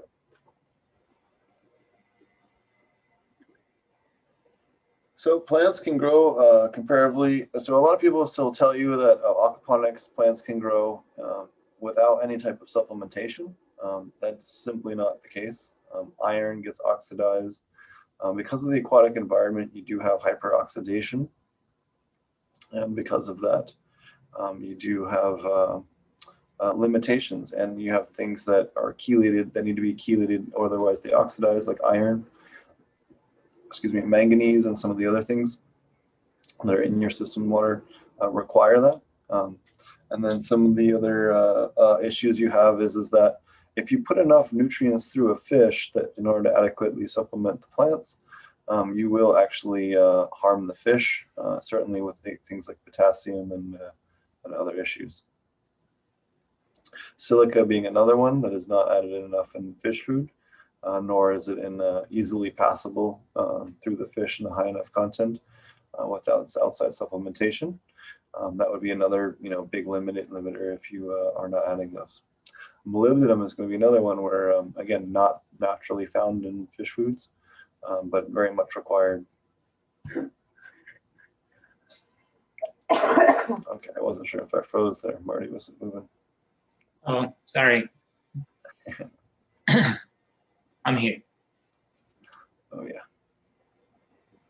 But yeah, So, I mean, definitely like you can have a ton of different ways of providing inputs. You can have, liquids that you add, like if you have like liquefied kelp, or you can make your own teas. You can make fermented plant juice. You know, there's a wide variety. You can get a lot of inputs simply from well water. If you're on well water, you can get some of those iron and different things, especially your trace stuff can provide enough to be able to grow a decent sized plant. Now there's a big difference between growing a 4-foot tall plant and a 10-foot tall plant.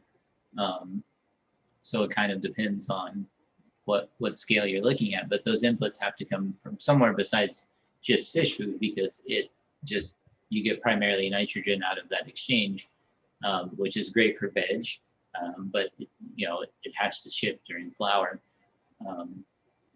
in order to get any sort of production out of the plant. So yes, it may finish, but you're going to have fewer flower sites. The spaces between the flower sites or the node lengths are going to be a lot longer.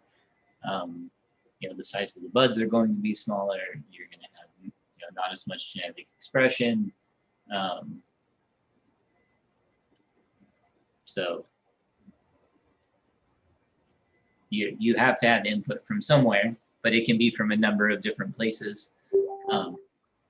But it's still a necessity, and it's gonna have to shift from veg to flower, regardless of how you deal with that. Whether that's you are boosting your other stuff like potassium and phosphorus a lot more, you're supplementing a lot more and have the same feed rate, or you're cutting back your feed rate and supplementing your P and K more, but not as much. If you're keeping the same feed rate, you're going to need much higher doses of potassium and phosphorus in your dual root zones in order to accommodate. So, or if you want to do all liquid, like just in your media beds, in order to maintain the ppm levels that you need without killing your fish, you have to feed almost constantly, at least 3 to 4 times a week. So that's how those, there's all kinds of different mechanics that you can mess with to get the plants the inputs that they need, but it's not all going to come from fish food.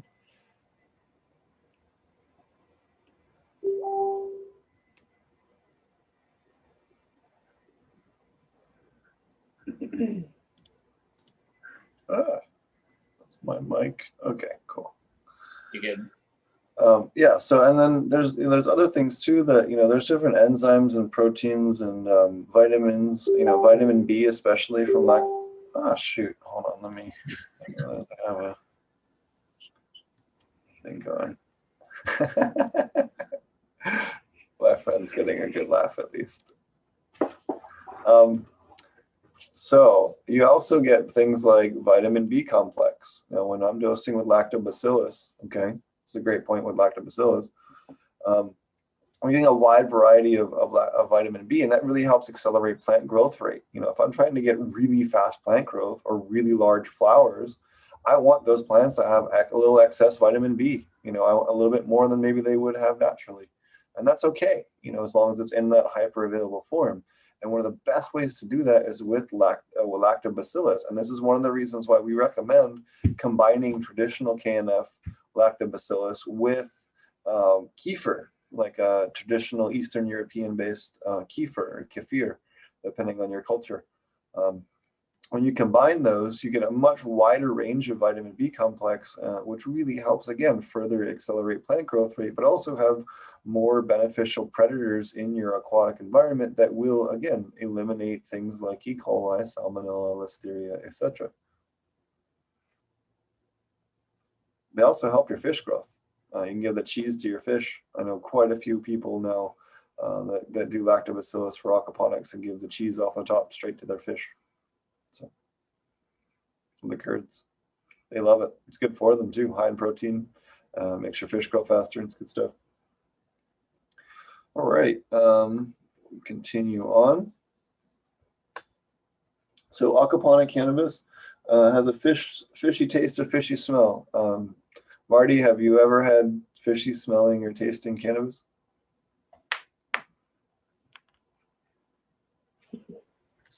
No.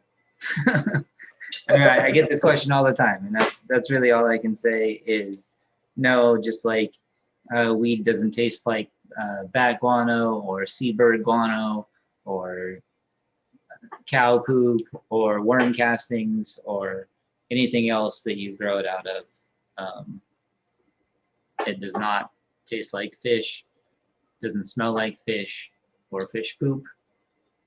Any of the, it doesn't smell like a fish tank. None of those things. Unless you're doing something wrong. I mean, maybe if you're like spraying it down with tank water or something ridiculous, but I can't be responsible for that. Yeah, I mean, short of all you're spraying your cannabis with,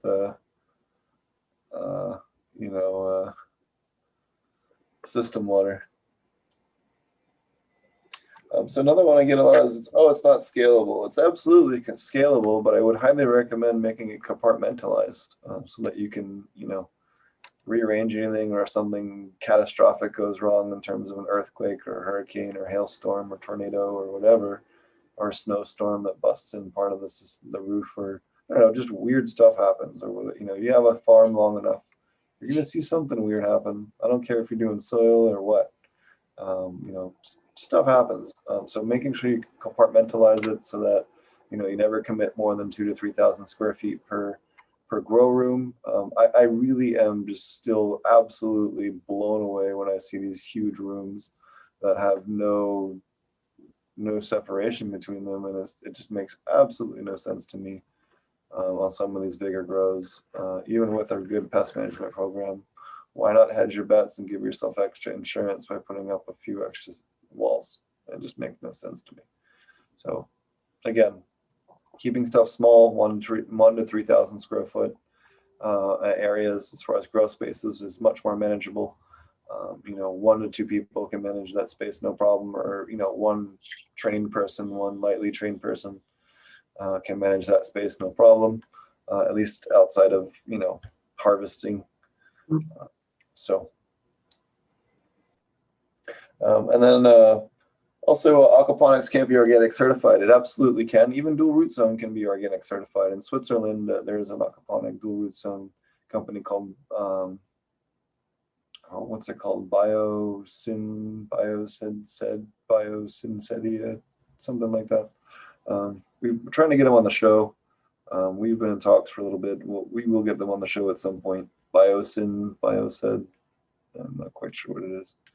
Something like that. Regeneron. No, I'm just kidding. But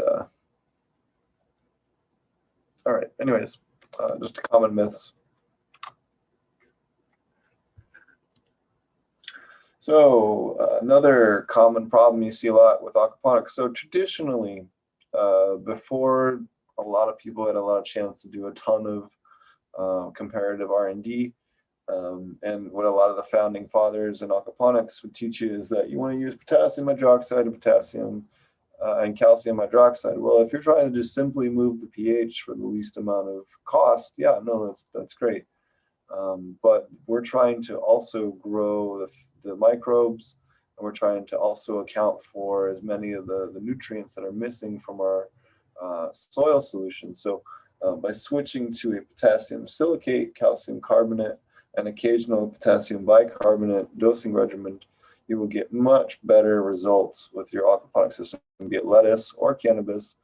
You will have much better system health and plant health going with that dosing regimen. I know that over at True Aquaponics, potassium silicate is one of their highest sellers.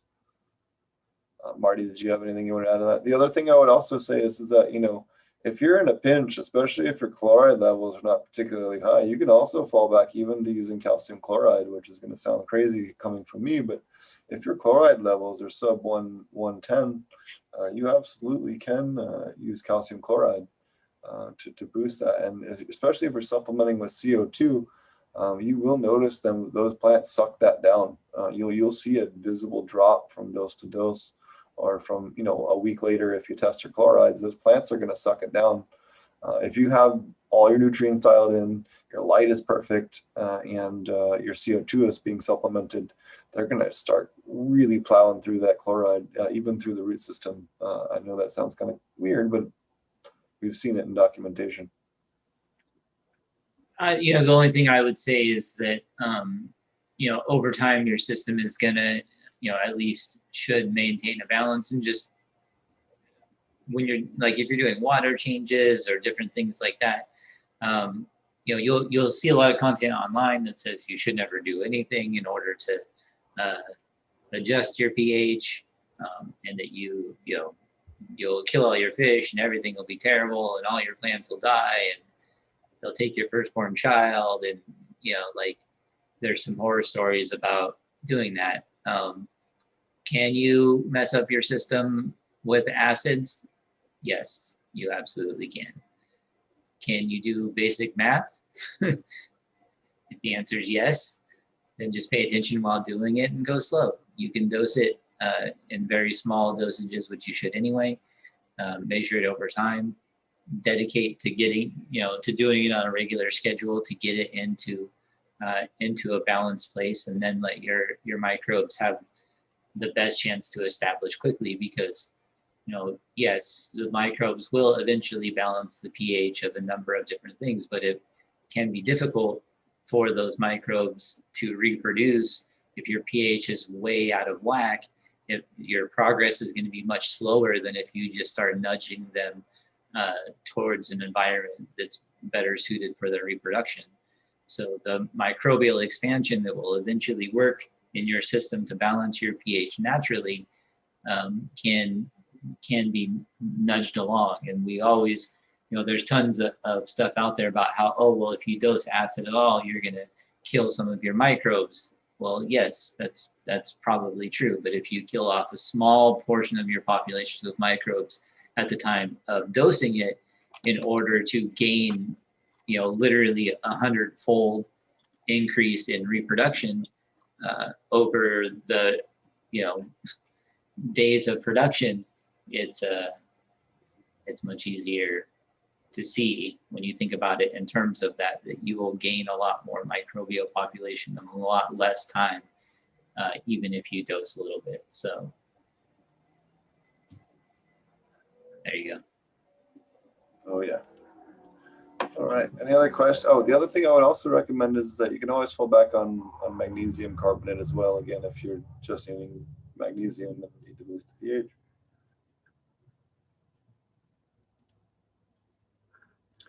Temperature and VPD.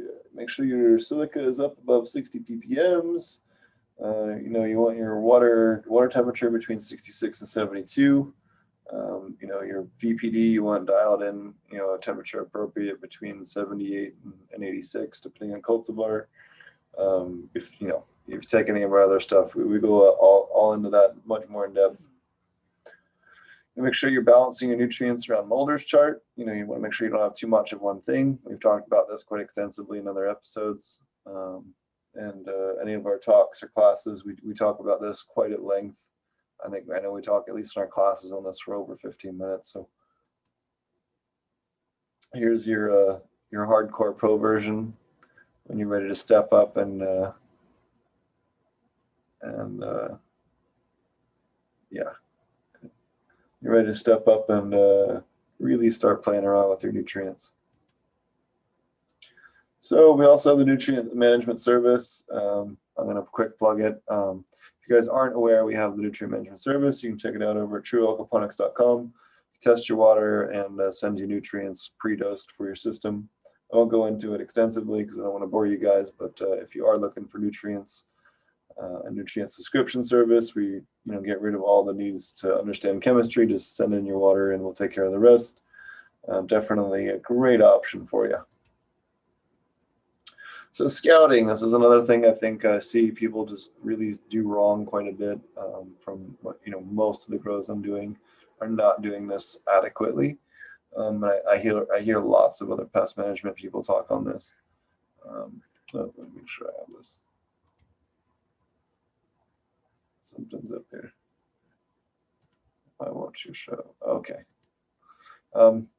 So one of the things I see a lot is, a lot of times people don't have a good scouting regimen, right? Like the first thing that whatever room people are in and working in that day, the first thing they should do before any work gets done in that room is scout that room every day. I don't care if they did it yesterday, every day. You got to start off at least 45 minutes to an hour, scout the place. You got to know what's going on, and you might change your game plan for what you're doing that day based on what you find. You'll also find problems well before they become an actual issue, before they can get completely out of control. Make sure you have a Dynalight microscope and a Omax if you want to really get into your stuff and really, really dial in what you got going on. But even if you just want to be light about it, a Dynalight is really good. And then throw all your samples into a Ziploc. So randomly take samples and label them with your Ziploc bags. Rotate your plant samples from every few days, and make sure you take them, throw them in the fridge or freezer, and then pop them out into a separate room once they've cooled down, and throw them under the microscope. And this is going to prevent any insects from running around. If you do have mites or something on there that you weren't aware of, at least they're not going to run around the table and potentially, get onto you and then, further infect another room that you might be working in. This also allows you to slow down any insects so that you can actually get proper photography of them, especially if you're trying to ID them or build your own database. It can be a great way to go about that. Hey there, how's it going, buddy? How's it going, Wayne? I'm fine. How are you? I'm doing well. Thanks for joining us. We do it Are you able to hear me? Yep. Okay, fine. Thank you. Every night, right after dinner. Definitely after me. How you guys doing? Good. If you could just mute your I'm not sure if it's a radio or television in the background. Yeah. Otherwise, yeah, you can leave your mic on. It was just the other thing that we could hear.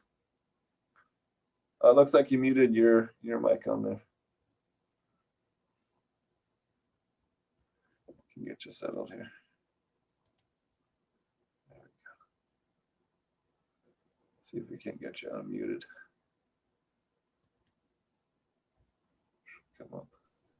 There we go. How's life out there in San Francisco this week? I think just like anywhere else in the world, we're trying to figure out what the hell this pandemic is about. Let's see. Dispensaries are open just for delivery or walk-in services. You can't lounge anymore. The permitting process is so burdensome. Here in our city, in the counties, and in the city, in the state, I'm not sure why people don't want to address that, but it's so burdensome and all, and it's a tough time right now. All you've got to look out here. It's a strange, tough time. Yeah, I know there's quite a few people in California that I'm starting to see here in Oklahoma. I know there's a lot of people that try to stick it out that are just kind of throwing in the towel, especially after the fires this year. Seems to be kind of the last straw for a lot of people. Steve, what's interesting, this is the 5th or 6th year in a row that fires have devastated parts of California, and also to those in the how many cannabis farms have been disrupted by that. And yet no one is addressing crop insurance for our farmers. And I wonder about that. Why don't we ever protect our farmers? We can protect grapes and other kinds of product and all, but not cannabis. And cannabis is our first or second largest crop producer in the state of California. And we don't want to get near that. What is the mentality that allows that to continue? We're human beings. These are farmers. These are California fires. This is products that's used in California. We are paying taxes for it, and yet you don't want to protect it. That bothers me a little bit. Yeah, and I think that they still don't quite take it seriously as a crop, as a crop in general. But they're sure as heck happy to take that tax revenue, you know, and it's like we need, you know, proper taxation without representation. I couldn't agree, and we need to have more representation on the ag support side and have those resources available for people. You're absolutely right, and you're seeing this in Colorado. How many people in Colorado lost their stuff from that early frost we had in the first week of September that were not prepared for that, you know, and even in Oklahoma, a lot of Oklahoma froze the first week of September. They certainly, okay, in Oklahoma, Colorado, okay, yeah, you should probably be prepared at least by September 15th in a normal year. But in Oklahoma, that's new. That's not normal. You know what I mean? That's Mother Nature, though. Oh, she's punishing us for acting out. And the reason why I have such respect for Mother Nature, I'm a country boy, born and raised in Dubuque, Iowa. When I looked out my bedroom window, I watched cows grazing and corn growing. And so my life up and through 22 years of age, I was in Iowa.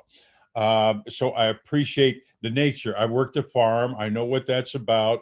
And so we've got to respect nature and the environment. And I believe for the most part, our farmers are doing that very, very well because that's their property. That's their land and all. But we've got to protect that, and we're not doing that. And then one other thing that's kind of silly. Did you follow this MORE Act shit that's supposed to be in the federal government?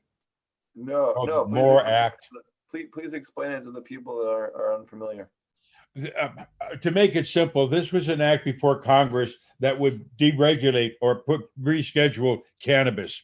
MOR, gee, I'd have to look at what MORE is involved. But anyway, it's the bottom line, and all the whole people are throwing money at it. This is going to take cannabis off Schedule 1 and make it easier for people to deal with.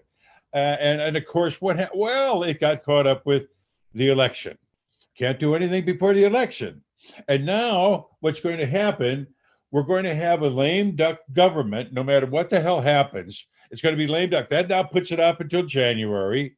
And now we've got people that are taking office, and we're probably into the spring and or summer before we have anything that's reasonable. And again, who gets hurt?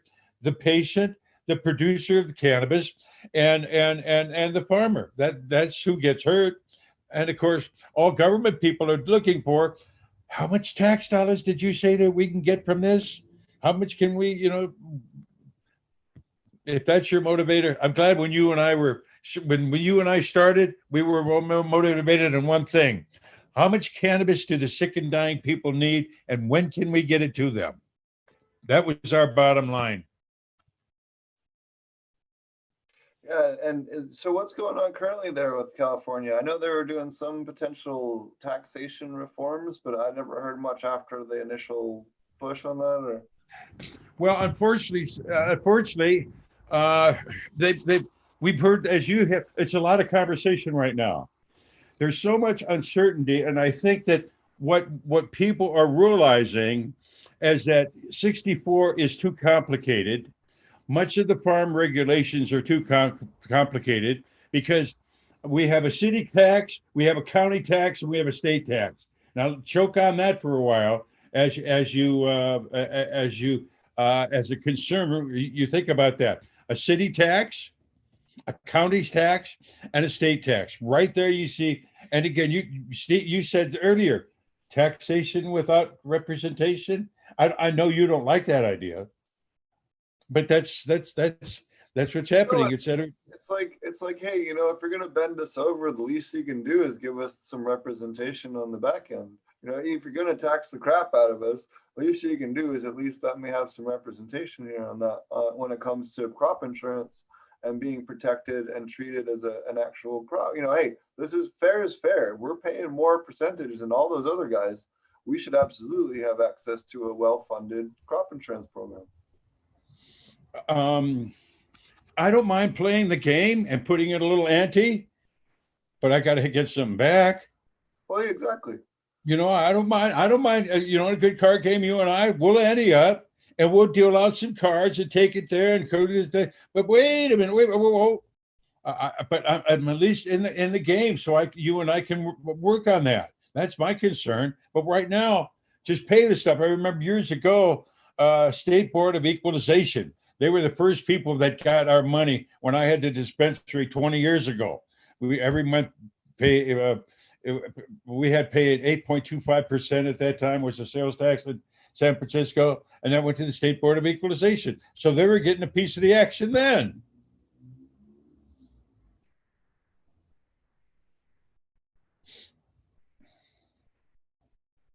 Absolutely. Yeah. So You know what hurt? I'll tell you what really hurts out here. Everything is an independent business. You know what I mean by that? There is no cannabis dispensary, a community organization that has influence in politics, et cetera, et cetera, et cetera. Nothing like that. No business persons association. Every dispensary is independent. And that hurts. That really hurts, because I think if there were a way you could speak as because every decision that's made in cannabis affects us all. Yet we as individuals don't have too much of an effect. It's because we're like a voice in the wind. But as an organization, that's different. And when I tell, well, we got organizations, don't tell me about normal and don't tell me about marijuana policy.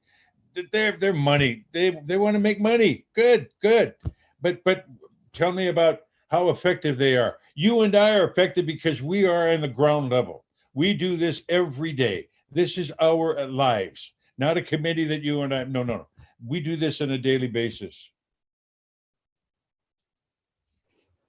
Oh yeah. In fact, we've been getting more and more involved with our cannabis community here in our little corner of Oklahoma, and it's kind of interesting to see, going to the different little towns. We've gone to a couple of different little events in different cities now that more and more places are starting to open up and have, kind of outdoor. There's not a lot of indoor stuff yet, but people are having, there's a lot of bars that have outdoor stages where they can have everybody spread out. You can have a booth and have one or two people come at a time, and everyone can be outside, but still have a little bit of distance, still hang out, but, still have a little, not be on top of each other. And it's nice to finally have that going on. So it's interesting to go to one town and everyone is super learned and knows all about cannabis products. And you go 20 minutes another direction and, they're still learning what dabs are, and they're still getting to learn, what some of the different things and terminologies are. And it's a lot of fun. And it's really, it's great to help a lot of new people that are maybe not as experienced, and it's just fun. It's I kind of forget how fun and how much joy, and almost like Christmas mornings to some of these people being able to have access to this stuff, or being in pain for so many years and then suddenly being pain free again, having that same kind of Christmas morning effect. I'm sure it's happened to you that you provided cannabis in some form to a friend that was sick, et cetera, et cetera. A couple of days later, they're on the phone to you or sending you an email or something like that. Hey, Steve, that big product or that tincture or that dab, whatever that you sent me, really has relieved part of my pains, et cetera, et cetera. Something that really kind of baffles me. We're going into now 2021. And that means almost 80 years now, we've had this stigma about cannabis. Started in the 30s. And I'm still continually amazed at how well Harry Anslinger and Hearst and those group of people, white guys, sold the idea to not only America, but the entire world, that cannabis was an evil plant, something that mankind has had history of in many forms throughout history. And yet we've got greedy white men really making a Kool-Aid that too many people have drank from and continue to drink from. Pisses me off. It's what pisses me off even more is, and I've personally seen this with my own two eyeballs, John Boehner smoking a joint in Jamaica. And you have someone like that was part of the Bush administration that now is part of whatever it is, Holdings, whose daughter is married to the guy in the Rastafarian church and is about as plugged in as you can be in the Jamaican cannabis industry. You know, it just is ridiculous. You know, and you know, these guys are moving all their money into all these things. That's why you'll never see it illegal. I had somebody ask me today, this morning, this investor guy I was working with on a different project, but the guy that's backing him goes, so what happens if the government goes backwards? This is, in what universe do you see that happening? I said, you know, corporate, you know, Republicans, Democrats, you know, everybody, but Wall Street at the end of the day is behind cannabis now. And that's it. It's never going to go backwards. It might pause. It might get draconian and regulatory side, but it's not going to go backwards. You know what I mean? Can you imagine Colorado giving up its state money that it's gotten thus far? Let's throw in Oregon. Give up your state money. Washington, all this money that you've gotten from cannabis in the last X number of years, give it back. I can't imagine that at all. Canada. Oh, yeah, they'd fight tooth and nail to protect that tax revenue. There we go, my friend. So I don't think this is going to slow down because, and as you see, especially I read so often online, what cities are looking to help recover from this this pandemic. Cannabis. And this is now you're looking at it because you're just looking at it, not what it can do for the human being, but we can make some money on this. But damn it, day after day, I'll get online and I'll read that, you know, one of the ways that cities and counties will be able to get upon this is we'll now have cannabis, et cetera, et cetera, et cetera. Wrong ideas. I'm glad it's being understood, but for the wrong idea, it's just a plant is just not a damn tax. You know, this is not a plant that was out here for taxes. Jack Harrow, Mary Rathburn, Dennis, myself, you. This is not the taxation stuff.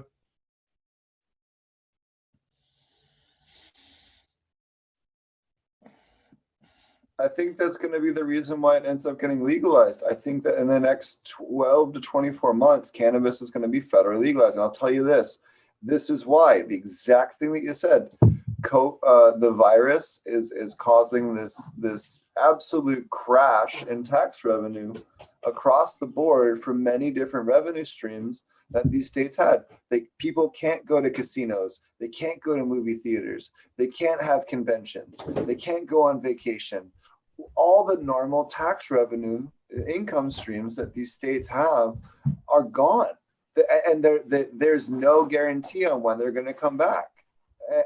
But they could legalize cannabis, create an enormous jobs program that not only helps people that directly work with it, but the inspectors, the electricians, the plumbers, the realtors, the people that make the sandwiches, the guys at the hardware store, the guys at the lighting store, the guys at the hydro store, the guys that drive the trucks to the hydro store, the whole web of jobs that it creates, and the amount of money that it distributes throughout the community is so immense that they can also, all of those things are also being taxed. And they don't understand the chain income that it creates for the community, not just for the companies that touch the plant, but many of the companies that never touch the plant at all. And I think that often is not emphasized enough, especially when they pitch this to city councils. You got to emphasize that, especially right now. If you're in a state and you're trying to get legalization, or they have local control and you're trying to get them to overturn it, you got to emphasize this, because right now jobs are everything. People are losing their jobs left and right, and there's few things they could do to create more jobs and more tax revenue than legalizing cannabis. There's almost no single other thing in the United States they could do as a single action that would do both of those things. Steve, let me jump on that job situation that you said. Many jobs and industries are not going to come back. When I walk down the streets of San Francisco, it's one thing to see businesses close. It's another thing for me to see them boarded up. There's nothing that says, we'll be back in March, or we'll be back, or something like that, et cetera, et cetera, et cetera. And how many industries, as you say, their jobs are not coming back. Those jobs are not, but I think what industry will be increasing in jobs? Cannabis industry. look at the potential that you have in what you do and the farming industry, et cetera, et cetera. I read that thousands of jobs, even before this pandemic hit, thousands of jobs would be added to the employment here in the year to come. Well, now even the demand is even greater because some jobs are not coming back, and cannabis is there and it will continue. And now we have a greater opportunity to grow. Throw more into research. And what's interesting about research, Steve, who the hell was standing in the doorway years ago preventing positive research? But the people who are now asking for it, that pisses me off. The government, we can't move too fast about that. We need more research. Well, you bastards were the ones that were standing in the laboratory door locking us out because you had other intentions. You and I've been around too long. Jesus, Lord. So one of these days I keep threatening to I want to do a podcast, a separate podcast where I get everybody together, like a bunch of different old heads and people that have been around for a long time and experienced cannabis industry people, and bring them on and then talk about like their one time they got away with, somehow pulled off not getting busted, or like some crazy thing, change whatever you need to change, but like talk about that one time, because everyone's got that past thing. And then also talk about like some good times as well, like somebody you were able to really help or save or whatever, have kind of a crazy thing and then have a crazy crazy story and then end with a crazy positive story. How tight are you with Eddie Lepp? Three-story kind of thing. Awesome. How tight are you with Eddie Lepp? Oh yeah, no, we've been following him. We actually, when we found out what was going on, we actually last 2 episodes and at the conference actually plugged in to try and get a fundraise for him. So, all right, can I give you an update? Sure. Let me see. Sabrina Pachenko, myself, Terrence Allen are going to host a party, a small get together here in San Francisco at Cafe Flora this coming Sunday afternoon at 4:00. Eddie is obviously, as you know, with brain cancer. He's had 2 heart attacks, and 2 minor heart attacks in the last 3 weeks. So he's really going through some things, et cetera, et cetera. I'm watching a little bit of information today, maybe a year and a half expectancy, depending on how well things go. So my point is, touch base with him and all while he's in good shape. I'm going to see him. I communicate with him almost on a daily basis, and I'll see him obviously when he comes in Sunday for the get together at Cafe Flora. And I'll tell him I said hello from you guys. All right. Sure. Yeah. No, that'd be great. And I'll let him know that you want to do a podcast with him. Let me work him on my end as well. Sure. Yeah. No, I just figured he was going through enough. I figured I wouldn't bother him. But hey, if you feel like he's good enough. I know a lot of times when people are doing all that, they don't want to be bothered with. No, listen. That kind of stuff. He'd enjoy it. I really mean it. You know something? His health is good right now, Steve, and I think it'll take his mind off of it. But also, Steve, him talking about what he's been through and those kinds of reflections, that's probably good medicine for him as well. Knowing Eddie as I have for, she's almost 30 years now. No, I think it would be good medicine for him. But I'll talk to him and I'll find out how he feels about it. I'll let him know that you and I talked tonight, and I'll see him Sunday, and we'll see how the hell it goes. Yeah, we wish him well. And do you want to give everybody maybe a quick backstory about Eddie for those that don't know about him? Eddie Lepp? Yeah. Oh, wow. Eddie Lepp is a farmer here in Northern California in Upper Lake County, which is probably 150 miles north of San Francisco. Some good growing area and the like. And Eddie was a farmer in that particular area. And when I say a farmer, he grew cannabis. And I first met Eddie through Dennis Perone at our club at 1444 Market Street, because Eddie was one of the first providers that would bring cannabis in. And again, I'm now talking about 1992. We're looking at 28, 29 years ago when we didn't have a lot of farmers that were coming in or that would dare to come in and provide cannabis per, at a medical cannabis dispensary. That's against the law, and what they're doing is against the law, and everything is a felony. And how many people want to take those chances of those felonies? Guys like you and I, we take the chances. Hell, we don't know any better. That's just within our nature. But anyway, so I got to know Eddie very, very well. And of course, then when Dennis closed, and I opened my own dispensary a year or so later, Eddie was one of the first guys that I went to say, hey, listen, I need to, again, and this is 1999, and we're not talking 22 years ago, and we didn't have a lot of guys to choose from. 215 was still fresh on the papers, 2 or 3, 4 years old, and 64 was not even thought of, and the like, and it's still the feds wanted to get our ass, et cetera. So Eddie was one of our principal providers as a farmer. However, him being a farmer drew federal attention. Now, for your listeners out there, why would it draw federal attention? Eddie had a farm, as I say, a highway drove right by it. There was a country road that split the pastures in half, but it was right on the highway. And Eddie grew cannabis. And he grew cannabis. And he grew cannabis. Now, when I say grew cannabis, I'm counting. Grew cannabis, there's 10,000.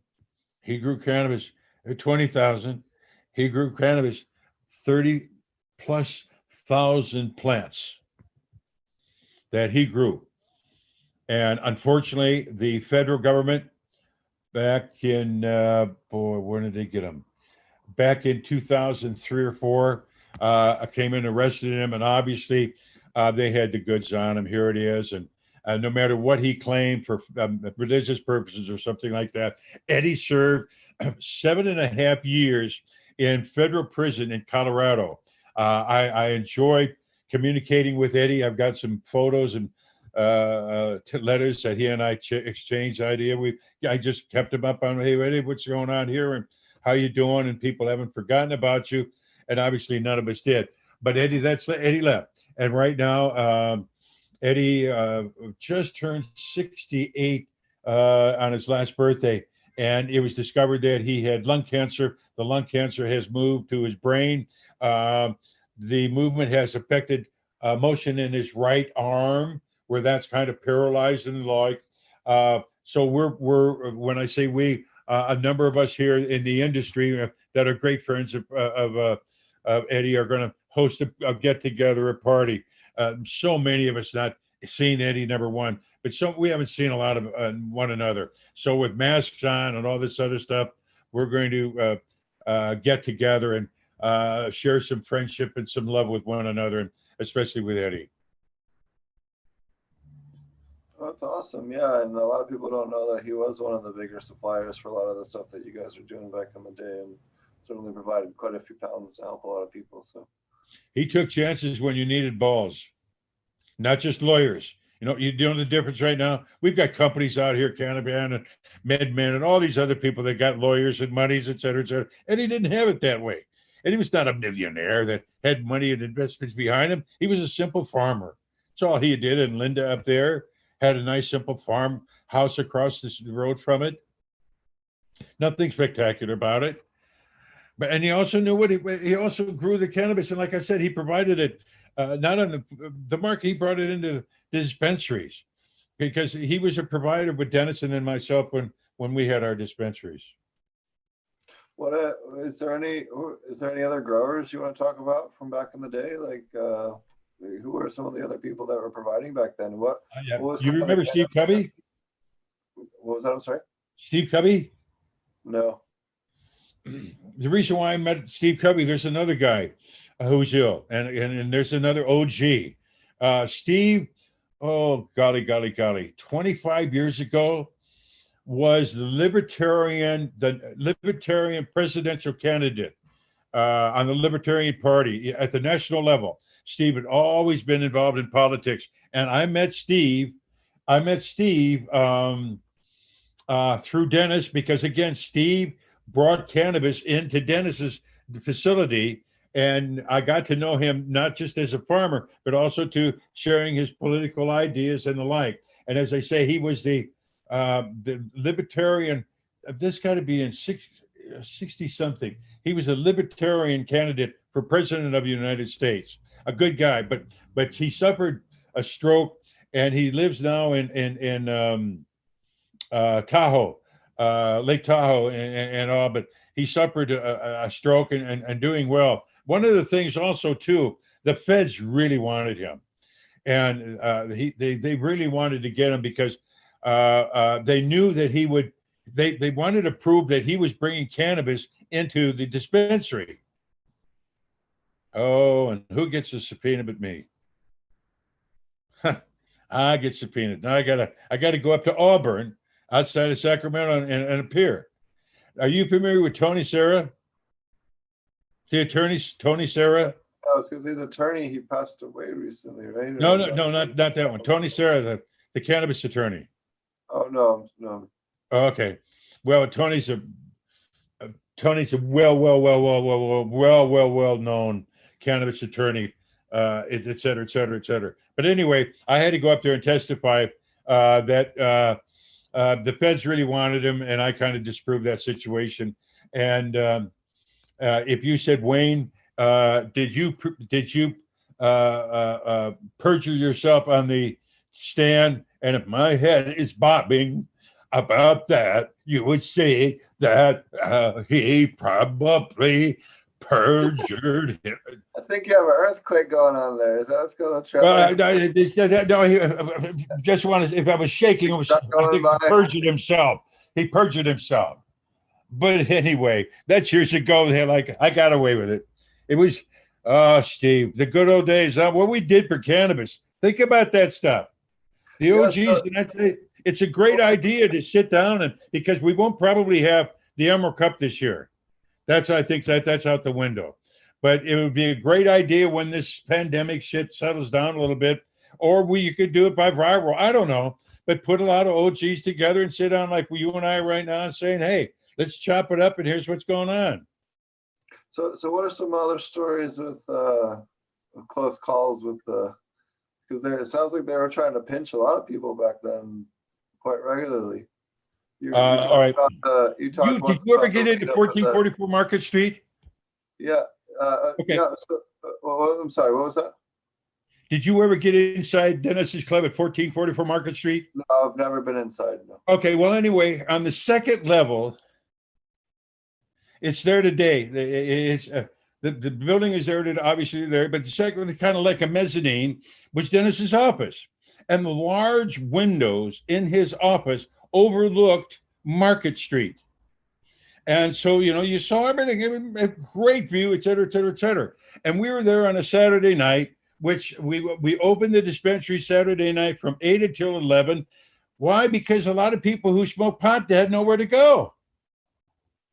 And besides that, if they had pot, a lot of our patients had no money to go anywhere.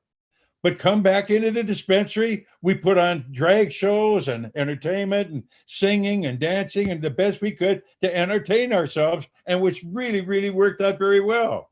So anyway, let me get to our story. So Dennis and I are in his office smoking a joint, and I noticed on 11th Street, a car parked there.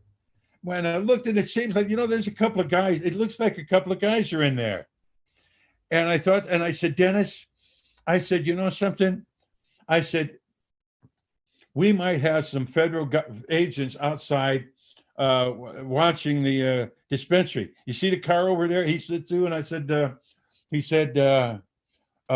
it look like some people are sitting inside it? Yeah, but they haven't been moving for about 10 or 15 minutes. I said, Dennis, I said, let me go do something. So I walk out the front and I go around. If this is on 10th Street or 11th Street. So I go down Market on 10th Street now. Walk 10th Street. I'm going to come up from behind him. Come up Mission Street. Now I come up 11th Street and behind him. Okay. Yep. A couple of people in there. So what do? Jot them down like a little Boy Scout. Here's the vehicle number, California license plate, da da da da da da, make of the car, color of the car, all the thing like that. And I kind of, yeah, that's it. So then I back off and I go back into the office, get on the phone and call 911, San Francisco emergency. I said, good evening. I said, this is Wayne Justmann. I am the head of security at the San Francisco Cannabis Club at 1444 Market Street. We are open as we normally are on a Saturday from about 8 to 11. However, it has come to the attention of myself and a number of our patients that there is a car that has been at the intersection across from us that has not moved for a couple of, maybe a half an hour or so. And we're concerned about that because we're not sure if they are casing us to try to rob us or try to rob the patients that are coming out. Could you send 2 units out to there? Probably within 2 minutes. 2 San Francisco patients, police come up, et cetera, et cetera. And within 1 minute, that car's gone. All right, that car's gone. And we knew right away. That's the only way I could pimp them. I'm sorry. That was the only way we could pimp them. I had to do that though. Okay, guys. All right. But here's what's stupid, Steve. They knew what the hell we were doing. We were selling pot in there. And that particular night we were selling pot and we had a party for people that were sick and dying. And a lot of people that were in there are probably dead by now. You know? Oh, yeah, listen, how do you and I had to push back in those days? Young people don't understand that right now. You know, we pushed back. I was still getting going back in those days. You were leading the fight. You were doing this long before I was. I'm a later comer. I came around in 2010, so at least on the legal side of things.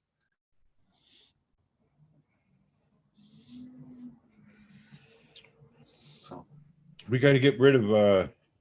I've already voted. Yeah, hopefully. I'm afraid of what's going to happen after Tuesday. It's going to be interesting.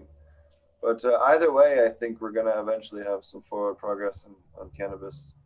I just hope it doesn't end up being pharma only or something crazy.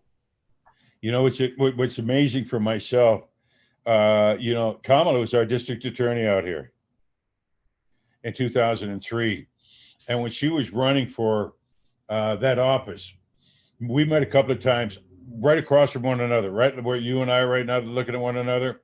We sat across from one another and talked about what she wanted to do in the office and what she would do from difference from Terrence Hallinan and all. And then she got into the office, and I'm looking right now at a photo of her advisory board, and I served on her advisory board while she was a district attorney, advisory board for cannabis and issues in those days, et cetera, et cetera, et cetera. So that it's kind of interesting to see that, knowing that she may be the vice president. I would hope so. You know, I would hope. Now, is she gonna do anything about cannabis, or do you think that's gonna be a? They got to. Come on, they have to. Really, I mean that. Did you see what ALC made? Arturo Cortez said, the young lady out of New York. They have to do something, please. Bernie Sanders wants to get things done. Cory Booker out of New York, the senator, or New Jersey, rather. Yes. They serve a lot of lip service. I've met and talked to Cory Booker personally about cannabis. A lot of lip service, right? No. Good intentions, but here's the thing right now, though. You and I don't need good intentions any longer. We planted those years ago when we found out that cannabis can be used for medical reasons. And people such as myself who suffer HIV and other conditions can find relief from the conditions or pains that they suffer. That's been established. Now what we've got to get over is that mental stigma about cannabis. It's all this or that negative shit. No. What we need to do is America needs to take a mental enema about its understanding about cannabis. Oh, I think it needs, well, I think America needs to take it on more than just cannabis, but yes. Oh, other drugs too. I mean, they want to introduce psychotics, et cetera, et cetera. Hey, let's however they want to do it, let's get it done. And also too, what about, I've read something, let's get rid of the DEA. That's not a bad idea. Yeah, I mean, well, here's the other bit. Look at Spain and Portugal. You know, they're at 11% of the drug fatalities per year before they legalized all drugs and had treatment clinics and public use clinics. If you want to go use drugs, you can go get it at the place. There's a doctor on the other side of the wall. You can get, you know, messed up, and then you can go home if you want to or whatever, once you're square. But you know, and you know what? Then they also offer treatment. Hey, you know what? You don't like feeling this way no more? Cool. Here, we can get you help. You know what I mean? That actually gets everybody off the drugs. Or hey, you know, and you know, the bigger thing that would actually go farther to help a lot of this would be a well-funded mental health safety net. If you had counseling and mental health services that were widely available, people wouldn't be using drugs the way they are. It's that and pain, and if you take away those things, people don't have a reason to turn to drugs in the first place. And if you treat the original problem. You mentioned mental health. I'm not sure if you saw this recently, this news article, maybe in the last 3 or 5 days, out in the East Coast, Philadelphia, somewhere out on the East Coast, a family called police on a brother. Have you seen that thing? Yeah, I was born and raised in Philly. I've been watching that closely. Okay, and that young man who was having some mental issues. And from what a news report said, they had like 22 or other calls to that area about that young man. All right, fine. Now, I guess the brother calls or the mother calls, and she's out in the streets trying to slow him down. And my question, the question of sanity, why the hell do we have 2 police officers with guns drawn trying to deal with this young man? Why is that? And so when he has a knife in his hand, he's got to be lunging at him, et cetera, et cetera, et cetera. And you've got to put 22 bullets in his area. That's something. And then you wonder why people burn to hell and rob and all this other stuff. See, that's a mentality that in my lifetime, and I'll be 76 in a few months, I don't think I'm going to live long enough to see sanity come into our law enforcement situation. Not like that. We don't have sanity. We're still arresting people using minor drugs. And they called for an ambulance, and then the police said that they didn't have their mental health service person. He's only on from 9 to 5 certain days or whatever. And it's like, how do you have a city with millions of people and you don't have that? Again, when people talk about defund the police, that's what it's talking about is shifting some of the law enforcement so that is from the tanks and the armored equipment they have into, hey, let's hire enough mental health service people to have someone at 24 hours a day. See, no, right now you have to understand from their perspective, mental health issues only occur 9 to 5, Monday through Friday. Not on the weekends and not after 5 o'clock in the evening. That's their mentality. That's the mentality. And your point is well taken. What do you mean you don't have a 20 per hour? What do you mean? And when you say, you know, it's interesting too. Let me extrapolate on something else. Remember when we first got started with this pandemic and we didn't have enough masks and gloves and gowns for our responders or something like that, and we'd have to ship them from China or Korea or some other place, and people are running around, we don't have enough things, et cetera, et cetera. You know what we did have though in warehouses? Bombs, bullets, military gear. We had plenty of that. Nuclear bombs. Don't we have enough nuclear bombs? So how many times do we destroy this world? Enough times over. Got enough of those. But we don't have enough masks to put on a doctor that's going to treat you or your friend that has this damn virus. Now think about those as priorities. Oh, and I came back from Zimbabwe because they have 25 ICU beds for the whole country, right? Like that's just versus here, which is you got 25, you know, per, you know, 100 people. We're turning the corner. I wish you could see my hand gesture because I do it like the president does. We're turning the corner. Yeah, right. 80,000 people died a day or get the largest day as far as people catching this shit, and we're turning the corner. you know. That's just like a bear does not shit in the woods. Well, I don't know. Oh man, yeah. Hopefully this will all be over, and hopefully it stays civil. But alrighty, well, is there anything else you wanted to talk about that's going on out there before we wrap up the show? I was going to go off in a little bit different direction with the show with some mineralization talk, but we've had. No, I just wanted to say hi to you. Listen, I'm going to go over to the castle. Oh, by the way, like I said, Saturday or Sunday, I'll be seeing Eddie and a lot of people, Lynette Shaw, Amy Fisher, folks that you know. I'll let them know that we were on there and to do this. And probably tomorrow we'll also see the Perones. I'll probably go over there tomorrow and I'll mention that I saw you as well. So you have a good evening, and we'll stay in touch, Steve. Heck yeah, I appreciate it. You're welcome anytime. Always fun having you on, bud. All right, Phil. Bye-bye. Thanks a lot. All righty. Well, as a different direction for the show, but that was fun. We'll cover the stuff that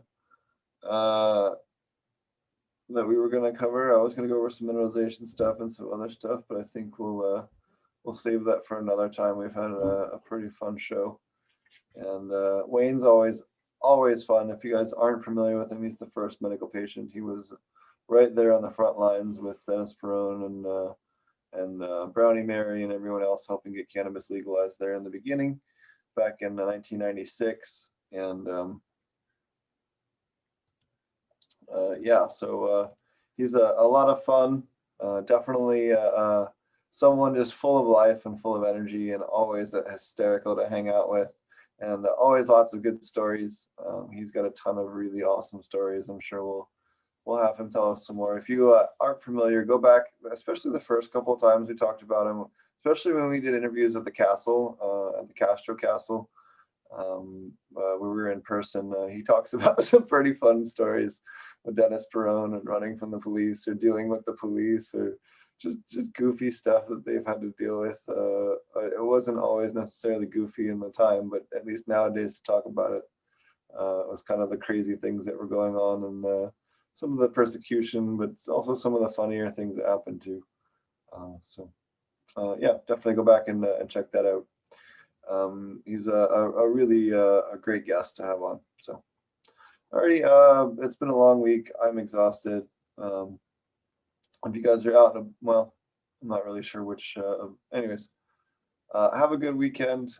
We will see you guys next week. We have all kinds of cool stuff coming out. Like I said, Marty and I have been working on a ton of content. We have the class is really coming together. We got a lot of neat stuff that have kind of come together better than I at least initially anticipated for the class. So that'll be a lot of fun. And then we also have a lot of interesting YouTube videos that I've been starting to edit and put together. So that'll be a lot of cool content as well. I'm going to do a lot of individual topics, like stuff on pH, stuff on iron, individual topic videos that are kind of badly needed. There's a lot of outdated stuff for a lot of people that were doing hydro that are kind of I guess often cited that aren't really the best source of information anymore, now that we have a better idea of how aquaponics grows from a better perspective, especially now that a lot more people are looking at it with microscopes instead of just nutrient levels.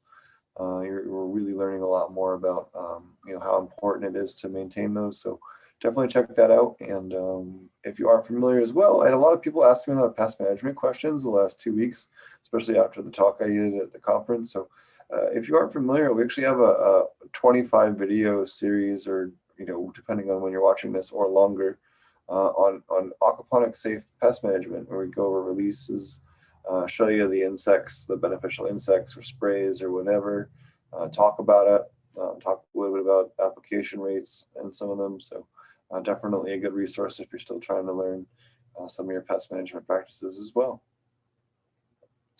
Alrighty, thanks a lot for watching. You can find out more information about Marty at AP Meds on Instagram, YouTube, SoundCloud, Patreon, all the things. I am Potent Ponics, or Steve from Potent Ponics. You can find me at potentponics.com. You You can also find my nutrient subscription service over at True Aquaponics. If you need aquaponic cannabis nutrients, you can also get them over there at True Aquaponics. We're actually working on a whole line specifically for cannabis that'll be up on a separate page here in the next few weeks, just to help streamline it for stuff that a lot of you guys, I get a lot of the repeat questions, so we're going to streamline a whole set of stuff for you guys, just you cannabis growers, to make it easy for you guys over there. So that'll be a good resource for everybody. We have a lot of cool other things in the works to help make things a lot easier for people that are growing on a day-to-day basis. Yeah, if you are familiar with myself, you can find out more information at Potent Ponics. We also offer consulting services as well if you need help with design or nutrient management or anything else, pest control, SOPs, whatever you need. And we'll catch you guys again next time. We have over 500 hours of content now over on our podcast. If you're listening to this in audio version, most of the podcast's episodes are available in video version over on YouTube. If you're watching this on video, you can find our full library in audio format as well on your favorite podcast app. Thanks a lot for watching. We will be back again next week.